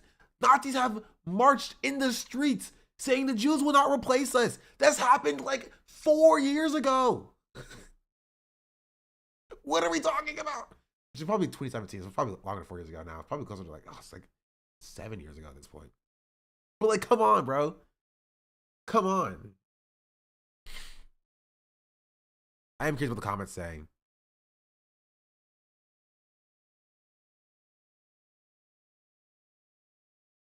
So we'll finish this off and we'll read the comments. just doesn't psychologically make any sense. Years ago, I was in a counterterrorism program run by current and former U.S. intelligence. Yeah, that checks out. That checks out. That makes a lot of sense. Yep. That makes a lot of sense. That's all. You should have led with that. You should have started with that. You know what? I won't say anything, but that makes sense.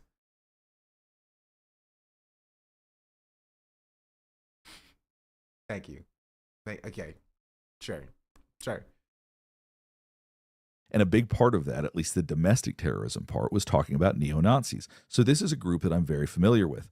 And the idea that somehow he's showing interest in them, that he is showing them allegiance in some way, doesn't really make a lot of sense psychologically. Like, okay, I'm sorry. Also, he keeps saying psychologically, and it's like hitting my brain like a freaking anvil.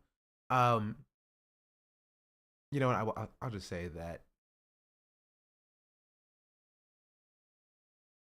I'm sure you were very keenly aware of neo-Nazis if you were in the CIA. That's what I'll say.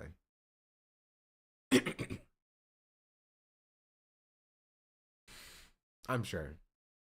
What is this?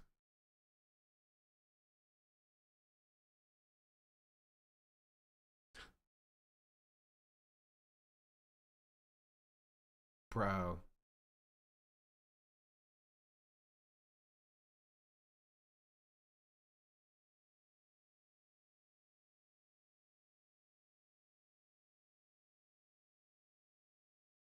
Oh.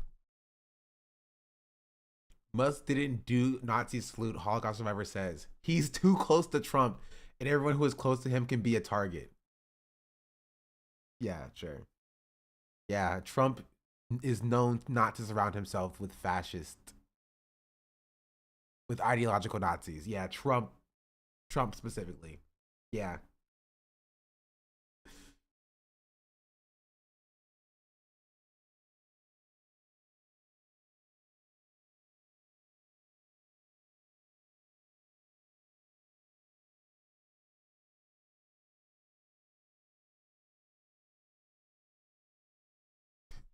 The ADL is correct. It was not a Nazi salute, but many of the media is furious with Trump won, and it's a way to attack him by attacking Musk.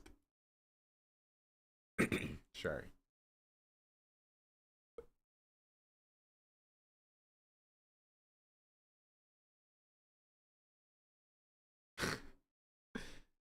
Steven thinks the media should focus on real anti-Semitism from Hamas in Iran, among other places.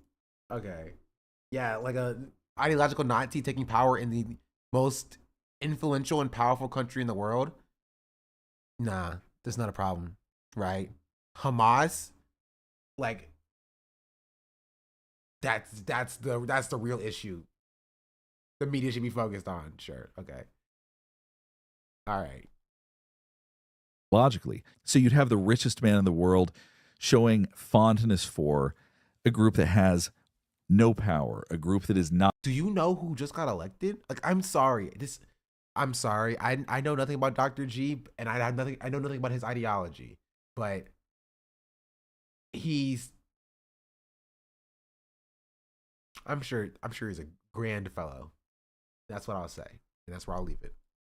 Not popular, a group that is not liked by anybody. It doesn't really make much sense psychologically for him to do that. Bro, I will take a shot every time he says psychologically. I'm getting brain damage every time he says it. I want him to do a psychology video on my brain after this, because like my brain is dead. Unless you just think that he's trolling people, unless you just think he's doing it to which he has a history of doing as well. So I don't know, maybe just thinking about that. Hate people, and that's always possible. To me, this looks more like an awkward expression of body language rather than somebody who is trying to somehow connect with Nazis or let people know that he's interested in Nazis or has some sort of dog whistle for them. My heart goes out. He knows the term dog whistle. This would be a dog whistle, right? You defending him by being like, this doesn't seem like a Nazi salute to me. He's just kind of awkward. Would like serve the dog whistle purpose. He would be doing it so that you would say that, so that he can actively signal to the Nazis that it's actually for. And the Nazis love it. To you. It is thanks to you that the future of civilization is assured. So should Elon Musk be more careful with his body language? Yeah, he probably should. Was it a good idea to do that kind of wave? Obviously, that's what people are taking from this speech. That's what people are remembering from it. So I think it probably distracted from his overall message. But the idea that he is in fact trying to show some sort of allegiance or show some kind of expression of Nazism, I find extremely unlikely. And just to be very clear, if I believed that Elon Musk was actually doing a Nazi salute, I would be the first person to tell you. My wife's Korean. My kids are half Korean. I don't like the idea of neo-Nazis. And if I thought... Oh, thanks, bro. Sure. Sure. Okay. All right. Okay. Sure. All right. Okay. Okay. that he was associating with them, or if I thought he was promoting them in some way. Are you not on Twitter literally at all? Like, do you not know who he is? Do you not know who this man is? What are you talking about? That's his entire output. His entire output is promoting Nazis, okay? Literally, that's all he does, all right? It's him lying about being good at video games and promoting Nazis. That's literally all he does. Literally all he does. That is his most consistent position. He doesn't believe anything except for Nazism. Only the AfD can save Germany. Germany's far right party. Bro, he's tweeting like he literally had to go on like an apology tour because he was like quoting and supporting like actual Nazis. He has a history of being a Nazi. What are we talking about here? Like what is he talking about? Are you joking?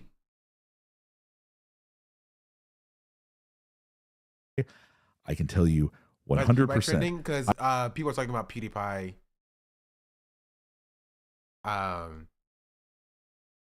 making a new right-wing like youth thing. Also, I think maybe because like he was like quoted in the shooter's manifesto for this school shooter. The shooting that happened yesterday. I think that may be part of it, which I didn't talk about today because like, bro, have you seen that freaking manifesto?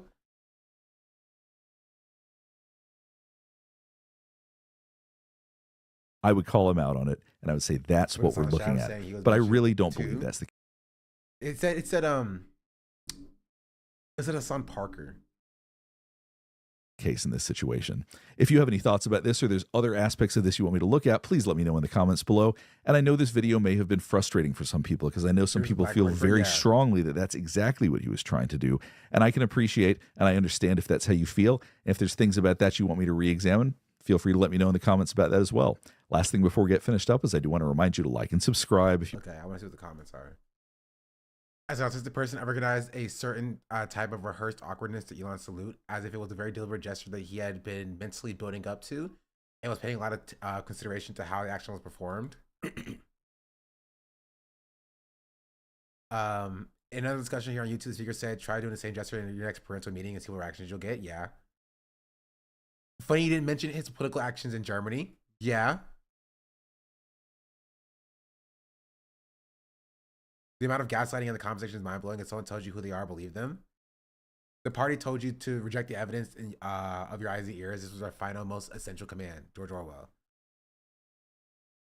Expecting this for the month, he's well prepared to show off who he really is.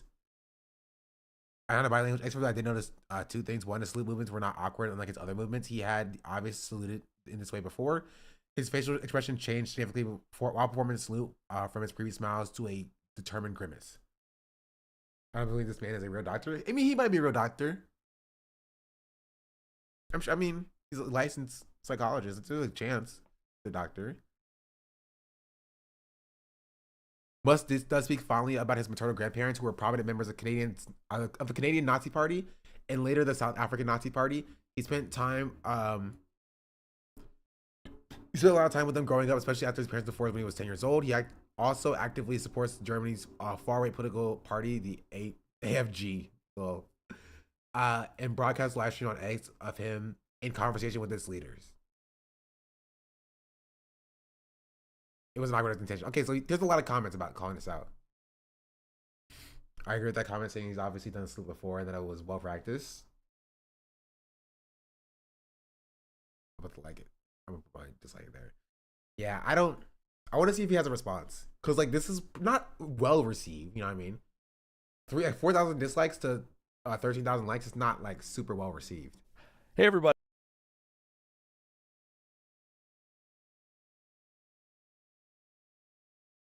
Let's see what about this one.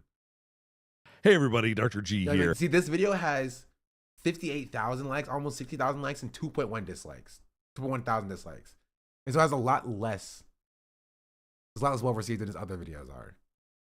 So hopefully he takes this and he learns from it. I do wonder if he has a Twitter somewhere.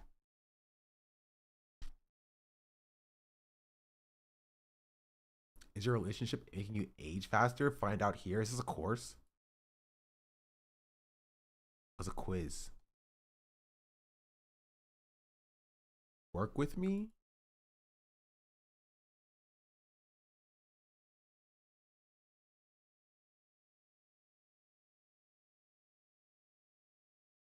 Oh, he's a contributor on Law and Crime Network. This network sucks. No offense. Does the man accused? A little bit of offense. This network sucks. It's bad.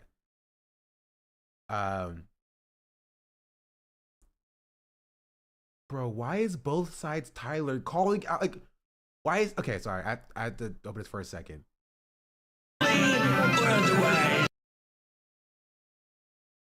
Why is he talking about Sam Hyde calling out Vivek Ramaswamy? What? Why? Anyway, whatever. It's fine. That needs to be locked in a cell. Yeah, why talk about him? Why give him any attention about like what he actually has to say? He's a Nazi.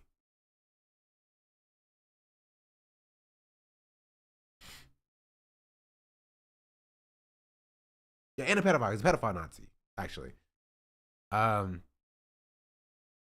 Anyway, sorry. That was an aside, because I saw that video pop up and I was insanely curious about what he had to say about that, and we learned that he had nothing to say, nothing relevant to say. Oh,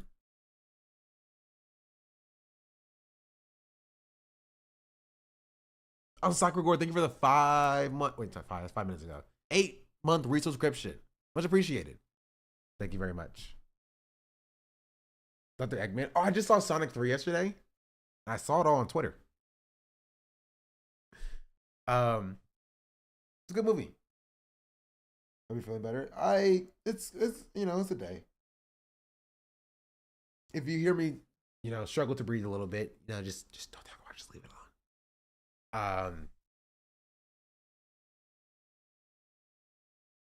We had a third one. Yes, they did. In 360p. No, it was like 720p. It was pretty good, actually. Not bad.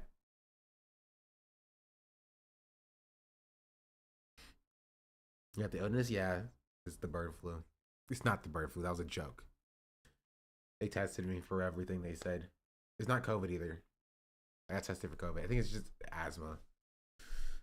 And living in Los Angeles that has terrible air quality. Not a good combination.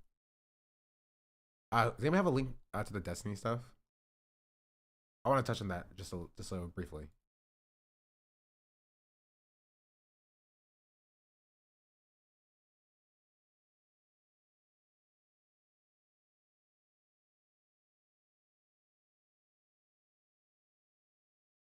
Is this? I saw a sound clip earlier if you want it. User drama is not a bad thing for Mega Thread either.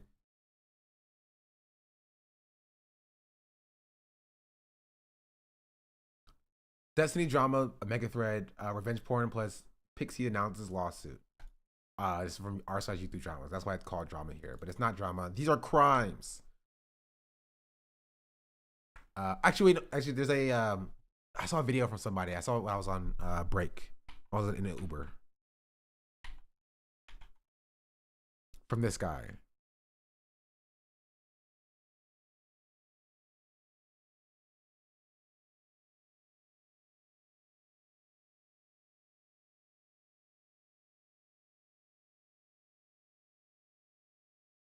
There.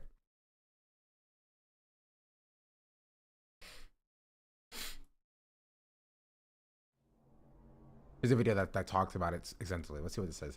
Yeah, this drama is me fast about wanting to get a Mega Thread together. I will try to summarize the current drama and provide links appropriate posts.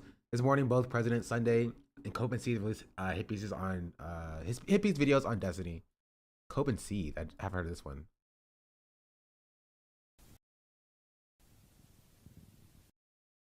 I saw this one. It's relatively well done. Both the videos discuss Destiny's behavior regarding his treatment of sexual partners and ongoing scandals surrounding leaked DMs, photos, videos of sexual nature. Destiny's found himself in a couple of scandals regarding sharing new photos and other materials such as video/sex tapes without the consent of individual partners that appeared in them. So let's just watch this video for some context. In this video, I'm going to tell you a story about a man. It's a story that has been replicated over and over and over in government, in show business, in business boardrooms, restaurant franchises. This time, it's about a man with a small social media empire on YouTube. A man who uses his clout and his fame to lure mentally and financially vulnerable women from his community into sexual encounters which he records and then, without their consent, shares with others. It's about how that man developed such a stranglehold over his community that no one, no matter how disgusted they are, will dare call him out for this, even when it becomes public knowledge. And most importantly, this is a story about power, and of how normal human feelings can be contorted to serve a machine to make a man immune to the effects of the abuse he has inflicted on an astonishing number of people.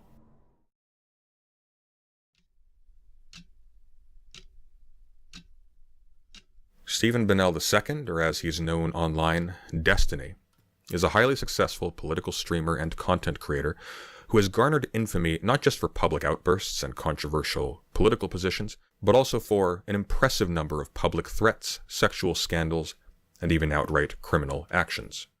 This recently culminated on November 29th of 2024, when an anonymous Discord and Kiwi Farms user going by the name Solo Leaks published a large repository of private messages and pornographic images and videos of Destiny with various men and women to Discord and Kiwi Farms, recordings that Destiny had shared to strangers without the consent of the people in them. It's important to note that this is not the first time that— I wanted to go by the second, and that's literally just junior. The numbers only start at the third. Otherwise, it's junior to senior. It's both. You can be the second and the... Because you also call somebody the first as well. It's like synonymous. Destiny has been the subject of a large sexual scandal involving— Yeah, so and for the context of the context, essentially how I understand it, Destiny, if you're watching this, and you probably know who Destiny is, can't even say his name in the chat.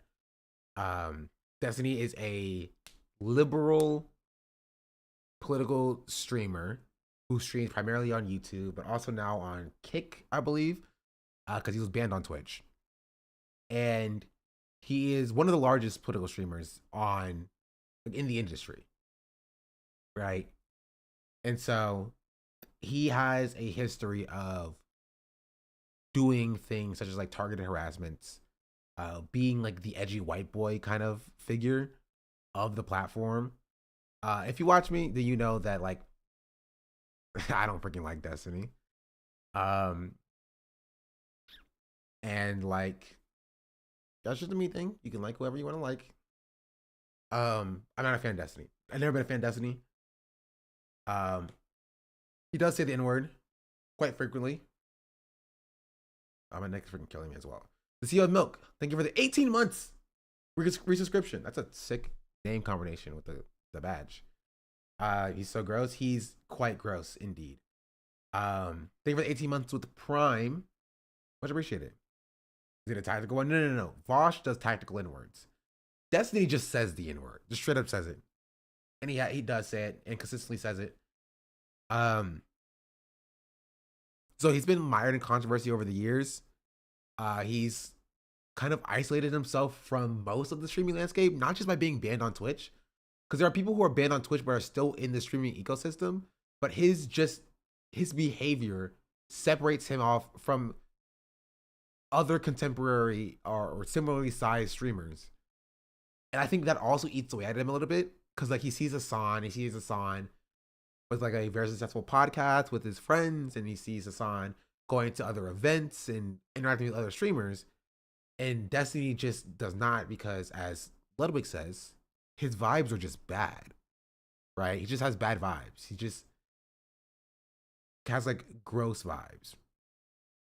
And so that's been like vindicated by over the course of like, apparently for the past few months, people have been trying to talk about the fact that Destiny has been, even a few years, I've seen a couple of tweets about this like a few years ago that have been resurfacing now, about like Destiny like using his super large audience as a kind of like a pool of people to pick from for sex, right? So he'll like find like or have a viewer or like a up and coming streamer, and like will like use his power and influence and clout as like, you know, to like leverage that relationship and like cultivate that relationship and like fly people out to him to like have sex with them, like multiple times over the course of his career. And that's become his like reputation of just being like a sex pest, a weirdo. Also with him like just not having any like standards for like who he chooses to like get in like entangled with, like born Southern or whatever. Like just there's a lot of things about like Destiny this video is going to get into as well, but that's kind of like the context of like Destiny just being just a general like sex pest who is potentially leveraging his clout over other smaller streamers and taking advantage of them. Not necessarily taking advantage of them, like you know what I mean, but like recording them without their consent, allegedly using those recordings and sharing the recordings that either made without their consent or made with consent with other people unconsensually, just like with a disregard for the people in that he is romantically involved with. It's just like crazy. Non-consensually leaked intimate material. Here, yeah. Although it has been this without the consent of the people in them. It's important to note that this is not the first time that Destiny has been the subject of a large sexual scandal involving non-consensually leaked intimate material. All the way back in 2012, Destiny was caught up in a scandal involving a competitive StarCraft 2 player called Blue T, who had tweeted out a photo of his genitals. This was in retaliation for Destiny previously leaking nude images of her to his friends on Skype, wherein he laughed at how quote-unquote fucking hideous her face was compared to her quote-unquote beautiful body.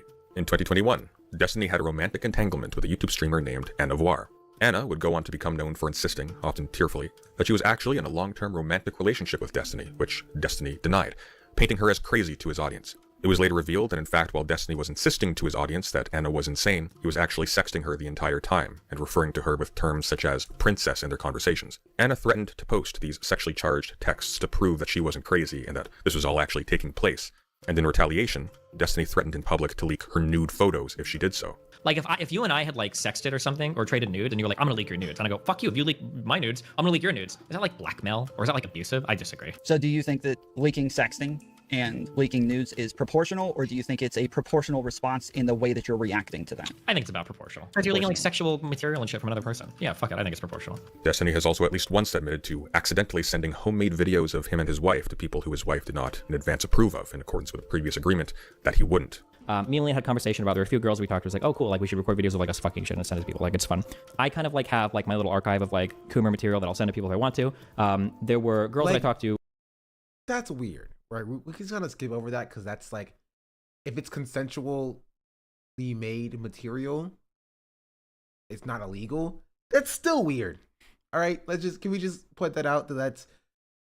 It's weird to have a archive of, as you describe, Coomer material to just send to people whenever you want or whatever. That's one thing. But it's weird for that material to be made of yourself that you didn't send to people. But if that's a kink, whatever, not to kink shame people. But if it's material that is made potentially unconsensually, but even if it's made consensually, that you're sending to somebody without the consent of the other people involved, that's criminal. You know what I mean? That's Why is Gappy? I see Gappy V. Why is Gappy being mentioned? It's criminal. You can't do that. It's not weird to make sex tapes itself. Just curious. That's sex work. You know, if you want to make sex tapes, make your sex tapes. You know what I mean? If you and your partner get off to the sex tapes you make, you feel me? I don't freaking care what you do in the bedroom. You know what I mean? Go off. Do you. But like, you can't send that to other people without the consent of the other people involved. Right? Because that's not pornography specifically. That's revenge porn, right? You need the consent of the people involved in the acts themselves to consent to you showing that to other people, right? And you sending it to somebody else, like them consenting to you sending it to somebody else, is also not the same as them consenting to you leaking it publicly, right? And so even if you get consent for somebody to be like, yes, you can send this to Johnny or whatever, right? You don't have consent to leak it publicly. In the same way that Johnny doesn't have consent to leak it publicly, right? That's different. And so if either party leaks it publicly, that's against the law. the way he did somehow legal in Florida specifically? I don't think so. Because there has been this is spoilers, the future. There has been a police report filed against Destiny specifically.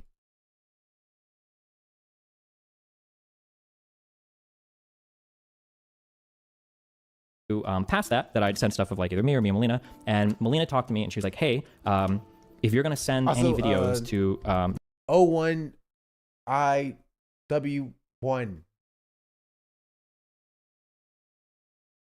Thank you for the Prime. I don't know how to pronounce your name. I'm sorry. I was looking. I was thinking. Thank you for the Prime, though. I appreciate that. new girls that we haven't talked about, like, let me know that first. Because she wanted to be careful. It's like, oh, okay, sure, that's fine. I didn't think about it at the time because I didn't think it mattered, but like, let me know that first. Because she wanted to be careful. It's like, oh, okay, sure, that's fine. I didn't think about it at the time because I didn't think it mattered, but for the first thing, like, okay, yeah, I should have like checked 100% with Lena, but like this. Other examples of threats and sexual misconduct made by Destiny are plentiful, but the general point is this. Destiny has a very bad history when it comes to sharing intimate material of people that he is sexually involved. This guy looks familiar. This guy looks familiar. Chat, we watched this guy before, didn't we? He's a Nazi? Is he? Or is he like a DDG like orbit? I feel like I've seen him on YouTube. I think I remember maybe because he's white. Maybe am I being racist? I'm sorry. Involved with without their consent, and of using the threat of their release to keep people in line. Definitely has a podcast. If this brings a certain Diddy to mind, you are not alone. Like with Diddy, when people speak out about Destiny's misconduct, the responses vary from silence to dismissal to outright threats of exposing their intimate information and media. Unlike with Diddy, these aren't just allegations, we have the receipts. In 2023, Destiny's wife Melina publicly separated from him. In response, I got emailed, asked me to report DEI if you want to see it. I've seen it. Apparently like NASA's also gotten the email, so we have the email. It is a government email, so people are wary about specifically spamming such emails, but I am at least aware that it does exist. Destiny went on stream and indicated multiple times that he was confident that Melina would not leak any unsavory details about the relationship to the public because he too had compromising information on her and logs that would seriously harm Melina's reputation if they were revealed. Whereas, since his reputation around relationships was already so low, he would be effectively immune to the consequences. Why do you think that she isn't going to leak or talk shit? Melina will not leak or talk shit about any of this because she knows that everything about this makes her look like a f***ing satanic demon. She knows that. She's threatened it a million times, like, I'm going to start leaking everything. Oh, yeah, let's go. Okay, if you really want to, holy f***, because my reputation is already zero in regards to our relationship. Everything thinks I'm a horrible piece of shit. We want to start leaking shit, we can do it. Fast forward to November 2024. Due to the solo leaks, it has come to light that Destiny has been sharing intimate private messages, nude images, and pornographic videos with a 19-year-old OnlyFans creator called Rose, who he was sexually interested in at the time. Rose leaked these to a Discord and Kiwi Farms user called Solo Leaks, who may for all we know be Rose herself, who then published them to Discord and to Kiwi Farms. These leaks included intimate romantic and sexual DMs between Destiny and Lauren Southern, who Destiny had long denied being romantically involved with while she became increasingly present in his public personal life and on stream, despite being publicly at odds with each other politically on the surface. Destiny even once described her activism as involving, quote-unquote, drowning refugees. These DMs revealed... She did go to, like, Europe and try to shoot fireworks at migrants on, like, a raft. What an insane person, bro. Sorry. What an insane person. What a crazy person, bro. In fact, Destiny and Lauren Southern had been mutually declaring their love and admiration for each other, including expressing intentions to separate from their respective partners to marry each other. All of this was happening behind the scenes despite Destiny publicly claiming to his audience that he and Lauren were not involved, and while he was publicly accusing his wife Melina of lying and of being controlling privately when she would express displeasure about the relationship and when she requested that Destiny stop associating with Southern. In addition to these leaks, which not only severely compromised Lauren Southern's career and personal life, but also established that Destiny was lying when he accused his wife of being delusional and controlling about the affair, Solo Leaks also published... That's like abuse, by the way. Just like, in case we skip over that, because like, there are criminal allegations here. This is also like just abuse, like evidence of abuse, right? Claiming that your partner or significant other is lying and like is being controlling for expressing very real and valid concerns, and the concerns actually end up being true. That is abusive. Published a massive dump of revenge pornography, which featured various sexual encounters with numerous men and women that Destiny had recorded and sent to Rose as part of their flirtations, which incidentally include references to how he recorded other people not included in the dump, including a... Like, about this as well, right? This makes Destiny himself also a victim of revenge porn. If he sent the videos to Rose, he did not consent Rose to send the videos to other people, right? And then the videos ended up getting leaked publicly. He's also a victim of revenge porn happening to him. But the act that he's doing now is also what happened to him. He was sending the videos to her without the consent of the people in them. And then she sent the videos to somebody else, or potentially leaked them herself, we don't know, right? Without the consent of him or the people in them, right?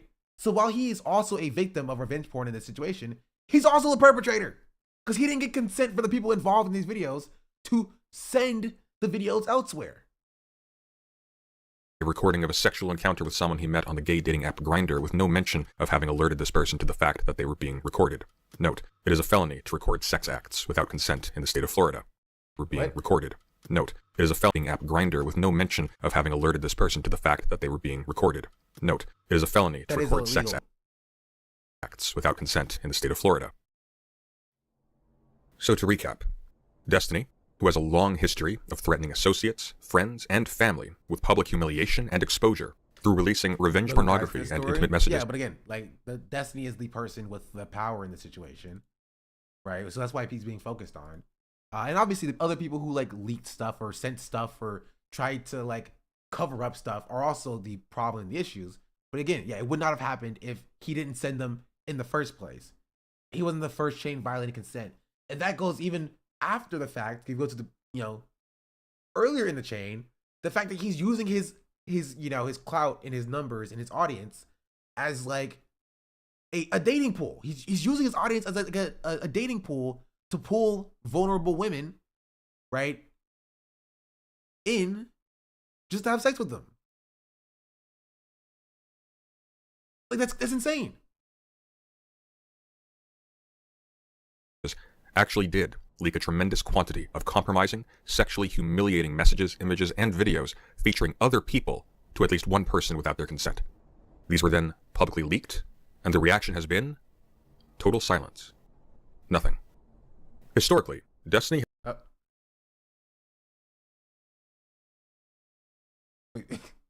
Is Path still in here? Because Path sent me a request to collaborate. Path, you want to collaborate with the Destiny conversation? It was a mistake. I thought I canceled it. I mean, you could talk about this if you want to. Like, I'm not stopping you.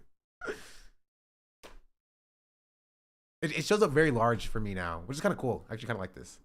Like here, it shows up like right here.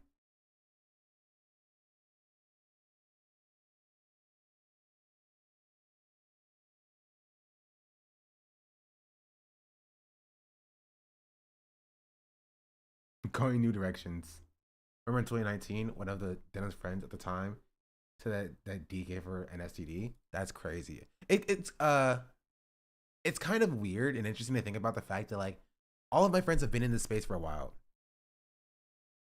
I don't know shit about Destiny. I'll leave it to the professional. I'm not the professional, right? All I know about Destiny is that he says the N-word, and I don't like it, and he got mad at me for saying things that are objectively true. That's it. Honestly, my biggest fumble as a streamer is that Destiny even knows who I am. That's it. Wait, how old is my account? I'm curious. Let me see.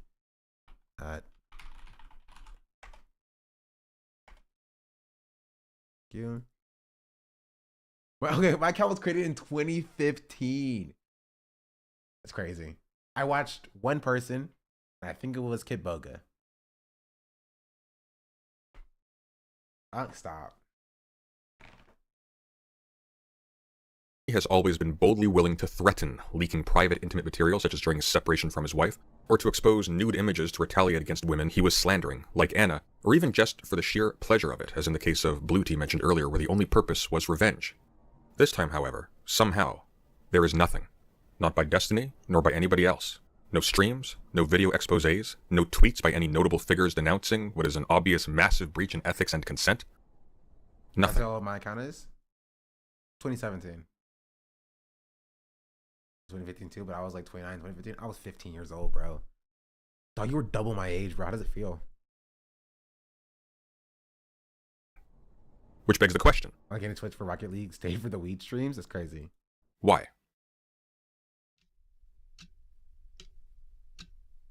Why is everyone being so silent about something that by all rights should be a massive sex and abuse scandal about...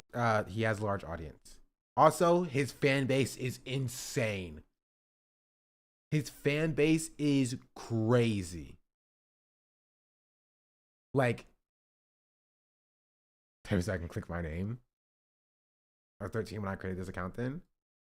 You were 13 in 2017? Well, you were a child. I'm sorry. That's wild. What? Sorry. One of online politics' biggest and most controversial figures. As I said at the beginning of this video, this is not just a story about a man, but about power and how power works. And it's not a story that is new. At the center of the scandal is a concerted effort by Destiny's friends, associates, and community to conceal and hide his wrongdoings by any and all means. This includes deleting any mentions of the leaks on Okay, I had to point out, bro, you can't tuck your shirt in and not wear a belt. I know this is, we're having serious allegation talk here, but like, if you're going to tuck your shirt in, you need to wear a belt. You need to wear a belt. It's like fashion 101. Sorry. Okay. Back to the video. Discord and Reddit, obfuscating the issue by acting as if the leaks only contain private sexual behaviors and therefore aren't anyone else's business, or even offering money to the victims in exchange for their silence. Now, if one were to say that the creators around Destiny were simply remaining silent about this scandal... Oh, who's this black guy? ...for their silence. Okay, that sounded now, wrong. If one were to say that the creators around Destiny were simply... That sounded wrong. Who is this guy, though? I didn't know he had black people around him, right? I didn't know black people like willingly like surrounded like around him.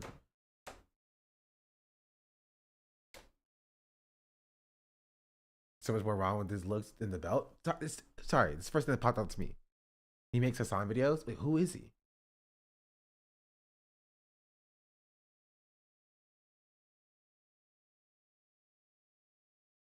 Because I know another Destiny orator that's like around in this space who's black is also irrelevant. This guy.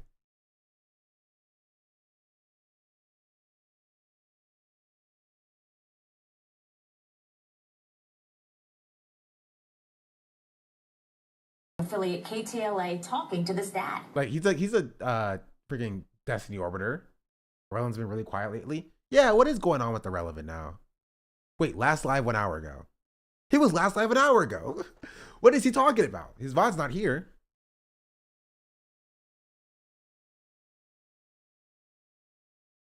Rashad Crenshaw is not a Destiny orbiter.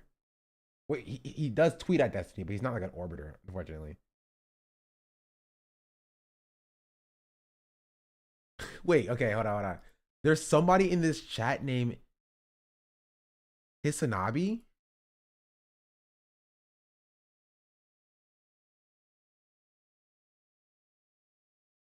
Or probably on a kick chat or whatever. Like, because down here you can see it.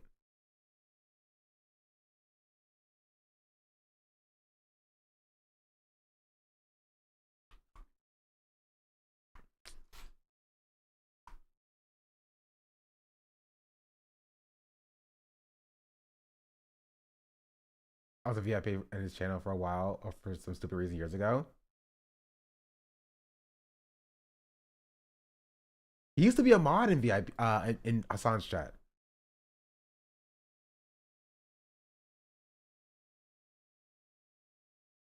But does it only go live for like 10 minutes at a time? If the product's not good. Bro, you don't want no fucking that's not your market. Coupons are for people like me. People like me don't buy $5 donuts, okay? They'll find a fucking fuck away. You want to know why? I don't read that shit, nigga. I don't read that shit. I don't know how to read it. So I would move the fuck on. No foot traffic for me. Yeah, I'm not your market, bro. You don't know? He was a Hassan mod. Basically strictly on Cake. He was live an hour ago though.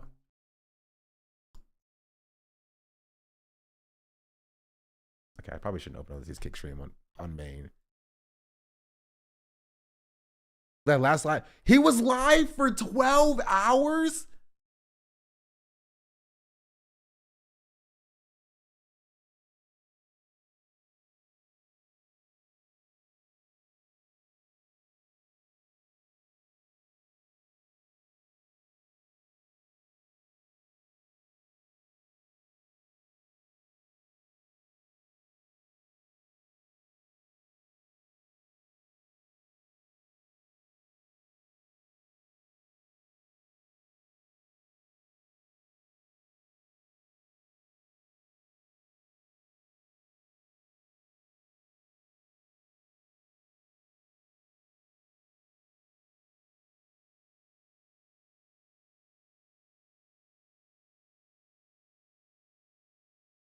Like, he's reacting to the allegations on Kick.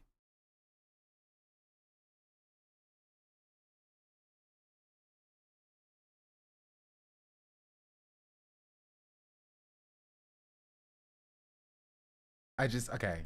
We're gonna move back on from this guy. We still don't know who this guy is. We have no clue who this. Can I like? Okay. If I like reverse it, okay, I won't reverse image search him. He's probably get like random black people. I don't know who this guy is. I was thinking about it. Why do you care so much? I need to know who the black people around Destiny are. I didn't think there was any. I didn't think Destiny had any black people around him. Simply remaining silent about this scandal in order to continue to capitalize on their friendship with Destiny and have access to his audience, this would be a misleading oversimplification. Some people are doing that for sure, and some people in fact are even going out of their way to run interference to protect Destiny from the consequences of his actions. But this is not a story about the nefarious deeds of evil men and women, but about power. And it turns out that in fact a lot of people are simply afraid. Afraid of what they have a moral right or a public sanction to say given the sensitive nature of these leaks, and afraid of the retribution of Destiny and those in his audience if they say something that angers him. A very large creator in YouTube commentary called Nicholas DeOrio discussed who also sucks. This guy also sucks. All these people suck, bro. Every single one of these people sucks. All right, President Sonny got some drama with FDA a while back. Yeah, because this guy also sucks. You know what I mean? Kamal? Oh! Oh, he streamed with Rashad Crenshaw. Oh, bro, all of the worst people. All of the worst people.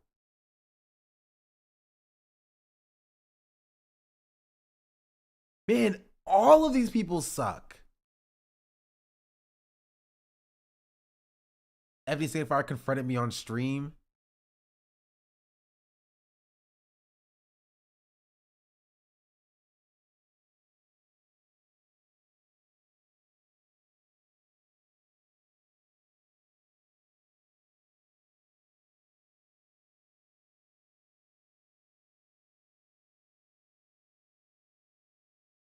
You're being radicalized. Yeah, he makes like anti-Assad videos. The Drake video has almost 1 million views though. Hope maybe he starts doing more of this and less you know, less of his other stuff, but you know, one can hope. I have seen him before at least though. Is he a lib? Yes, he's a lib. Like the worst kind of lib, you know? At the obvious sexual abuse and public coercion he was witnessing coming from Destiny and his defenders, and frustrated by the fact that people were beginning to lump him in with the others who were actively covering for Destiny, reached out to me directly to clarify why he was not being more vocal. He told me that, due to the sensitive nature of the material, despite being very confident about Destiny's guilt, he was very conflicted about coming forward against Destiny on behalf of the victims in this story without Bro, I'm so happy I'm not in this space, bro. I'm so happy I'm not in this space. Please, leave me to my own devices. These people can stay over there. I want nothing to do with them. Any of them, please. Ever. Every single person in this cause has made multiple anti-Assad videos. Yeah. Voluntarily coming forward first. This was for two reasons. First, Destiny has a history of persuading his victims to come to his... This is why I have like this JSTLK guy I haven't blocked on Twitter because he was tweeting about me as well. You know what I mean? Just get him out of my face. Leave me alone. Leave me alone. Forward first. This was for two reasons. First, Destiny has a history of persuading his victims to come to his defense during a scandal. This happened once when a creator called Mr. Girl infamously attempted to accuse Destiny of lying about his relationship with Anna Voir, and in response, Destiny produced recent DMs between himself and Anna in which he got her to say that her own quoted claims against Destiny were false. And here it is notable that the fact that these DMs were between the alleged abuser and his victim did not seem to affect their credibility in the eyes of his audience. And second, because of Destiny's ability to use his hold over his massive audience to deal serious reputational and financial damage to people who he feels have slighted him. Nicholas refers explicitly here to the reputational damage Destiny inflicted on another commentary YouTuber called Chudlogic when he was approached by Destiny's now ex-wife, who also sucks. Jeez, freaking wheeze. All of these people are bad. All of these people are bad. There's never been a situation or a story where I'm like, I hate everybody involved. But obviously, Destiny's the worst person involved in this situation. Reputational damage Destiny inflicted on another commentary YouTuber called ChudLogic when he was approached by Destiny's now ex-wife Melina to give her side of the story about the Lawrence Southern affair. So, I mean, I've privately told everybody I'm completely distancing myself from this guy, waiting for this bomb to go off, but I'm not... This is actually exactly how I thought Nicholas Diorio sounded, I'm gonna be real. I don't want to be the one to fucking light it. But, I mean, I feel stupid. I sent Destiny, like, a message of support at the beginning of this, Really? like, it's about his dick getting man. leaked, not about this part of it. Like, oh, it's a shame that your fucking dick got leaked or whatever, which I guess is still valid. I didn't but, realize like, how bad. I mean, he's made like anti-Assad videos, but like for what I've seen, I looked into him. He's fine. You know what I mean? I don't think everybody who makes like an anti-Assad video is like immediately bad, right? He's standing against Destiny. He like is dropping this behavior. Like he's pretty like president. You know what I mean? Decent in like who he chooses to go after for the most part. Like he calls out Destiny, Jordan Peterson, calls out Destiny, calls out Elon Musk. Not so erudite, like calls out Loanerbox. I know. So this is a pro Loanerbox video about how this Hassan Defender was demolished by Loanerbox. So it's like a pro Loanerbox video, I guess. Calls out Destiny, calls out Bad Up Bananas. You know, Hassan doesn't understand Marx. Like he's not like good, right? But like better. Like he's like on the sliding scale of bad to good. He's like better than freaking Destiny is. Could be worse type of thing, yeah. That it was initially. I thought the big thing was the Lawrence Southern leaks. I thought, oh, he's got sex tapes. Okay, surprise, surprise. well, in the back of my head, I was thinking, why would all these people consent to their fucking nudes being exchanged? Well, the answer Why is would they that even wouldn't. happen? They would absolutely not. They absolutely wouldn't. Yeah. And it's like, and I haven't really been able to talk about this with anybody because I'm not like a fucking. It's a huge risk to even discuss. Jason said, Finkelstein was bad in his debate with Destiny. Why? Because he did a lot of like ad hominems or whatever. Like, is that? I don't really know. Because this guy's got such a chokehold over his community. Also, but I don't want to know. All right. That's my answer. I don't want to know. Critical support in this trying time. legitimately think if it ever comes up, I absolutely think that's career ending, and I don't think that could be defended. And if it can be defended by his community, it would fucking completely destroy. I mean, yeah, his reputation's in the toilet. It could be lower. It could be. It's also it's in the toilet with people who care to know. Yeah, no, I think this is a viral everyone story, video, like community-wide story. If this cover-up ever comes out, What specifically would have to happen to trigger some kind of, determinate position on this in public for you? I mean, a lot of debates circuit back in the day. I'm so glad I skipped that thing, dog. I skipped that meta. I was never a part of the debate circuit. I refused to participate in the debate circuit, actually. I'll be super candid about it. We would need to talk. Yeah. Would she have to talk publicly? Or did you just have to see it? No, I think I've already seen it. I think she needs to talk publicly because if anything, if it comes down to it and Destiny convinces her privately to take that other... Look what happened with ChudLogic and Lauren Southern. He had Melina coming to him and telling him these things directly. And he was put in a position where he can either eat shit and be hated by that community and lose a huge percentage of his audience to the point where I had to pick up the other half of Slack and like help him out, right, to keep him afloat. Or he could just leak those messages and be justified immediately, and it would start like a huge conflict. And he did, I guess, he did the right thing by loyalty, but like, you know what I mean? It's like if you don't have the person, then it's you fighting on behalf of somebody else. And I've seen this go down so many times with content creators where if they don't have the support of the actual victim in the situation, you're fighting a losing battle from day one. So principally your concern is that you're going to take a pretty big financial / audience hit if you were to do Well, I think this video is too long for me to watch on stream, I'll be real. I think there's a genuine risk that I'm going to get left out to dry here, because if she doesn't say anything, or even worse, if she comes out and says it's not true, then I'm fucked. A lot of people who would otherwise potentially be ready to support the victims of Destiny's systemic abuse of female and male colleagues are stuck between wanting to call foul on some truly reprehensible behavior and the realization that if they did, there are so many ways to spin them as the villains through Destiny's further manipulation of the victims and of his massive following. Two particularly aggressive defenders of Destiny have been Not So Erudite and Dan Saltman, who are both colleagues and close members of his inner circle. And both of these people sucks too, bro. Any person that he's put up on the screen so far, bad. Both have gone out of their way either to dissuade attempts to bring up the issue of Destiny's non-consensual sharing of intimate material of other people publicly, or to directly discourage his victims from speaking out or taking legal action. A major consequence of Destiny's silence and the silence of the people around him on this issue is that all of the negative consequences for these leaks have been borne by the And victim. people got mad at me when I said what I needed to say last year.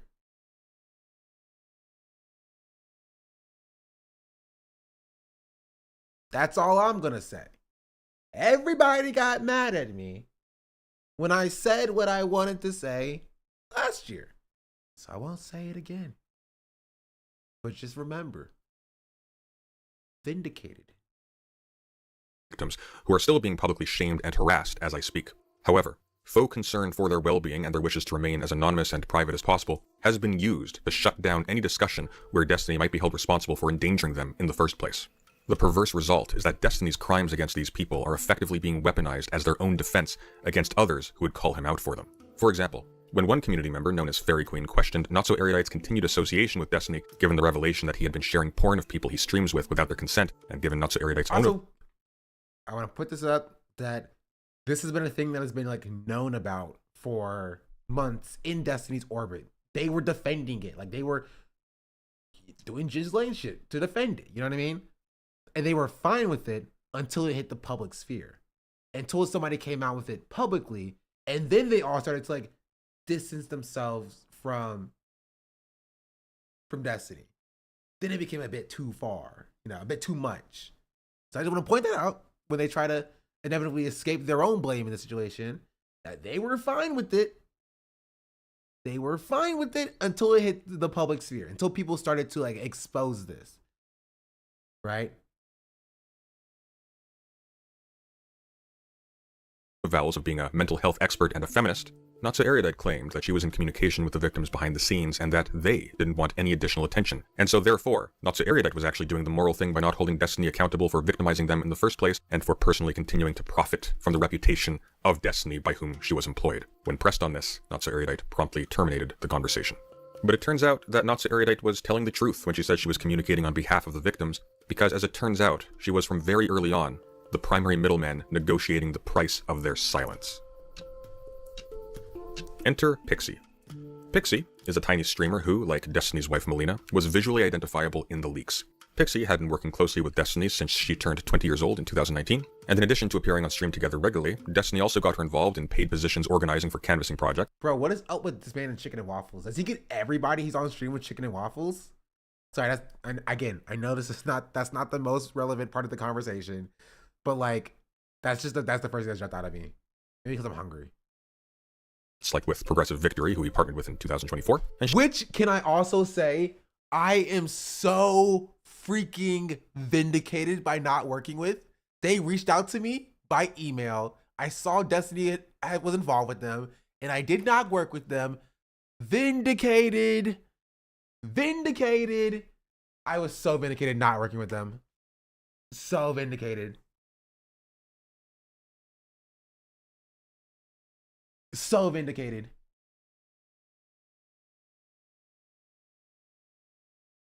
She would accompany him multiple times to large podcast appearances. That conversation he admitted that he rehabilitated Nick Fuentes' career. Yeah. They need to be investigated so much because I've seen, but not enough evidence. All I know is Brianna Wu was involved, and they've worked with some fine people as well, some cool people, some chill people. Like Ari's fine, and Ari worked with them, but like a lot of the people that worked with Progressive Victory are not progressives, and they were not victorious because they lost the election. So.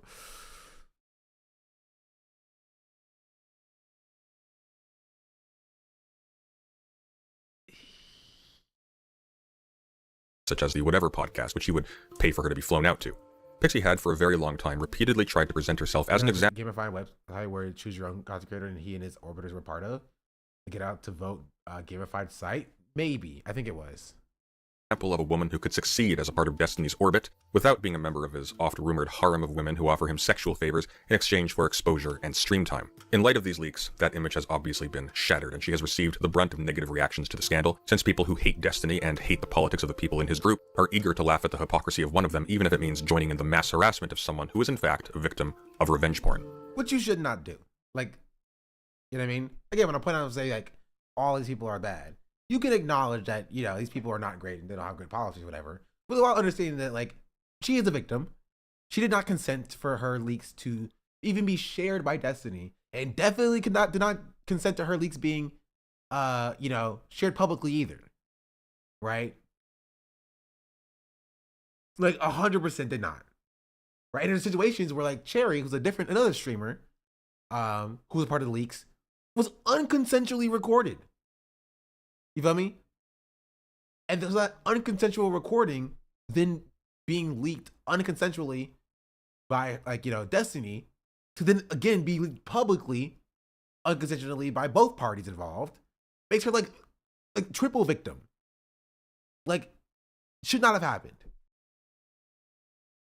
Anything will change from this though? Nothing happens to this guy. He's losing his orbiters. And a lot of people don't get that like Destiny's untouchable persona only exists because of his orbiters. Right? The reason why Destiny feels untouchable, why it feels like you can't cross Destiny else you get the ire of his audience, is because of his orbiters. Right?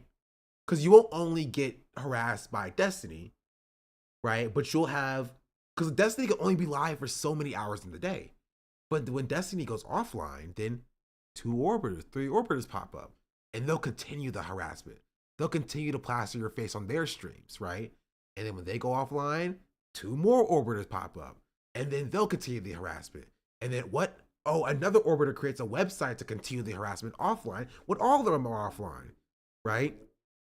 It's 24/7 harassment from either Destiny or Destiny's orbiters and that rabid audience base that just continues to feed into it for 24 hours a day, right? But you lose the orbiters, it's just Destiny. And Destiny becomes a lot less effective when it's targeted harassment campaigns when he loses his orbiters, you know?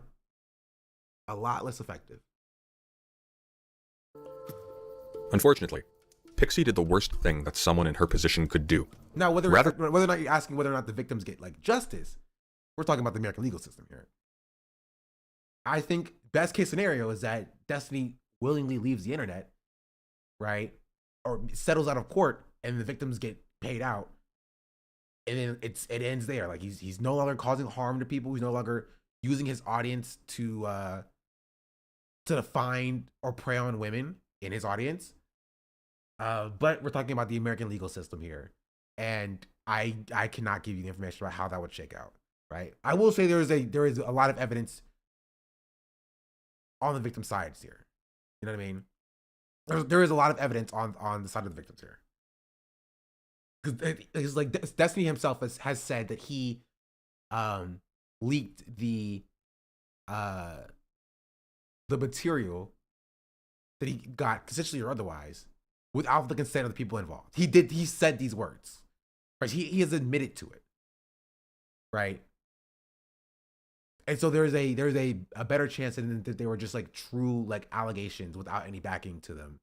But these have like Destiny's own words working against him. So I can't tell you how it will shake out in court. But the hope is that, maybe YouTube will ban him. Right? Maybe YouTube will ban him, not for like the targeted harassment that he does 24/7, but like, for being like for sex crimes. There is a chance YouTube does that because YouTube has banned people in the past for the crimes that they've committed off the platform. Sometimes. Not all the time, not a lot of the time, but they have done it before. What's up, Kev? Rather than seek legal recourse or make a public statement denouncing the violation of her consent and dignity that these leaks represented, she seems to have ultimately chosen to try and profit from the situation by extorting Destiny. Yes, but there was no like legal recourse against Kid Inspect. He was banned on Twitch, but he was never like there was a lawsuit going on, but it was settled. There was no like decision. Right? And that's a bit different than Kid Inspect. Here, if he actually if he faces criminal like litigation, there's a good chance that YouTube bans him.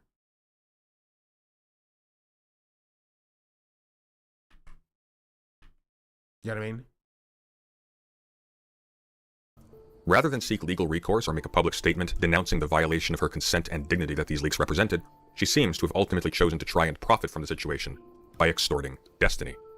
An American citizen who finds themselves a victim of revenge pornography has several valid actions they can take. Let's go over 3. First, they can seek legal recourse. In fact, there's a federal law on the books as of 2022 that allows victims of non-consensual exchanging of explicit material to be compensated up to $150,000, and that's even if the leaks were not necessarily done maliciously, but only with reckless disregard for the consent of the victims. The victims may even have their identity concealed. Second, they may make a public statement denouncing the person who leaked the materials and violated their consent. And in fact, this can be done in conjunction with the first option I mentioned. And finally, they can choose to do nothing. They can stay silent and hope that it all blows over. And this is their right. But Pixie did not do any of these. In an exchange that I have learned has since been circulated among the entire commentary community on YouTube and virtually everyone in Destiny's circle, Not So Erudite can be seen haggling with Pixie over the amount of money that would be appropriate for Destiny to pay her to not involve the court system or to denounce him publicly. First, Pixie uses the implicit threat of her impending suicide and a scheduled note announcing it to pressure Destiny to pay out a significant sum of money, and then later switches to vague threats of public denunciations and legal action. Meanwhile, behind the scenes, her friend Straight Raid was colluding to advise Destiny to offer to help her financially as penance to stave off her threats of self-harm. A situation that would obviously be a reputational disaster for Destiny. Note. What the fuck can I do, bro? What do you mean? You want me to like, dive deep into Destiny's phone or whatever? Straight Raid has also explicitly said... Sorry, this is a funny message. We gotta help Pixie's case, like... that she did not consider the situation serious enough to warrant a wellness check. As revealed in earlier DMs between Pixie and Destiny prior to this conversation with Not So Erudite, Pixie and her friend Straight Raid had used the specter of her impending suicide to alarm Destiny enough that he would be receptive to suggestions of financial... It was a funny message. You'd be like, we have to do it now. We have to fix it. Compensation. Apparently, Pixie was hopeful from the beginning that she could get as much as a $1 million payout from Destiny, which Straight Raid had to repeatedly talk her down from. The condition of this financial compensation is, of course, Pixie's continued silence. This would seem to imply that Pixie's decision to not go public is not because she is afraid of the repercussions, or else she wouldn't be threatening Destiny directly with legal action or public denunciations, but because she wants to profit personally off of extorting Destiny, who also, it must be remembered, is a victim of revenge porn. Destiny... Okay. But like... he's not a victim of revenge porn in the same way that she's a victim of revenge porn. You know what I mean? Like, that's not necessarily the case. They're not like analogous. He leaked videos of her to somebody else without her consent that then were leaked publicly by that person. Right? So yes, while he is a victim of revenge porn, he is a victim of that revenge porn and Destiny's own violation of consent as well. He victimized her specifically, and then the leaker victimized them both. They're not the same. He's just a victim indirectly. No, he's also a victim of revenge porn as well. Right? Like he's like he is. Even if he sent, like, imagine if it was just content of himself. If he sent that to somebody and that person ended up leaking it to the public, that would be revenge porn, right? And he would be a victim of that. The fact that other parties were involved in the content and he didn't get their consent to send it in the first place makes that person a victim of revenge porn, but from Destiny. And then when it was leaked, it made that person a victim of revenge porn from Destiny and the leaker as well, right? He's not totally completely wrong, but if it makes sense that she would try to extract the payment out of him. The only problem with her perspective is that it doesn't help keep others safe. I don't even agree with the insinuation that she was trying to extract payment from Destiny. You know what I mean?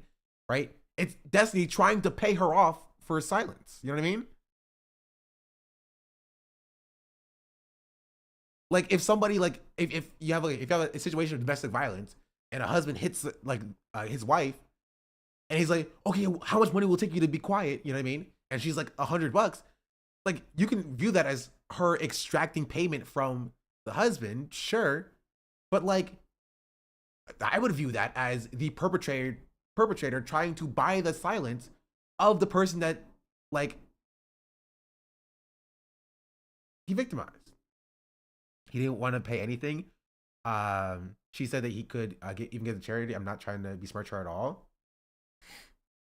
But like, if from what I understand, if Not So Erudite was like going to the victims to be like, hey, Steven doesn't want this to escalate somewhere else, you know, what can he do for you? Like what can be done here to make sure like this, is amicable or whatever. Like he's so sorry about this. The insinuation there, even if he's not saying he will pay you, the insinuation there is that like there's some, you know what I mean?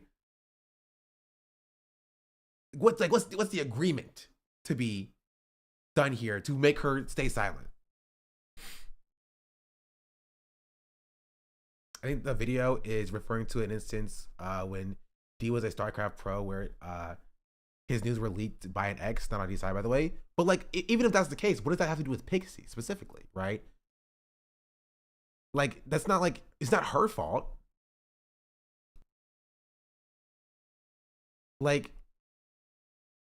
the framing is very weird to me. I feel like she was more trying to figure out what she wanted to make him accountable for what he did. Instead of referring to this league, it doesn't change anything. Also, who cares if she asks for money? She wants him to suffer and knows money is the only thing monsters like this remotely care about. Because I understand that like the concept of like extortion and how like if like I don't know if this like falls into like extortion. I understand like bringing that up as a point of contention. But I don't necessarily think it falls into extortion if somebody's trying to like buy somebody's silence, which is how it's been framed in this way specifically. Or it's not extortion. That's my point. I understand like why he would bring it up if that was the case, but that's not how I see it. Right? But he's framing it as though it is extortion. I don't agree with it, but I'm just explaining to you why why he's bringing it up in this way. Isn't that like a settlement? It's not necessarily a settlement because the settlement is a legal term. Everything at the ER went okay. I'm chilling. But I appreciate you. Thank you. It's compensation for the damages. Again, that's legality. Has to be decided by the courts. Right? Extortion does exist. It is a concept that does exist, and that can happen from somebody who is victimized. You know what I mean? That is a thing that can happen. Like, you feel me? You can be extorted, and so I'm not saying that's happening here, but like damages, restitution, settlements, that happens after a legal case is decided. Is extortion bad in this instance? I mean, it's illegal, right? I'm not making a broad distinction about whether or not extortion is good or bad. And again, it's not even the point, right? Because I don't think it applies. Okay, I didn't see all the messages. I don't know what happened there exactly, and so I don't know if Destiny was actually trying to pay off, a Pixie or whatever. I don't know, right? But the point is that Pixie was a victim of Destiny unconsensually or non-consensually sharing material that was created with other people that led to it being leaked. If anything, it is gross negligence, and he is still at fault with for the leak even happening in the first place, because he should not have been sharing it without her consent in the first place. You know what I mean? That's my point. He may be the one responsible for the leaker having the images in the first place, but he shared them recklessly, not maliciously. And of course, he has endured public humiliation as well for this. Destiny's close friend and podcast co-host Dan Saltman. It doesn't matter whether or not he shared it recklessly or maliciously, right? It doesn't matter. He still shared it without the consent of the people involved. Like that's true. He shared it without the consent of the people involved that led to it being leaked in the first place. He distributed it technically, and that's against the law. Yeah. Apparently, he also recorded some of it without consent too. Yes. That's a separate thing that came out after this video came out. Is that there were instances that allegedly he's been recording things without people's consent as well. You know what I mean? So while I don't discount the fact that Destiny himself is a victim of revenge porn as well. I agree with that, right? He has also victimized numerous other people by sharing their material, right? From what we know of, there's like at least 4 or 5 publicly that we know of that he is shared without the consent of the people involved.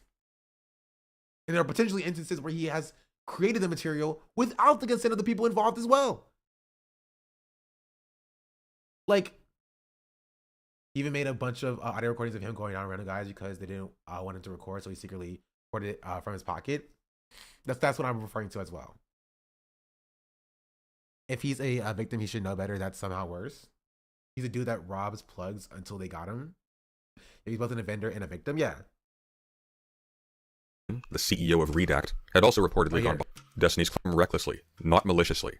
And of course, he has endured public humiliation as well for this. Destiny's close friend and podcast co-host Dan Saltman, the CEO of Redact, had also reportedly gone behind Destiny's back to advise Pixie to make financial demands of Destiny as well as to ask her to dissuade Destiny from taking legal action against Kiwi Farms for hosting the leaks. Pixie has since said that is kind of crazy as well, right?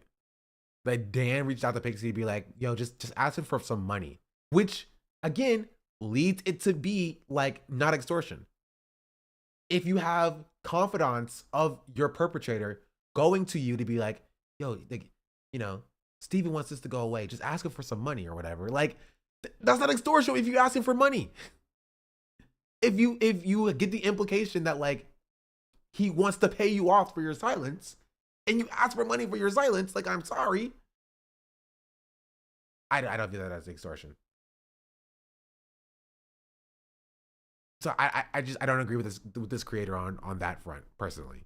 Destiny as well as to ask her to dissuade Destiny from taking legal action against Kiwi Farms for hosting the leaks. Pixie has since said nothing publicly. There has been no evidence of legal proceedings being pursued, and she has seemingly ceased communication. The video is 3 days old, so this is not up to date.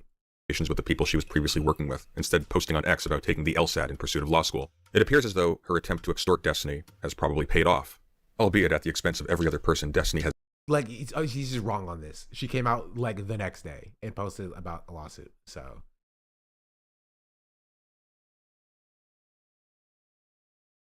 yeah. Is victimized in the past and will victimize in the future. And so we can see the circuit completing itself. Destiny seeks out vulnerable women in his community who are enamored by his fame and success. He engages them intimately and records the interactions. Then he hoards these recordings and he shares them with reckless abandon, even occasionally threatening their release if the people in them do something to displease him. And when finally, the obvious result of recklessly sharing these intimate images with strangers occurs and they are publicly exposed for all to see to the detriment of these people's reputations, mental health, and safety, he is able to buy off his victims and use their purchased silence as moral ammunition to shut down anyone who would try to hold him accountable for what is clearly grossly unethical conduct. Destiny, and the web he has created around himself, is creating victims, and if it is allowed to continue, it will create more. I urge everyone to pay attention and to warn people about the danger they are putting themselves into by engaging with Destiny and his community. These are people who have been handpicked for their willingness to not just remain passive in the wake of intimate and potentially life-ruining abuse, but to also become accomplices in silencing the victims. And the victims are also selected, either for mental illness, allowing them to be easily construed as hysterical or deceptive when they complain about their treatment, or for financial vulnerability, allowing them to be easily paid off by Destiny for their silence. Thanks to certain individuals revealing to me the extent to which people are knowingly allowing or even actively taking part in the system of abuse and cover-up, I have realized that by withholding what I know of the situation, I am playing directly into Destiny's game. Someone needs to break the chain, or people are going to continue to be hurt. I've linked my full conversation with Nicholas DeOrio in the description of this video. As always, thank you for listening, and take care.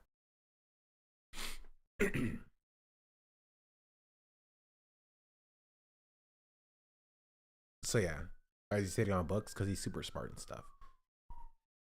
I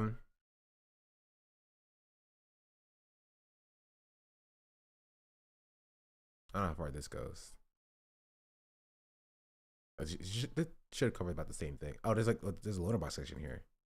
These DMs, to put it simply, are Pixie confronting Steven and saying that she was going to write a note, making it clear what happened and what her feelings were, while emphasizing Steven's contribution to her current state of mind. Destiny then goes on to reassure her that she has a lot of life ahead of her, and that these leaks would pass given time. Yeah, we saw the 5 Yo song. Okay, so after this, okay, let's go to the mega thread after this. The main focus, this is a woman named Pixie who was a victim of Destiny's behavior and a former collaborator. In these videos, we see leaks of messages between Not So Erudite and Pixie discussing potential compensation from Destiny for distributing the sexual material she appeared in, as well as a drafted Pixie statement regarding the situation. Pixie has released her statement publicly on Twitter, stating that she's a victim of revenge porn and will be suing Destiny for this. Her longer statement includes her history with Destiny and her side of the story. And it's a pretty long statement. So, here. On November 29th, the streamer Destiny non-consensually shared photos of my nudes, making me a victim of revenge porn. I will be suing him in federal court. Here's my story.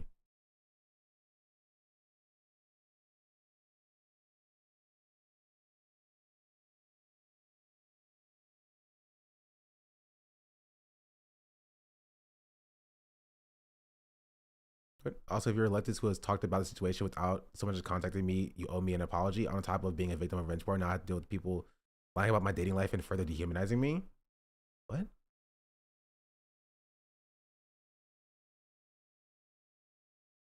Probably talking about President Sunday or Bad Apanada. Oh, okay, that makes sense. She means brought up before.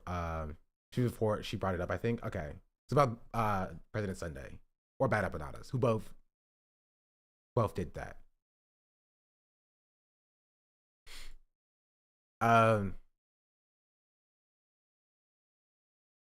I'll be suing Stephen Kenneth Bonnell II. On November 29th, I learned the streamer Destiny's non-consensually shared pornographic content of me online. My dignity and peace of mind and hopes for the future were not stripped away in a mere matter of seconds following a betrayal of someone I previously trusted. I am at least the third person he's done this to. I hope I will be the last. I will not be commenting on the experience of other women who he's hurt, as is not my place or my story to tell. I will, however, share my story in hopes to prevent this from occurring again. I have known the streamer Destiny for about 5 to 6 years now, and I find myself in heavy disagreement with him. Despite this, I do my best to see all sides of all, to see the best sides of all people. Trying my hardest to spread positivity and create understanding where I can. It's corny, but I wanted to meet people where they are and focus on ways we could build bridges together and how we could build a better future, or towards a better future for everyone. Some people call this a fault of mine. They claim that I am naive and should be more careful. Those people are right. When I was 19, over 5 years ago, I was extremely sexually inexperienced and sheltered. Being severely terrified of leading someone on or SA, I thought I could trust Destiny, who has been in multiple long conversations regarding consent and boundaries. So you can imagine my surprise when I discovered he distributed pornographic content of me without my consent. As you heard that right, Stephen Kenneth Bonnell II sent pornographic content of me to a random 19-year-old e-girl Discord kitten whom he'd never met before, and then she published it to the whole world. Rest assured, despite never met her, he at least spoke to her plenty of times on the phone. Of course, this is what he said happened. I think that it's just as likely that he used her as a proxy to widely distribute this material while claiming deniability. I couldn't imagine having to do something like this. She's seriously brave. I don't understand why Destiny would knowingly and willingly put me in a position where I would receive nonstop sexual abuse and harassment. If we believe him, he's trying to impress a barely legal teen by using my body and my privacy. The betrayal, coupled with the hundreds of messages I've received filled with sexual harassment and abuse, have left me hopeless and devoid of almost all happiness. The only thing that has kept me going is I can hope to bring this man to justice. I have and haven't faced legal consequences for his actions. For the past month, I've been speaking with lawyers about my situation and what to do, and decided that this is the best course of action. I'll be suing him for violating Federal Code 15 USC 6851, civil action relating to the disclosure of intimate images for the publication of private facts in Florida. I'll be seeking emotional and punitive damages for his actions. I've been told that, of course, a case like this could potentially cost over tens of thousands of dollars. I'm terrified. I mean, this guy essentially talked about suing Hassan as if for fun, and Hassan actually has the resources to defend himself. I cannot imagine what he might try to do to me in the process. Sometimes I wonder if he would.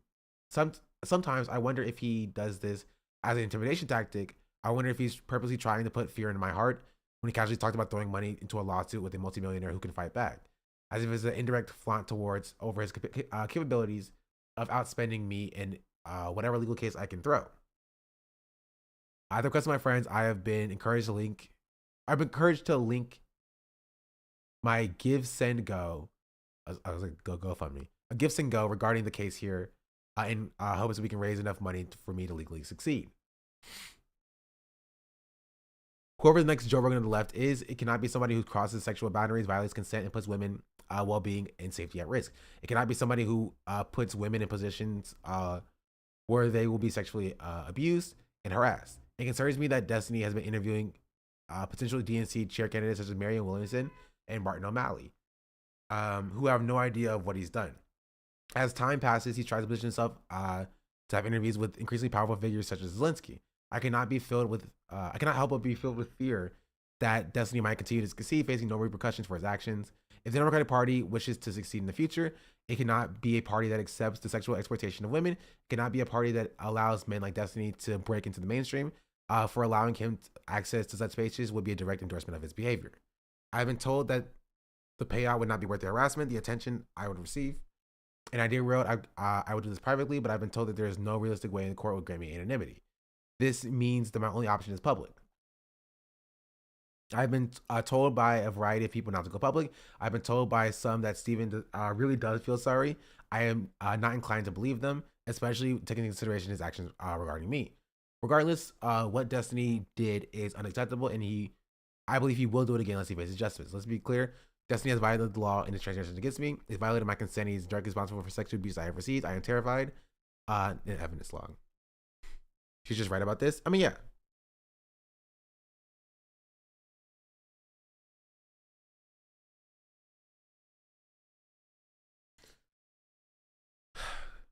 She wasn't, he was already getting into dem events, so that's never happening now. Yeah, and it's very interesting in like when you think about the fact of like here, let's see.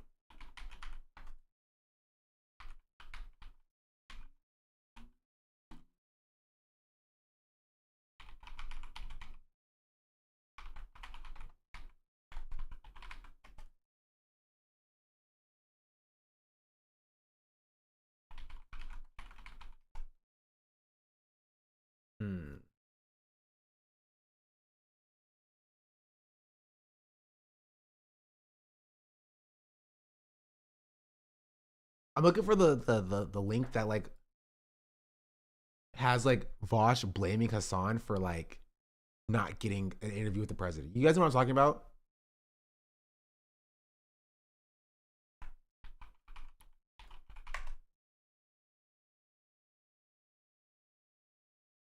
Y'all remember that? When was this? This was a few months ago. But like Vosh came out and like blamed Hassan for him, Keffels, and Destiny not meeting with the president or whatever.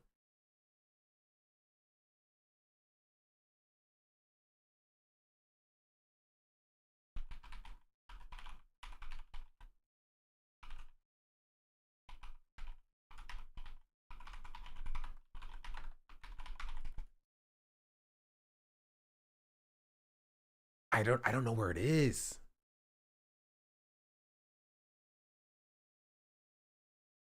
But you know what I'm talking about though. Why would they blame him? Because they said Hassan was too much of a tanky to like.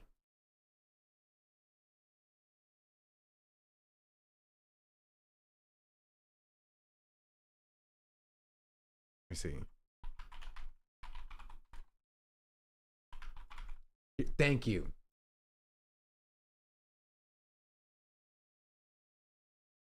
I was typing in a bunch of keywords trying to find it.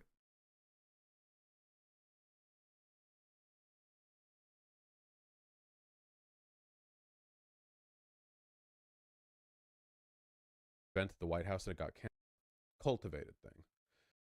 No, cultivated thing. I heard there was supposed to be an event at the White House that got canceled. Also heard that Hassan was somehow involved. Oh man, I'm like actually angry about this one. Okay, there were I did get to meet with some White House staffers outside of the White House, and that was pretty fun. But there was a White House event that was planned where we were going to go and get an influencer tour and meet with staffers in the White House. And apparently, I don't know this for sure, but apparently one of the people who was supposed to be there was Hassan, and the whole thing got canceled because it was thrown into suspicion when Hassan's recent comments on letting China take Taiwan made their way up the chain. Like, The whole thing was planned, and then Hassan's treasonous horseshit ended up getting fucking like elevated to a point where it was like, whoa, hold on. Like, we can't, you know, we have to be like way more scrutinous now. And then, you know, obviously nobody, Hassan, Destiny, myself, nobody is passing a PR background check, right? Like, if we're getting in there on that event, it's because nobody looked into it too closely, right? It's because we got security checks, not PR checks. So now everyone gets a PR check. And wouldn't you know it, Keffels did 9/11, Hassan did 9/11, I did 9/11, Destiny did 9/11. So, like, yeah. Actually mad about that, by the way. So yeah, this was like October 4th, 2023. What?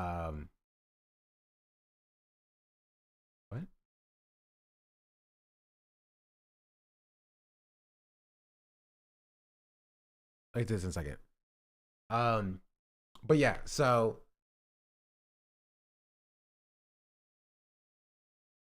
I forgot the point I was making. Somebody said like he's not getting invited to DNC events anymore. So like, I mean, they already weren't getting invited to like DNC events, like, you know, that heavily, and they were blaming Hassan for it. But like, when you like look past this, right, past like, you know, October 4th, 2023, right, Vosh got called out for like being a sex pest. Keffels got called out for doing weird pedophile jokes, among other things as well. And then like that thing gets called out for being a sex pest. So, not even being a sex pest, doing criminal sex pest stuff, right? Vosh did like weird, you know, potentially criminal sex pest stuff, but like Destiny did very much criminal sex pest behavior.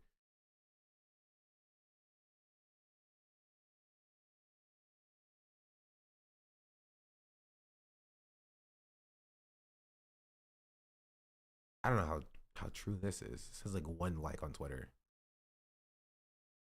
I'm gonna go back to this is actually the this kind of smashed the goal at 28K.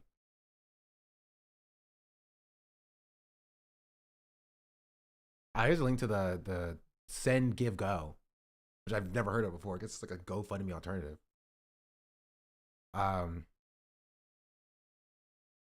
That's cool. He's the biggest leftist. Actually combats the worst of the right, not enables it. Like the State Department socialist V. Yeah, that's my problem with Vosh as well. Is that Vosh did too much of, and again, even kind of worse that Vosh is not even like the worst voice on the left because Destiny's there. But like Vosh, I think too often than not, kind of allowed bigotry to succeed as opposed to pushing back on it. But that's separate.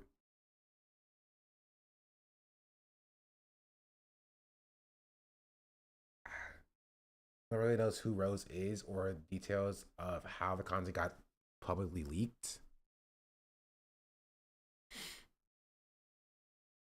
This has notably been shared by Destiny's ex-wife Melina, as well as Lonerbox, who's stated to be Pixie's boyfriend, and recently announced he would be leaving streaming. Lonerbox has been friends with Destiny before. Like, I mean, Melina has been like calling Destiny out for like sharing her, like you know, content of her without her consent, at least for the last few months. Because I remember seeing it on LSF a few months ago, right? It was like Melina was like, he needs to stop sharing content of me. It's like this has been a thing at least for since then, right?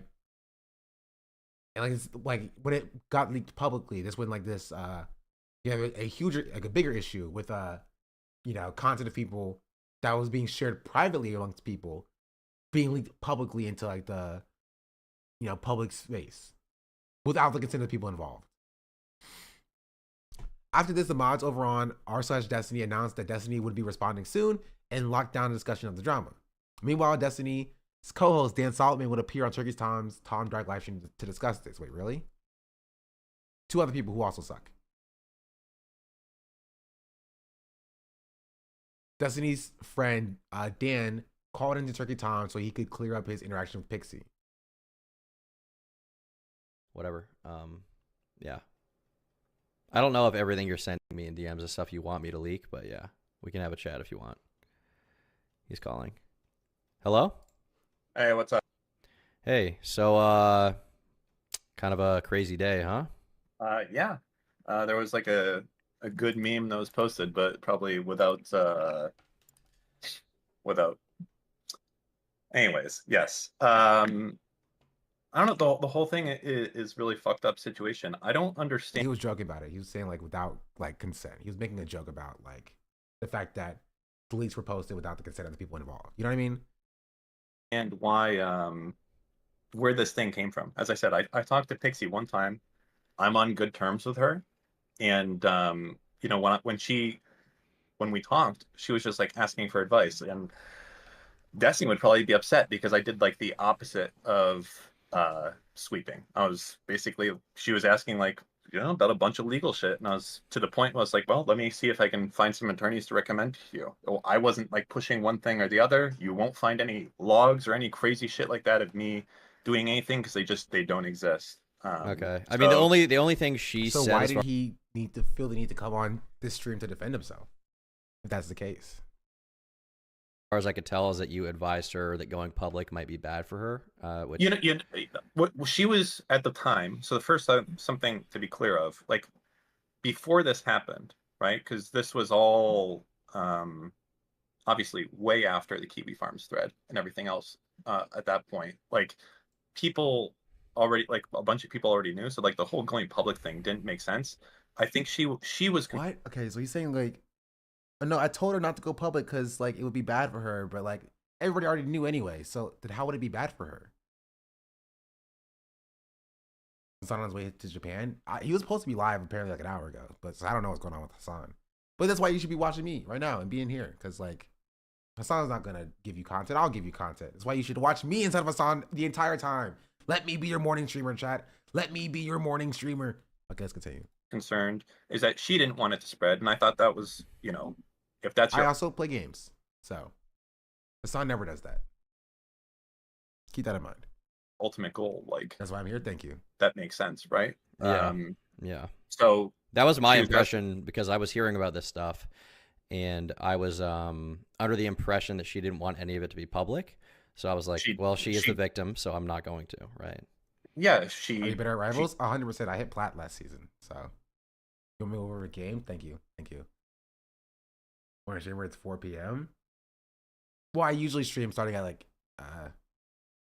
at 10 p.m. Eastern time, so I am a morning streamer technically. Which maybe I push it back an hour. If I push it back an hour, people start watching me more. This season, last season, don't get me started, bro. Bro, I am stuck in like silver, bro. I'm stuck in silver because my teammates are garbage. And bro, I was playing against Noko this season. Why would they put me against Noko? Are you kidding? Are you serious? Why am I playing against Noko? Go back to your elo, please. You like climbing solo? Yes, I'm climbing solo. You tried the Fantastic Four yet? I've not really. Solo queuing, that would make sense. I got the plat 3 solo queuing. Right? That wasn't difficult. That wasn't hard. But like trying to get out of silver is insane. I haven't played a lot because I was in the freaking ER. But like, gosh darn it. Go back to your elo. I stand by it, bro. Thankfully, the match got canceled, so he didn't even beat me. So technically, Noko never beat me. We drew. But like, gosh freaking darn it. Again, should I get into like Rivals or Overwatch? I mean, Rivals is an easy starter game to get into. I don't play Overwatch, so I don't have any Koba's crazy. Well, he didn't beat me, so I win. Yeah, don't have gaming PCs? No, they don't actually. They don't even have any PCs. Also, they're understaffed. Please, we need more ER staff because I was in there for 4 hours. She did it. That was the number one concern. Is like, wait, is Marvel Snap back? Sorry. Thing she did would draw attention to it, and I was like, well, I would agree with that. So that's why she was asking about the legal stuff, because that could be potentially completely private. But at no point was I like, don't do this, don't do that. No, it's not. Marvel Snap is still unavailable on the App Store. So I can't even download it again. I knew I should have downloaded it before it got banned. I didn't know it was going to get banned. Are you joking? Apps.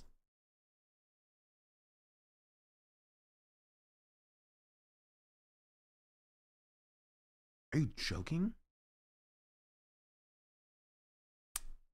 Is it fun? I liked it. Turn it back up. But yeah, but I'm freaking, I can't, whatever, it's fine. Whatever. You know, to be clear, I think like the person who's most at fault here is the hacker, but you know, that's not what anyone is specifically talking about right now. Is it a hacker? Did he get hacked? What's the, I don't know what the conclusion on this is, right?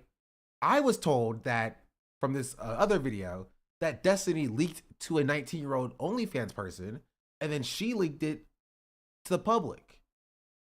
But apparently that didn't happen. He got hacked. I'm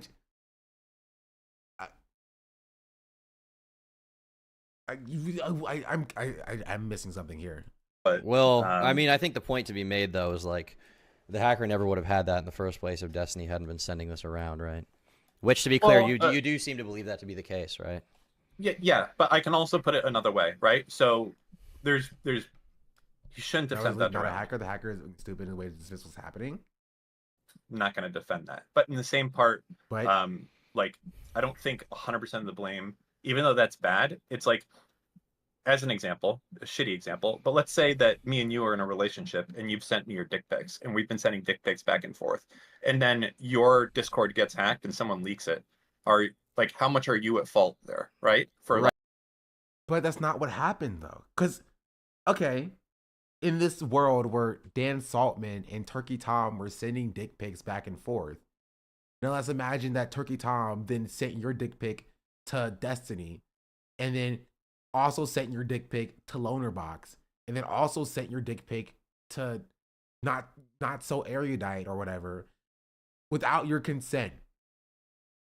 That's a bad thing. That's not good. And a violation of your consent. Separate from the fact that it gets posted publicly elsewhere. Which again, would not have happened if Turkey Tom did not send your dick pic to Not So Erudite, who then posted it publicly. You know what I mean? It's entirely your fault for sending it to other people. And if you want to somehow separate the issues here, you can do that. You can separate the leaking publicly issue from the fact that Destiny was violating the consent of the people in the violating consent of the people in the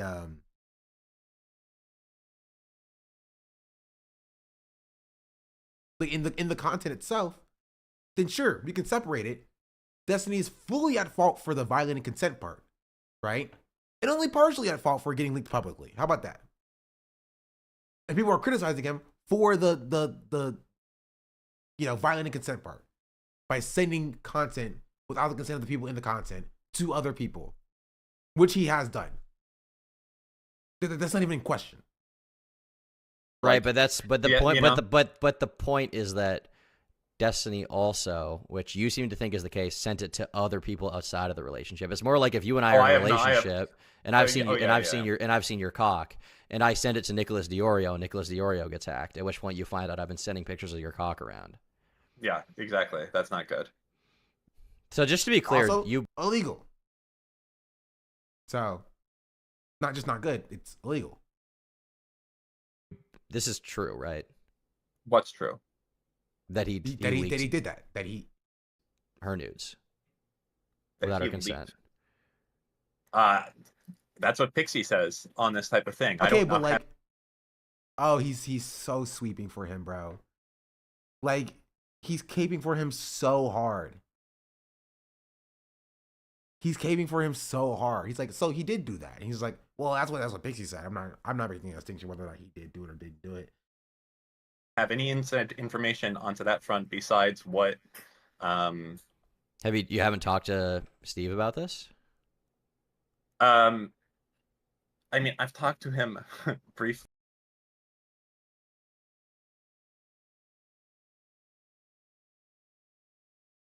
about it, but now. Okay, did he say he did it? Do you think he did it? You got to give something more than like, oh well, okay, I talked to Pixie and Pixie said that this happened. Okay, well, did you talk to Destiny? He's like, well, I talked to him.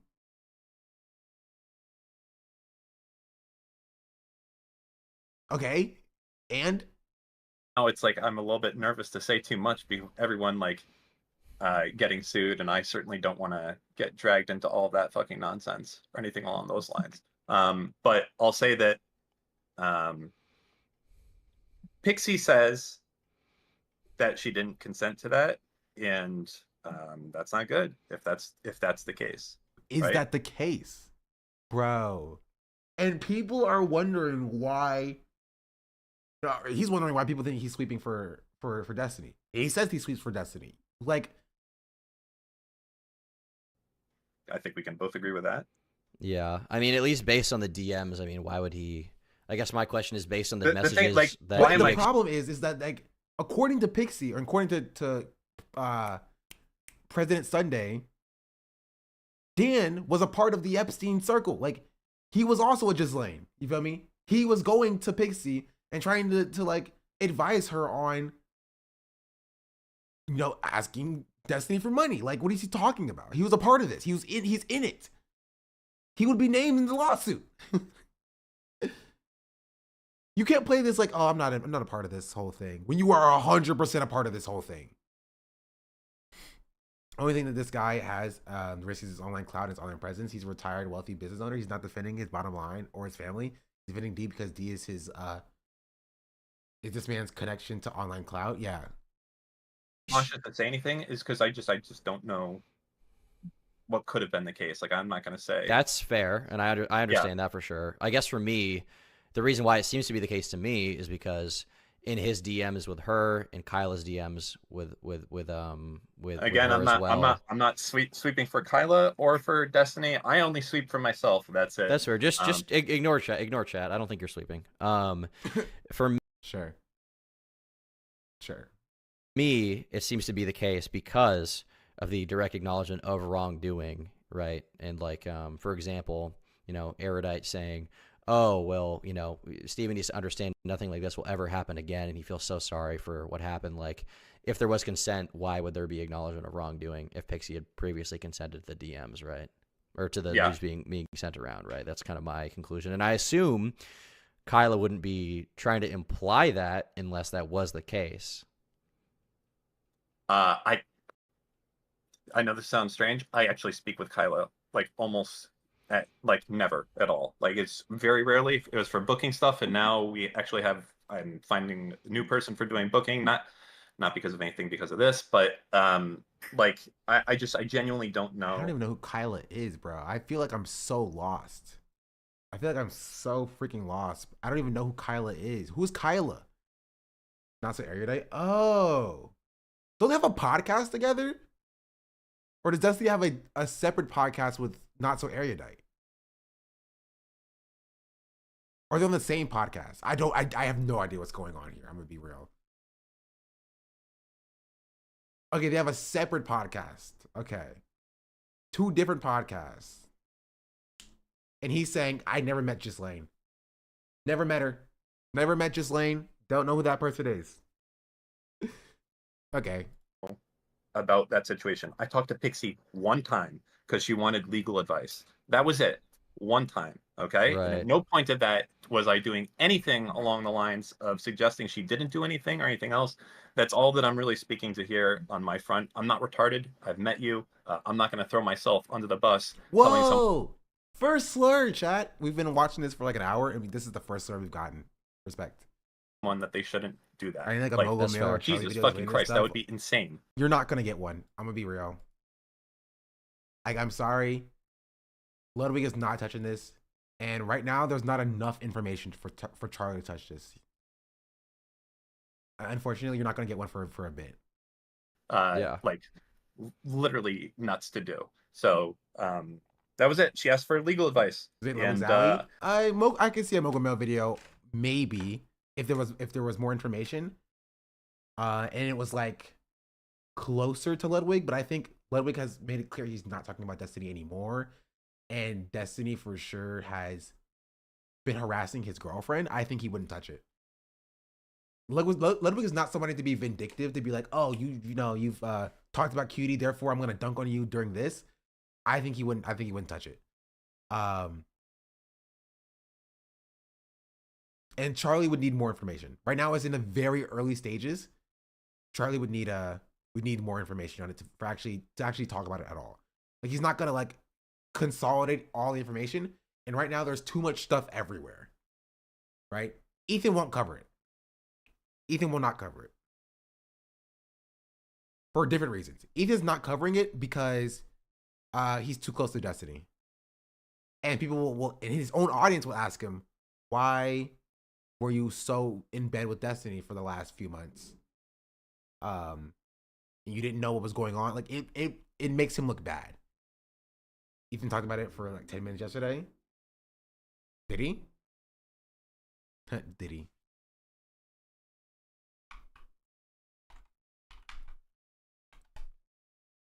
Have you been better, Sean? Thank you. I'm feeling a little bit better. Family. My family.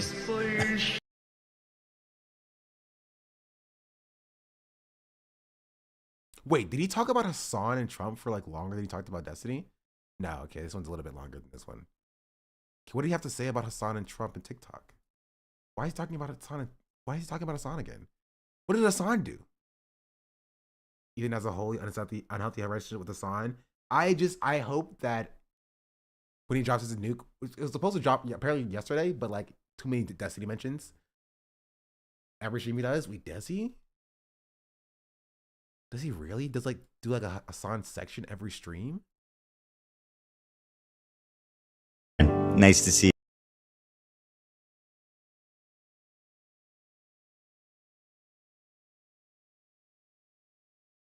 Oh, he talks about Ludwig, I guess. What did Ludwig do?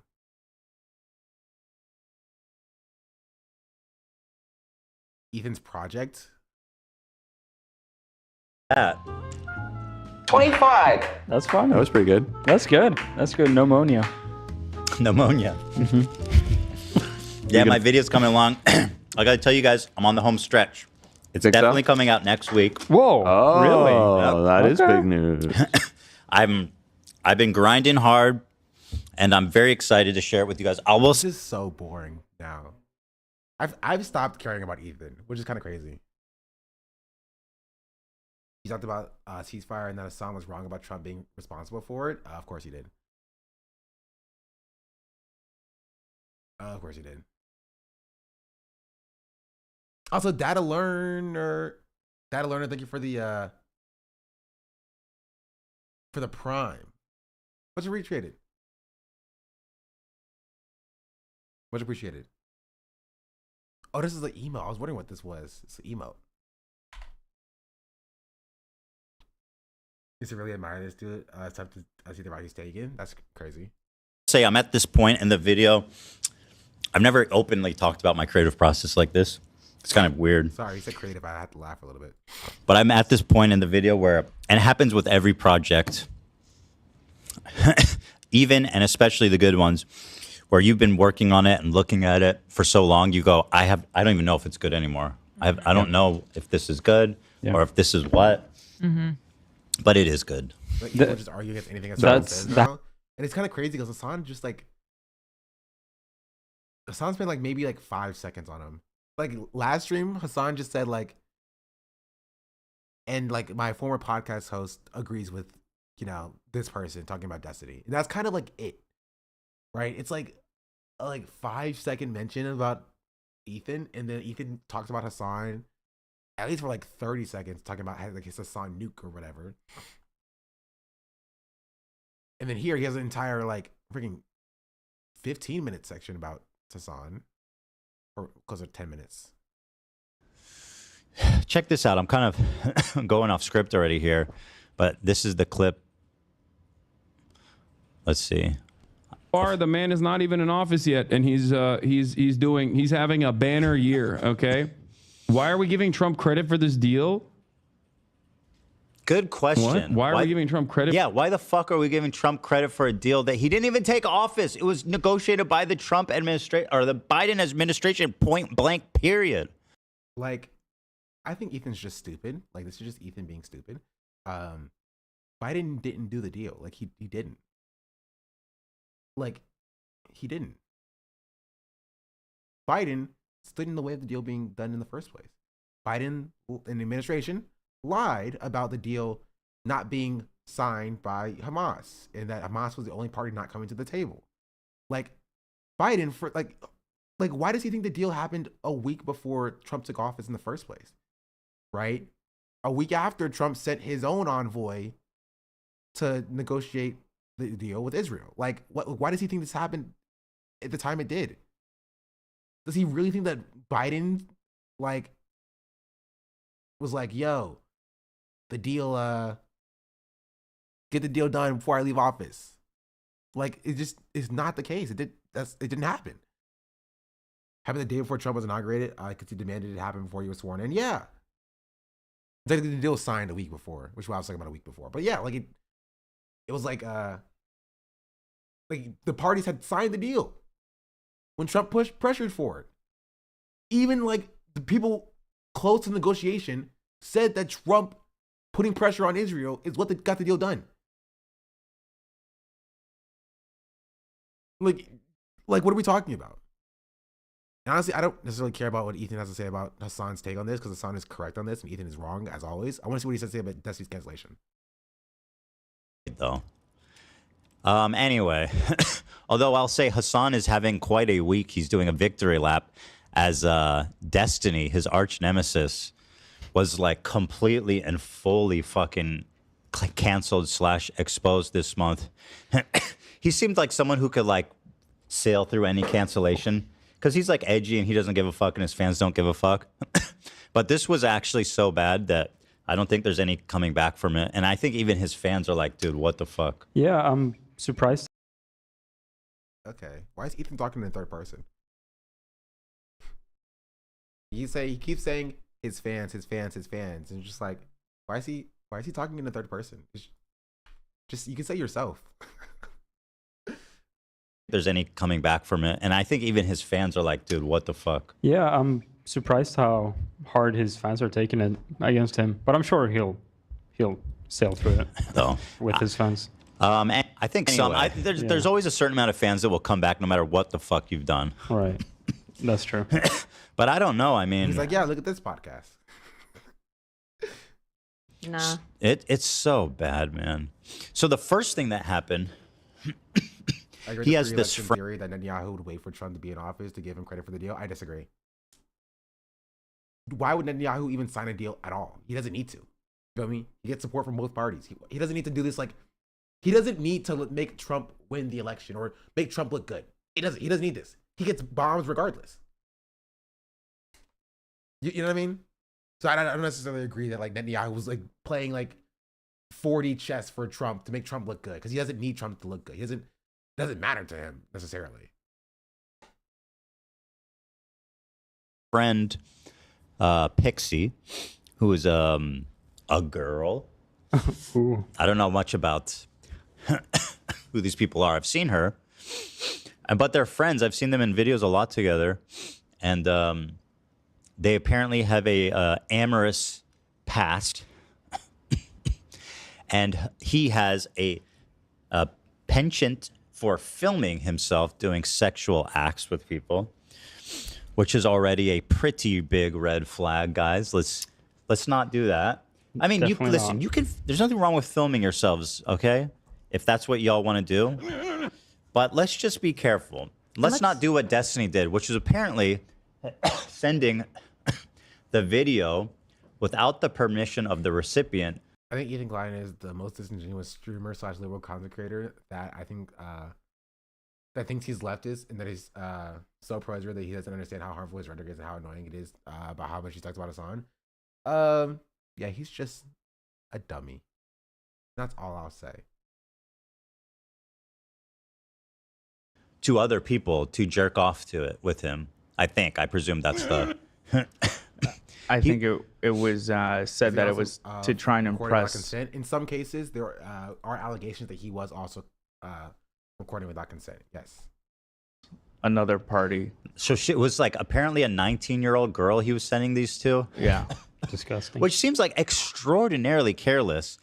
Of course, this is going to come out. Now, apparently this came out because of a hacker got a hold of this girl's data. No, Destiny's data. I thought it got it from him? I thought it got it from this girl. My understanding is that the 19-year-old got hacked. Right, sorry. Yeah, the and 19-year-old that way got it hacked. got leaked. She had this all on her hard drive. Right. Destiny Center. The hacker got in and got all this shit. Now, the hacker's a guy, right? I haven't seen any evidence of a hacker. Right. I haven't seen any evidence of how it got leaked in the first place. Some people are surmising maybe the 19-year-old doesn't even exist. Some people are saying maybe the 19-year-old does exist and the 19-year-old posted and leaked it to the public.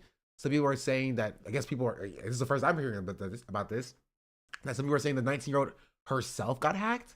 I heard that Destiny's iCloud or whatever got hacked, and that's how the stuff got released. I thought that the girl that D gave it to leaked it was the original story. That's what I've heard for the original story. No, it wasn't iCloud. What I heard months ago when like the Nick Fuentes conversation was happening was that allegedly Destiny had this material. It got hacked by a hacker and got posted online. But now it's coming out that he was sending it to other people, including potentially a 19-year-old, who then either posted it herself, sent it to somebody else who posted it publicly, got hacked and it got leaked public. I have no freaking idea, dog.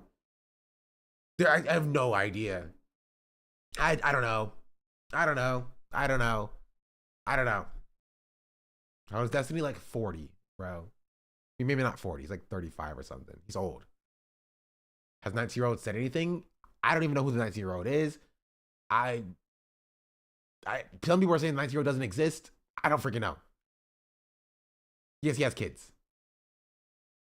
Bro has a child. Actually, if you can believe it, the next part is even worse. This girl Pixie said, I realized that Destiny's been sharing this content without my permission, so I'm going to be suing him. Okay. Mm-hmm. Then another girl came out yesterday, I think it was, or the day before. What's her name? Gosh, Two more girls.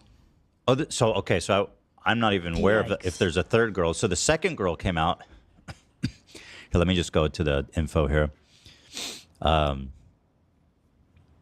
in my opinion, once there's two, there's more. In my opinion. Well, these are real. These are people that like are internet personalities that he knows, that we know he's had relationships with. So it's like there's not even really any room for doubt. Right. Also, Pixie showed screenshots of him being like, "I'm so sorry. If there's anything I can do, you know, if I can pay you to." Oh, Destiny. Yeah. Said that? Oh wow, Ooh. That's deeming. He said stuff like, you know, I don't know if it helps, but yeah, here he is offering to pay some of her bills. Ooh. He says, this feels super lame. Really? So, really? Really, bro? Bro, Zach is literally just one of the dumbest people. Why would you play the Roblox oof sound during serious allegations? Why? Before you went to the same school as Kim K? Zach went to the same school as Kim Kardashian?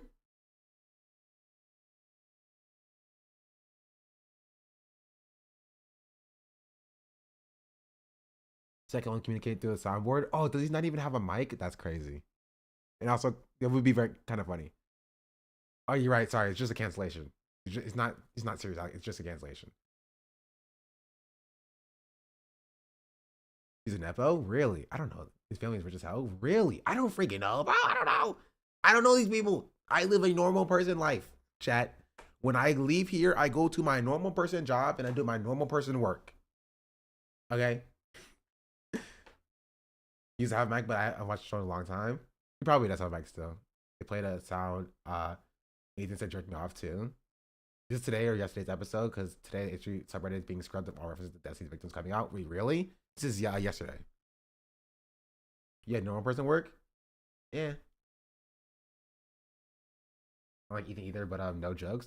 No, you cannot be making, especially when you have a track record like Ethan. I think that, you know, jokes that are in, you know, decent taste are fine. But maybe let's lay off the soundboard when you're trying to express the allegations that are coming out that somebody you are closely associated with is a like sex pest who has committed crimes. Maybe. Like at least try to get through the allegations first. That's his show. Yeah, his show sucks. His show sucks. And the people on the show suck. They all suck. And maybe if you're going to cover serious allegations, you know, treat the allegations with the seriousness that it requires. Especially when it's somebody you know about and you've shouted out on the show specifically. Like if one of Hassan's associates comes out and is like, you know, has serious allegations against it, you know for sure that Ethan Klein himself would be the first person to call out Hassan's association with this person and be like, oh, Hassan, why are you not, you know, calling out this person directly? Right? Why are you making jokes about this? Like he literally 2 days ago or 3 days ago was mad at Hassan for like, you know, making a joke while Caroline was being picked up for, Caroline Will being picked up for evacuations.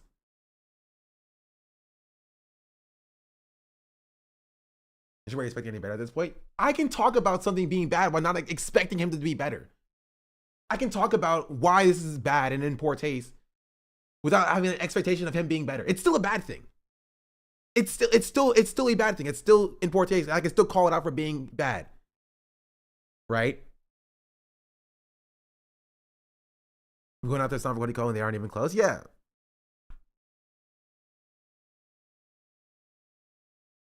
Be suing him. Okay. Mm-hmm. Then another girl came out yesterday, I think it was, or the day before. What's her name? Gosh, Two more girls. Oh, okay. So I'm not even aware of if there's a third girl. So the second girl came out. Here, let me just go to the info here. And in my opinion, once there's two, there's more. Like at least you have to at least get the allegations out before you start making jokes and stuff. You know what I mean?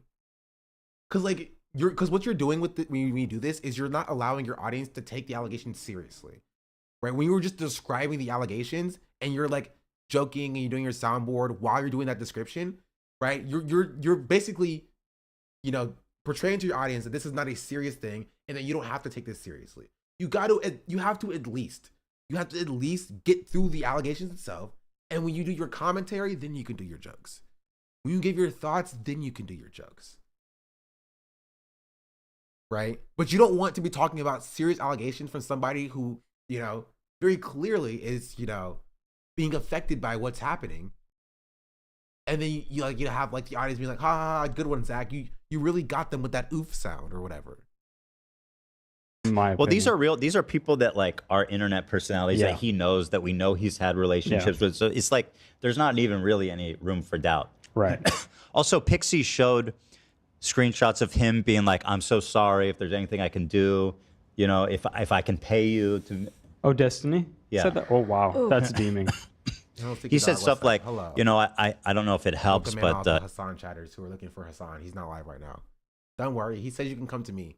If you are a Hassan chatter and you're like, oh, he said come to Sean the Black specifically. Yeah, here he is offering to pay some of her bills. He says, this feels super lame, and I don't at all want to imply that somehow just giving you money helps anything go away or fixes everything for you. But if you have any bills or owe money or anything, or have financial stuff I can help with, I can at the very least chip in and help with any. Weren't you Hassanabi on TikTok? I was Hassanabi on TikTok. This is true.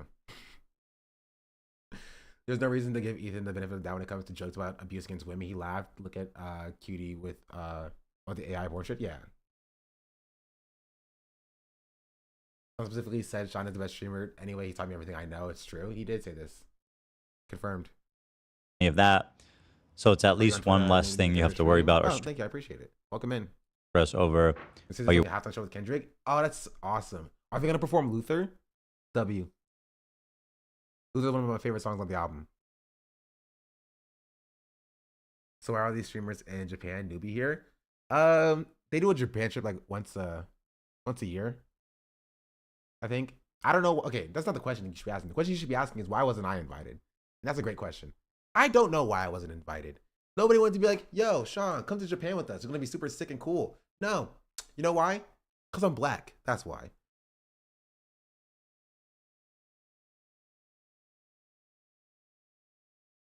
I'm just saying. They thought you were too busy? I get that. They're like, yeah, man, Sean's too cool for us. You know what I mean? We can't have him on the trip because he's going to take all the spotlight away from us. That's why. I thought a single black person invited? Crazy. Oh, you're right. So DI ended. Thought they're going to clip you? They can't clip me. I'm unclippable. Can I invite a single brother? What? Wild. That's what I'm saying. That's what I'm saying. I'm just saying. Go to Japan after moving and immediately become broke boy. I mean, to be fair, I have a ER bill I have to pay, but it'll get paid or not. Who cares? You know what I mean? What are they gonna do? They're gonna take my stuff, take my iPhone, take my iPad, take my very expensive microphone. They're gonna garnish my wages. Maybe. Is it finally caved and wrote an article? Yeah, I have it open. It's right here. We'll get to that in a second as well. Anyway. Cause chatter, a chatter was spitting yesterday. I'll take a brief aside from Ethan, because like, who really cares what Ethan has to say? Brief aside from Ethan, a chatter was spitting yesterday, where that one chatter who was like, you never have any black people on the podcast. So true. I didn't want to say anything, but so true. All right.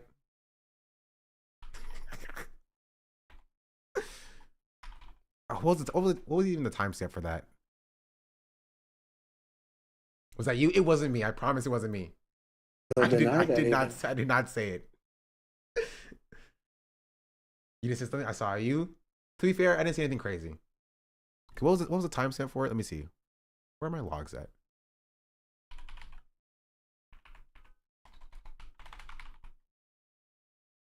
You ain't nothing but a broke boy.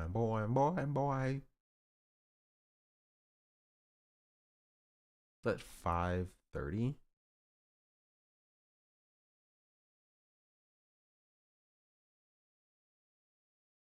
My question is going to be when he's going to admit I'm his girlfriend. That's crazy. Actually, I don't know what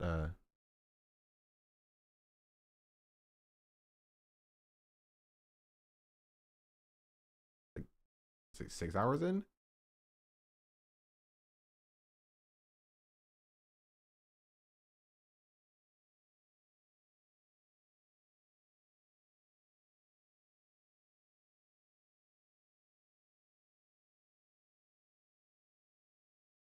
What was the timestamp, chat?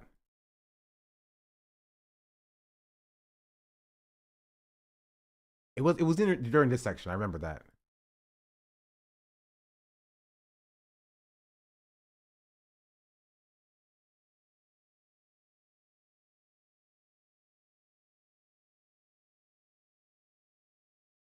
Oh yeah, here it is. Here it is. Here it is. This is good. Watch. What? Okay. You can't, though. The entire slop depends on the drama. I know. What? Oh my God. Talking about black issues without having black women, more black men on the podcast is cringe, though. That was the message. Dude, in a conversation where I'm talking about like rad libs engaging in wrecker behavior because the content doesn't suit their immediate purposes, being an inherently selfish thing, it's not my fault, I promise you, that people engage in, and it's actually just a restructured form of narcissism that masquerades as real, valid critique. And this is what I said. I said, "You're so right, chatter." Hashtag Sean the Black on Fear and.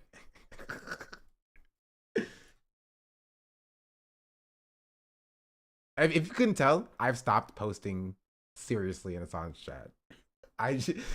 This is the moment where I've moved on from posting seriously. Real valid progressive critique, and you just proved exactly what I was talking about. Live? True. It's crazy. And shout out all the chatters who are vouching. Love you. We love you for that.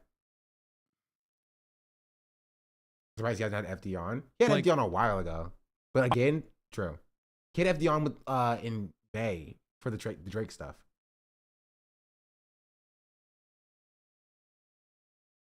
He wasn't the stuff in the Assange chat. Thank you. Thank you. Gets a crash type guys on. Yeah. I think, okay, to be fair, if you were to compare Fear to The Yard, they have more black people on Fear.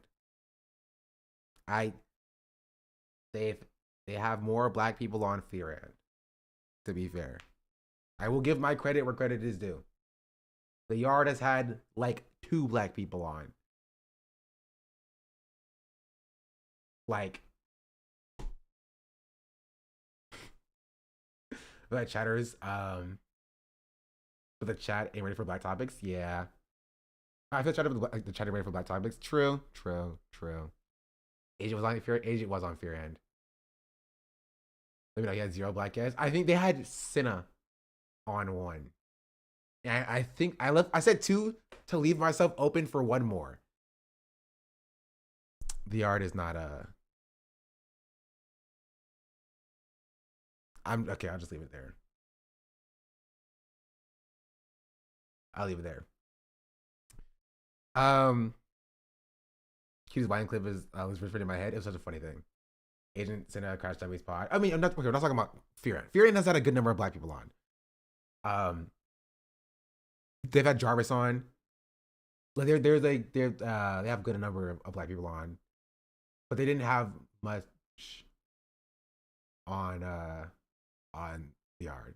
Yeah, y'all making lists, chat? Interesting.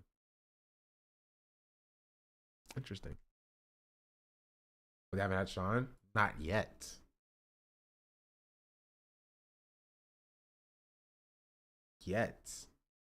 I think I need a bigger number. Ole was fun on the Assange stream. We are the biggest fans of Ole here. We never had any beef, and we are super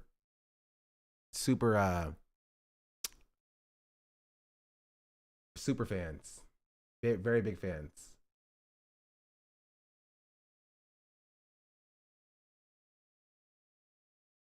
You never talk about Ole again, I beg. I didn't even say anything.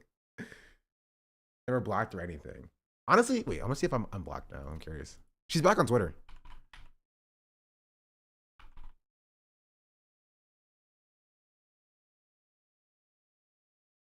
No, I'm still blocked. Are you based in CA? Yeah, I am based in CA. I didn't even do anything. Whatever. I'll let it be. I'll let it be. I won't touch it. I'll leave it alone. I will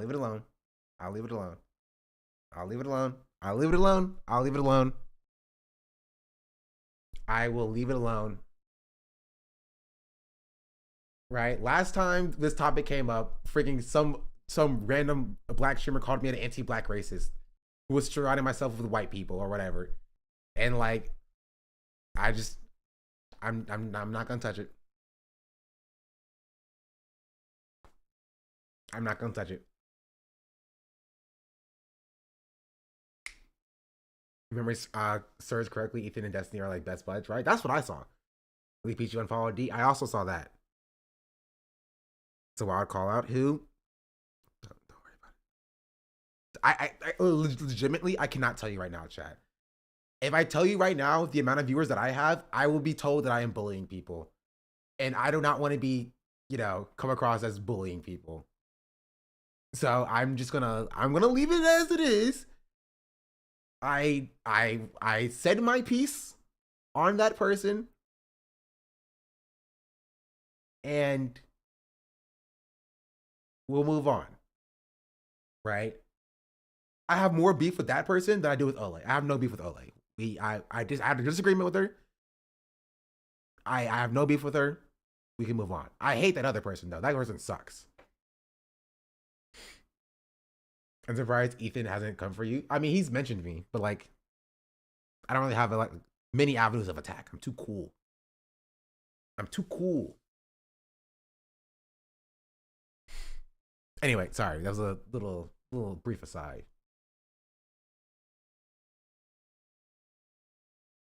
But yeah, like Destiny and Lily used to be like super cool. They were like part of the old, not to call them old, but the old guard of Twitch, like streaming. Does this person have less than 10 viewers? Yes. Well, I don't know. I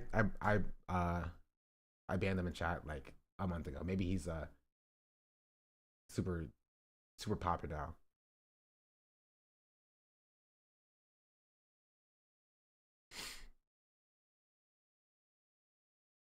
Went from 10 to 9, yeah. You're worrying about getting through this. Now, I had heard this leak happened, and I thought it was just memes and stuff because apparently there was like a picture or video of him like sucking a dude off. Everyone thought that was funny, whatever. And then apparently there was also like, oh my goodness, bro. He's just okay. Even if I get past the whole like right place, right time, he's just not funny. Oh, genuinely so gross. Yeah, it just wasn't. It was just not funny. Before he got banned off of Twitch and started hating Hassan, the guy was friends with all those people in LA. Yeah, he was like in the space. He was like at parties and stuff like that. Like it was normal. Except he didn't catch the cheese ball. Always catch the cheese ball. Remember, chat. Always catch the cheese ball. a video of him that was leaked with like his ex-wife and this girl Pixie. I didn't know how graphic or what was in it, but I didn't know behind the scenes there was apparently an insane amount of stuff brewing that was happening. So there's that, and then this one really was like, for me. Let me just pull it up. Let me make sure this is the one I'm talking about. I'm getting disappointed that Zach continues to dwell on the same planet as me. Is crazy. That's crazy. Wait, so this is his. Hold on. This isn't an accuser. This is not your. This is his friend, Eurodite. Right? This girl isn't an accuser. I think there's just one more accuser. My statement with the info so far, my opinion will update as information is available. Yeah, she's not. Okay, maybe there's some confusion there because Pixie said she knows that there's at least 3 other. As far as there's only been one other person that's come out, and that one is extraordinarily terrible. But this one is his friend. I think she was in. I don't want to speak out of turn. I'm not 100% sure. Yeah. But she's just expressing her opinion why on. even talk about this if you have literally no information, right? Like, I don't really have much information, but like I watched at least one video on it before talking about it. Oh, production crew is everyone's clue is just great. Yeah, like not a single person got the information correct. No one did like one quick Google search, maybe. On the situation as someone that was close to it. Now so the next person who came out was Charlie. Mm-hmm. And here's her statement, which kind of left my jaw on the floor a little bit. So she says, Destiny has blocked me and banned me, and people supporting me from his community. I've not done anything besides ask him for an explanation. As I was assured, this is something he didn't do to me. This didn't do to me sharing videos of them with other people. When I wasn't given one privately, I spoke publicly. I am not involved in any lawsuit or coordination with anyone seeking justice due to the leaks in November, though they have had my empathy and support in their efforts. It is only yesterday I became aware that Destiny had recorded me while we had sex without my consent. That is so. That to me is like the worst. That's like a go to jail type of crime. And then sharing it on top of that. You said that's like a go to jail type of crime. Thank you. I would not have known what type of crime it was if you did not say that, Ethan. You said that's like a go to jail type of crime. Distribution. Filming that leaking things without the consent of people who recorded them are also go to jail type of crimes. But that's just me though. without consent is like Freak. It's a terrible crime. It's just a terrible crime. Yeah. So yeah, that part blew my mind. And with no regard for me, also shared that recording to others. 2 women have now let me know that they have seen the recording taken of me in September without my consent. I thank them for their concern. No amount of public humiliation will ever make me regret being made aware of what was done to me. I'll be filing a police report and pressing charges. Good for you. Now, obviously, Destiny hasn't... We put out one statement that didn't really say anything. It's not even worth reading. But I'm assuming... For his buddies, they both became buddies to dunk on and harass Hassan for being against the genocide. You could write genocide.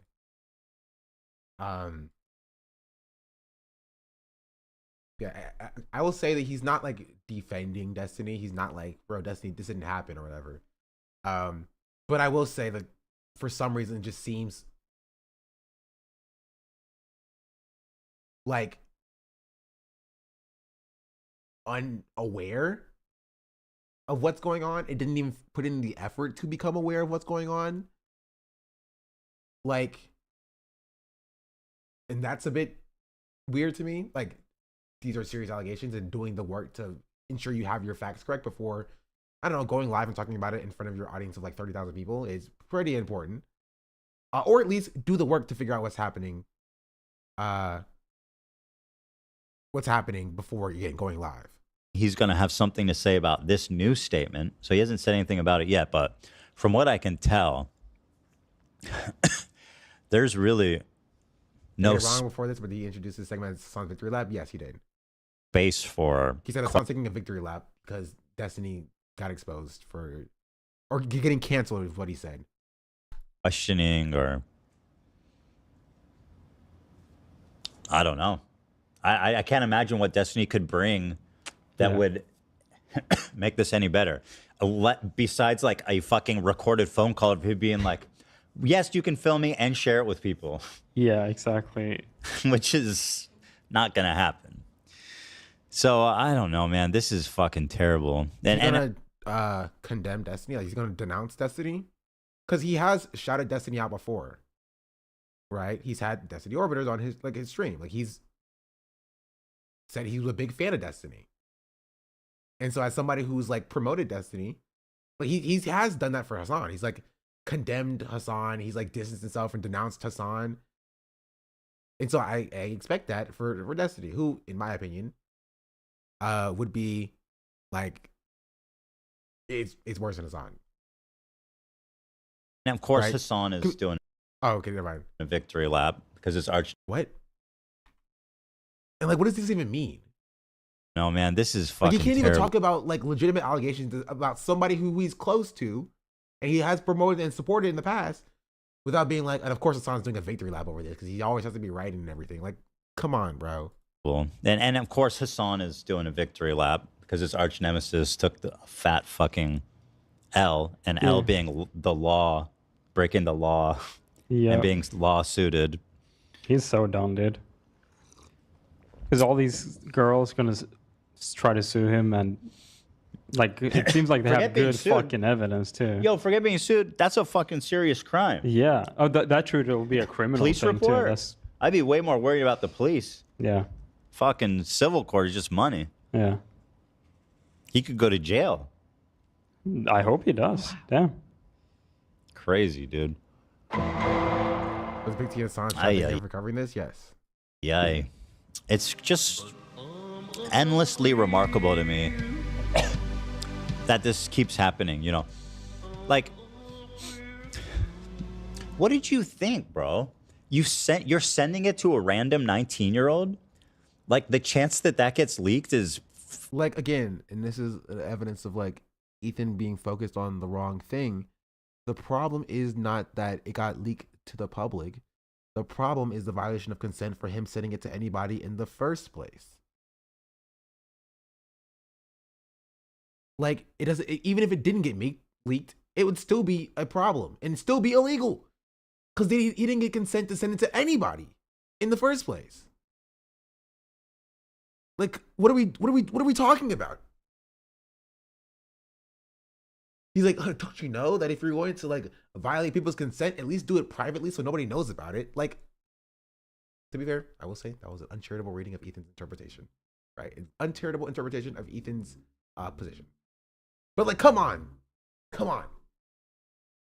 Pretty high. Or like, again, you're filming it without people's consent as well. Like, you're sending it out that willy-nilly. Yeah. Like did you not expect this to happen? What the fuck are you doing, man? Are you that horny? Like, are you that horny? Is your brain that fucked up when you start jerking off that like He's just like blindly fucking gooning. It's dude, crazy. the gooning is ungoonable. Heights that have never been gooned before. This has to be like a record, yeah. Gooch. Oh, okay, so I'm sorry for the misunderstanding. I was reading it more. So there wasn't a second accuser. His previous allegations were brought up of his ex-wife confirming revenge porn rumors that were done to her without her consent, she said. Wow. That's what it was. Yay, man. This situation reads to me like a guy who's gotten away with being a predator for a really long time, and now everything is catching up to him. And I hope that if more people come out, they feel empowered too. I mean, there's already enough, you know? Right? I hope there aren't more. Yeah. I hope everyone feels supported. I hope so too, yeah. Yeah, a lot of the times when shit like this comes out, you just go, how the fuck do you think you would come away with this? But it's like with power, with like doing. Is she leaving H3 to become a Twitch streamer? Or is she going to become a Twitch streamer on her own, right? I have the least beef with Olivia of the people on this podcast. Olivia's the most normal one of the bunch. Even all the power and coercion in the world. Like, I don't have beef with her. I have Olivia too. Again, I think that generally, like, the quality of what Ethan Klein has done for this podcast has just diminished when he started to focus only on Hassan, and it's mostly on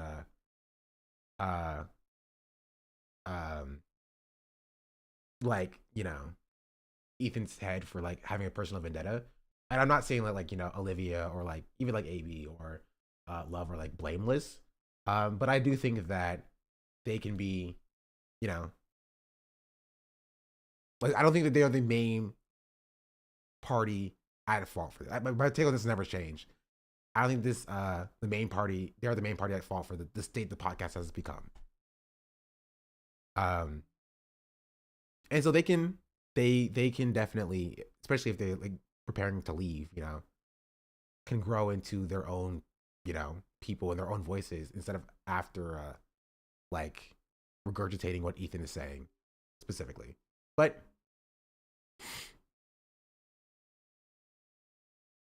yeah.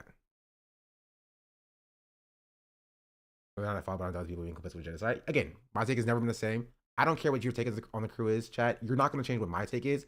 I don't care if you hate the crew. I don't care if you love the crew. My take is that the stuff that they're doing here is definitely empowering Ethan, right?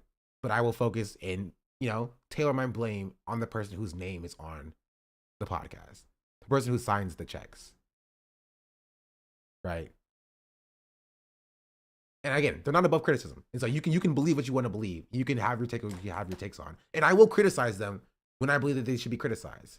Like I've criticized Dan pretty heavily because Dan has been heavily leaning into the, you know, Hassan bad narratives to like kind of placate Ethan. I don't know why he's doing it, but he has been doing it. But again, Ethan still signs the checks. You know what I mean? So it just, again, I don't know why, but that's who I'm going to be focused on specifically and tailor my criticism towards. Not saying that they're perfect people, not saying that they're, you know, blameless, but Morgan said the other day, bills come first. Yeah. if Olivia left, he would be more unhinged. And again, I don't know people's personal situations. They might be trying to leave. They might be gearing up to leave or finding different opportunities or building their own stuff. And they might come out and like do their own tell-all and talk about why they stayed for so long. But like, again, Ethan's name is on the title card. That's who the focus is going to be on. You know what I mean? My focus is going to be on. You can focus on whoever you want to focus on. I don't really care. You can yell at the crew all you want to, but I don't care. Like this, I'm not going to try to stop you, right? I'm just giving you what my take is on the crew.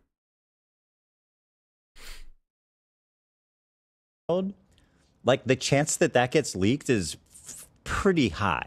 If you're sending it out that willy-nilly, like did you But not I will expect say that Olivia does seem like the most normal person on the crew. I dropped that. She does seem like the most level-headed, normal person. The crew is blameless. I wouldn't go that far. Okay, I wouldn't go that far.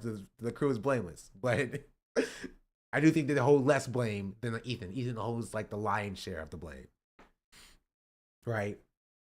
Even Zach. I'll defend Zach on this too. Like even for the cutie stuff. Like Ethan texted Zach and told Zach to like,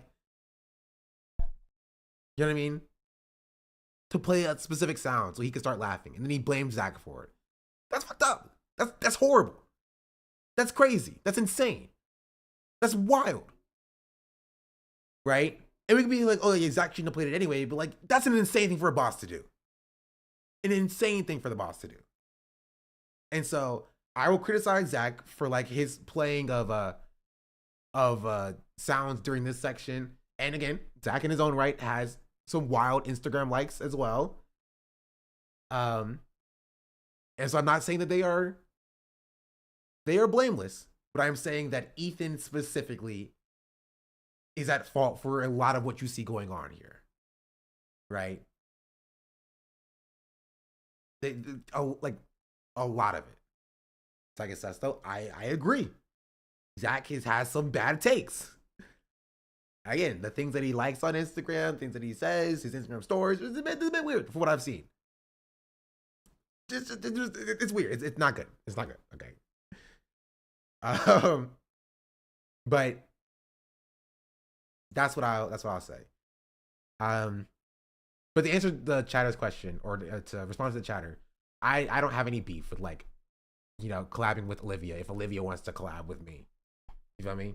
Maybe there'll be one good Olivia in my life that actually does not freaking turn out to be a DNC writer, and I will leave it there. Never mind, I'll stop. Anyway, I wouldn't be against it.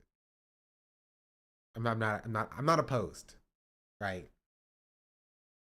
I thought they were talking about Olivia Juliana earlier. Don't even get me started. Don't get me started. I'm not opposed. I'll put it out there. this to happen? What the fuck are you doing, man? Are you that horny? Like, are you that horny? Is your brain that fucked up when you start jerking off that like... I love that's what you know her from, but sure, yeah. He's just like blindly fucking gooning. It's Dude, crazy. the gooning is ungoonable. Heights that have never been gooned before. This has to be like a record, yeah.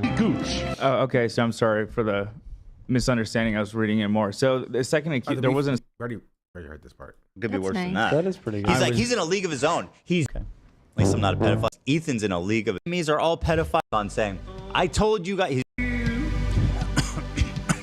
I saw a clip of Hassan saying, I told you guys he's doing. I told you. Bro has talked about Hassan 3 separate times in this 10-minute section about Destiny being exposed for being a sex pest who has violated the consent of numerous women, who is facing a like litigation, right? In a police investigation about that. And he's talked about Hassan 3 separate times. Like, come on, bro. All of my enemies are all pedophiles and Nazis. And someone said, what about Ethan? And he goes, Ethan's in a league of his own. I don't remember. I don't know exactly what he said, but I said, okay. At least I'm not a pedophile or a Nazi. It could be worse than that. That is pretty good. He's like, he's in a league of his own. He's Jewish. Right, Zach? Right. Found it. No, I'm kidding, of course. He would say Zionist, not Jewish. He has enough sense to not be that overt. I can't wait for you guys to see this video, though. Please don't. I'm like, this is a passion project. I'm not even surprised when Ethan says stuff like this anymore. No one liked that. It is kind of funny when he like, goes off on Hassan and everybody's just silent. You know what I mean? Nobody says anything. He has to point out Zach specifically, and even Zach's like, sure, whatever. Yeah, okay. They're like, yeah, we hate Hassan, right?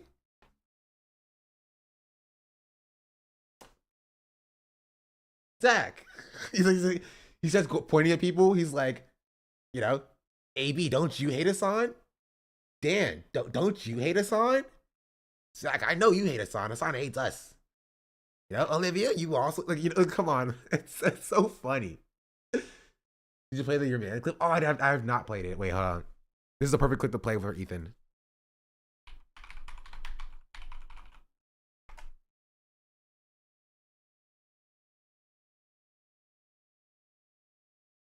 Have you watched the nuke without giving any views? You can watch it here. Hey! When he drops the nuke chat, just watch it with a streamer.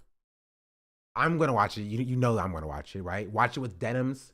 Watch it with Mike. Watch it with Gremlo. Watch it with Brett. Watch it with a streamer. You don't have to give it any views, and you'll get 5 views between us all. They got your mans. They got your mans on sex assault charges. Yeah, the nigga you be hanging with. The nigga you be hanging with. Oh, yeah, sex offender. And he was your mans. He was your boy. I heard you grew up with him. I heard you grew up with him. That's crazy, man. You ain't know what he was doing? You ain't feel bad at all? No guilt, none of that shit. Hey, they got your mans.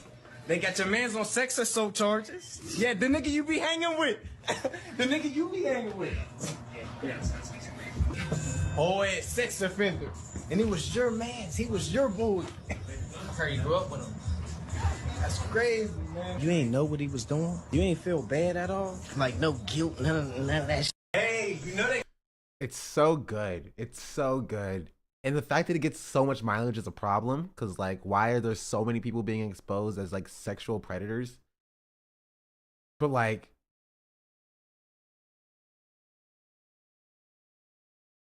it's so good. It's so good. I think we finished off this.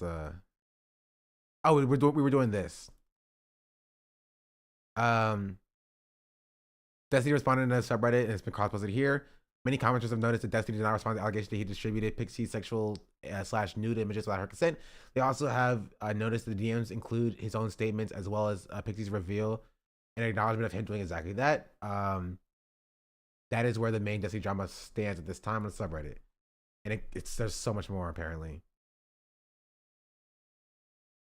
Another former Destiny collaborator, Destiny Cherry, has also alleged to be a victim of the same behavior. Follow tweet, links to comment with the screenshot. Destiny has banned the people who spoke out against Destiny has banned the people who spoken out about him from its Discord server, DGG.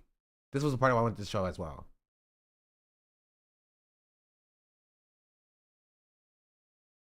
Exclamation mark, IP ban, JSTLK, Cherry, Pixie. Man, how about the inauguration yesterday? What an event. That's crazy. Other Discord messages where Destiny admits to recording with his phone in his pocket during a sex act.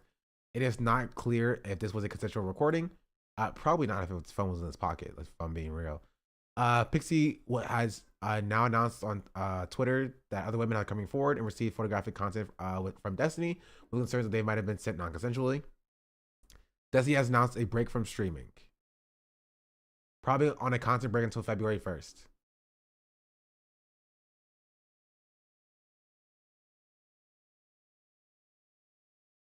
Of course, you have to drop the transphobia in there. Not sure if I'll come out as trans or get a dog. Still deciding between the two.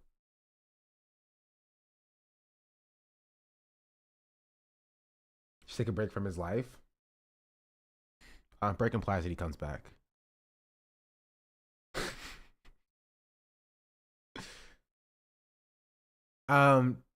Destiny has almost made other comments regarding this on his Discord.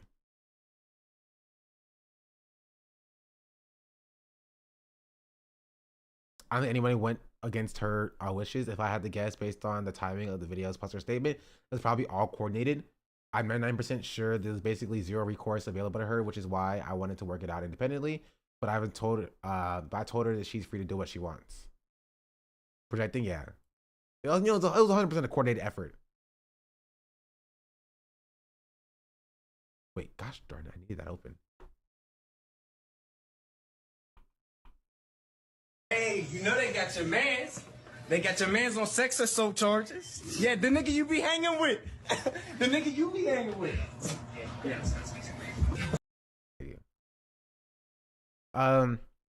Ours is Destiny Mods make a statement on the state of the sub. I'm not reading all of this. Short post, sure.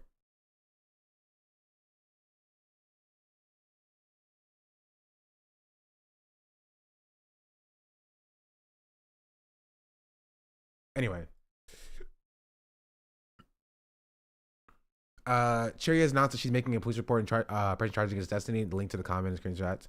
NASA Erudite has released a statement regarding her involvement in all of this. A post discussing this is here, and is linked to her tweets. And Cherry responded to NSE's statement. Who's NSE? Oh, not so Erudite. Not so Erudite.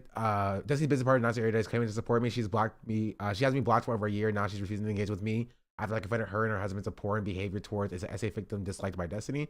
To this day, she refuses to honestly acknowledge what happened, what she did, and has instead allowed others to harass me, call me crazy, obsessed, jealous, to avoid criticism of her behavior.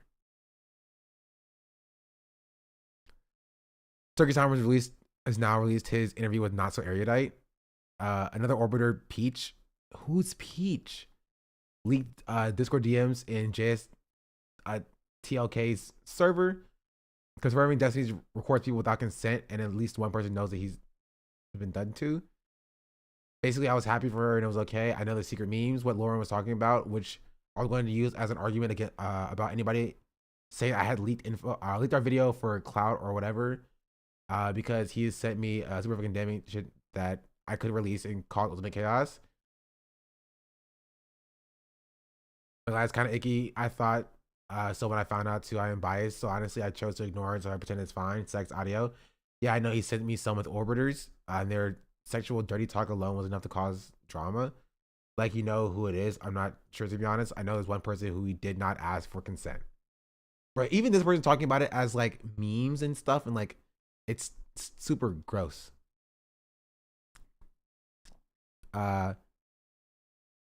Pisco, longtime friend and collaborator of Destiny, has ended the New York content initiative he's working on with D and is ending his relationship with him.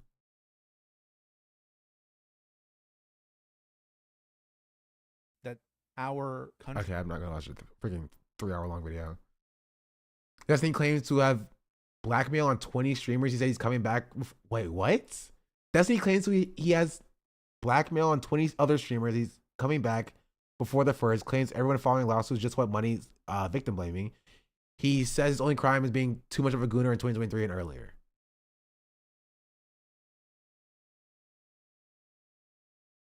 What? Anyway, like I said before, I definitely made mistakes, and if I done it, I can do. All I can do is promise to be better and change behavior going forward. I'll figure it out and settle what needs to be settled in the background. If it's too much, then leave. If not, welcome 2025. Okay, where's he gets? PC and the people behind her. PC and people behind her just want money. There's no point in going after the hacker. He's probably some broke loser anyway, so they aren't even mentioning him. There's a huge revenge porn angle for sure, but that's from the guy who's dumped everything publicly. Anyone saying anything different is oh Jesus, slurs. I never done anything maliciously, or as And then the fucking insane people laugh. Mr. Rapist? Who are these people? Who are these people? Bro, if I need to go on the sex offender list, I'm taking 20 streamers with me. Okay, lol W. All this stuff in 2023 or earlier, lol W. The only reason anyone even is talking about all this is because some guy who gained access to one account and dumped from a few years ago. No one cared about him because they don't think they can milk him for as much money out of that target. There's still like no evidence that there was a hacker. Laugh as a person who tried to accuse Hassan of sleeping with Paris Jackson when she was a minor. She was 19. Who is I don't even know who Paris Jackson is, bro. I don't know who any of these people are. Dog, okay, you know what? I was talking about how I'm unhappy with my like 200 viewers. You know what? Take me back. You know what I mean? If it means that I don't have to deal with any of these people ever. Paris Jackson is Michael Jackson's daughter. Wait, really? That's like I didn't know that because I had a daughter. I didn't know there was like allegations with like Hassan or obviously fake allegations. I tell you, I have no idea about any of this, bro. I just go live and watch Hassan during the daytime. She literally defended Hassan. I'm surprised that she knows who Hassan is. I'm surprised. Don't you have better things to do as Michael Jackson's daughter? Like, I don't know, bro. Go to like, I don't do something else. Knowing about Twitch lore is kind of crazy. They actually hung out. That's insane. That's crazy. I want to hang out with Paris Jackson. That seems like it'll be cool.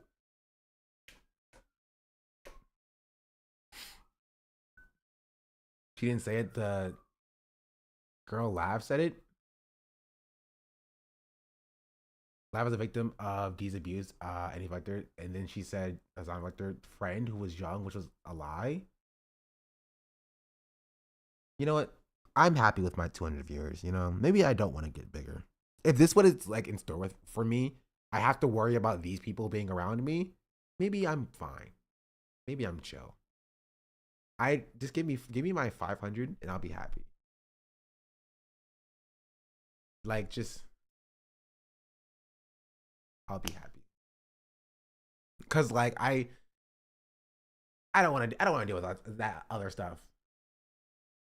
Like, please.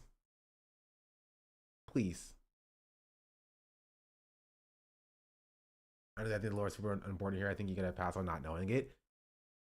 Like I've been watching Hassan since like 2021, and I've watched Vosh for like 3 months before that in 2021 still. But everything before that, I was like either in high school or in college. You know what I mean? A freshman in college. I was worried about how to pick up ladies, and doing my homework and getting to calculus on time. That's what I was worrying about. You know what I mean? I wasn't thinking about like what Destiny and Lav and Not So Erudite and freaking the Loner Box or Wick TV and freaking I wasn't worried about any of these people or what they were doing or had to say. You know what I mean? I was trying to get the calculus on time. And that you didn't become a V-fan. I watched Vosh up until he said the N-word, and then I quit watching him because he said the N-word, and I was not a fan of that. And then I watched one Destiny video and then noped out immediately. And then Hassan got recommended to me on TikTok, and I went to Hassan's stream. I started watching Hassan. I was like, okay, he's better than Vosh. That's how I got there. So, and Hassan, did not scream the N-word at me when I was opening up his stream. So I was like, okay, that's fine. Was it the fan cams? No, it was it was actually, was it Reddit After Dark? I think it was Reddit After Dark before Reddit After Dark rebranded.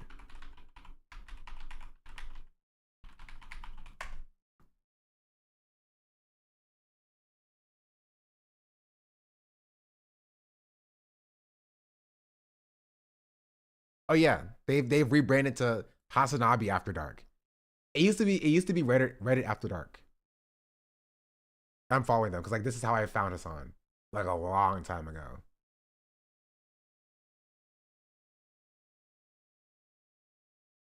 So yeah, I was watching PokeLaws play GTRP and Donnie was there, followed randomly, and watched after 6 months or so. Really, I heard of Hassan through some more news in 2022. I literally made a Twitch account to watch him. Where they changed from being a Redditor to being a Hasanabi head. They were always a Hasanabi head because I was watching them when they were still like a Redditor. But they were like, yeah, they were doing like that like Minecraft content where like there was like a meta on TikTok for a while where like you would be that Minecraft character with like shaders on and you were like doing like parkour and like Reddit stories would be read to you or whatever. So like it was like that, but like it was like a clip of Hassan playing instead of like Reddit stories. I know after Trump lost and looking for copium, I found him on YouTube. Oh, really? I'm a gamer, so I got baited. It's true. Started watching Denon first, and his song came up almost every stream, so I follow it. And now I mostly watch him. Dang, perfect example of why you never shout out another streamer, because then they'll just steal your eyeballs. Confirmed. Confirmed. Anyway, that kind of.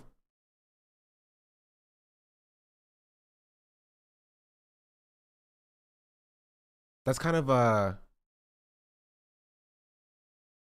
where the drama it's on YouTube drama, where the allegations end, and they also call it drama. They're infesting my mind. Just where the serious, really serious allegations end. And will this be the end of Destiny? Only time will tell. I just hope that he stopped freaking harassing my friends and myself. Please leave us alone. And I hope like people coming from this, they're like these people open up and they're just like, huh? Well, I freaking maybe we were wrong about this side of Twitch politics. People, let's be nice and be friends and whatever.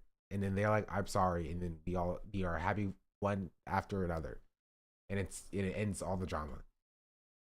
I'm a gaming YouTube, H bomb, Bread2, FD, your YouTube, Hassan on Twitch, and then you on Twitch.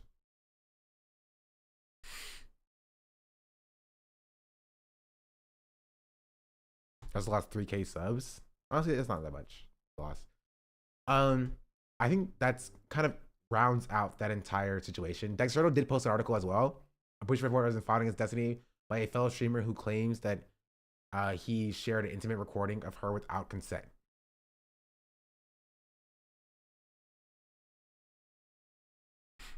That's illegal?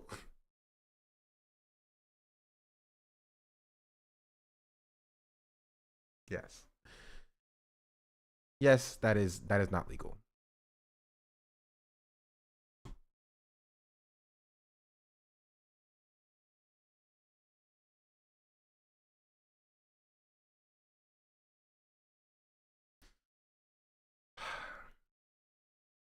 Remember how I got to Hassan? Big fan. I think that kind of rounds out what I wanted to cover. Because my voice is starting to give out a little bit, and I'm still recovering off of getting out of the ER. But thank you all for watching. Oh yeah, Tectone jump scare. He also never replied to me. That makes me kind of mad. He never replied to me. Interesting to get so soon. Thank you. I don't have any tea, but I thank you. I started watching Hassan from a Fantano raid. Interesting. That's why I need more raids. People need to raid me more, so people can find me from raids and stuff. Confirmed. Yeah, Twin doesn't want to collab with me. So I'll leave it off on saying this, that like, if a better got you out of the ER, thank you. You have one of those DIY filters? Like, what do you mean filters? I have his mask. I can wear my mask. But how annoying ads were? Yeah, ads do suck. If I get to 1K subs, I turn my ads off.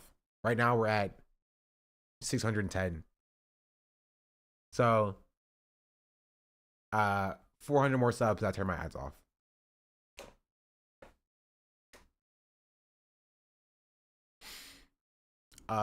Look forward to Sunday. We will be doing a sponsorship Sunday. It's a box made out of a furnace filters and a box fan. I'm not buying a box fan. I have no room for that thing. I have a real person fan. Anyway. I'll buy a demon. I'll figure it out. Either way, thank you all for watching. Thank you all for the raiders who stayed. I appreciate you. Thanks for being here. We do stuff like this sometimes. We cover the news and stuff. And look forward to next month. We will be doing collaborations. It's collab February. Because I'll be on the front page of Twitch. I think. They haven't given me any information. I assume it's still happening. And there was apparently a live. A meeting yesterday about it. But I was at the yard, so I didn't get to it. But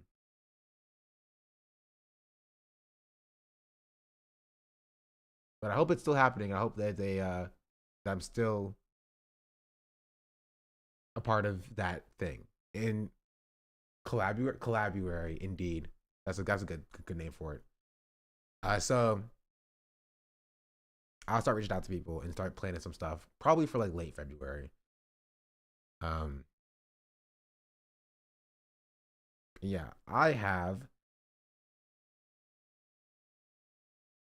a work to do. I was supposed to start working like an hour and a half ago. But thank you all for watching. I appreciate that. I just got here. You're gonna be on the yard, bro. Somebody tell Ludwig to put me on the yard, and I'll be on the yard. You know what I mean? Tell Ludwig or Slime, or Aiden, or Dick, or just get me on the yard. Ludwig Raids is confirmed. Confirmed. Let's see. Sean X Sayaka. I don't know who Sayaka is. Is that a streamer? Your day is just starting. Yeah, I stream and then I work and then I sleep. That's my entire life.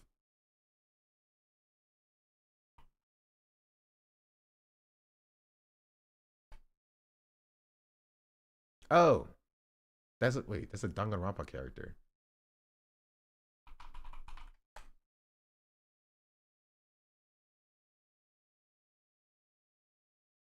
Besides the streaming and sleep part, that's how it be. Very small YouTube channel.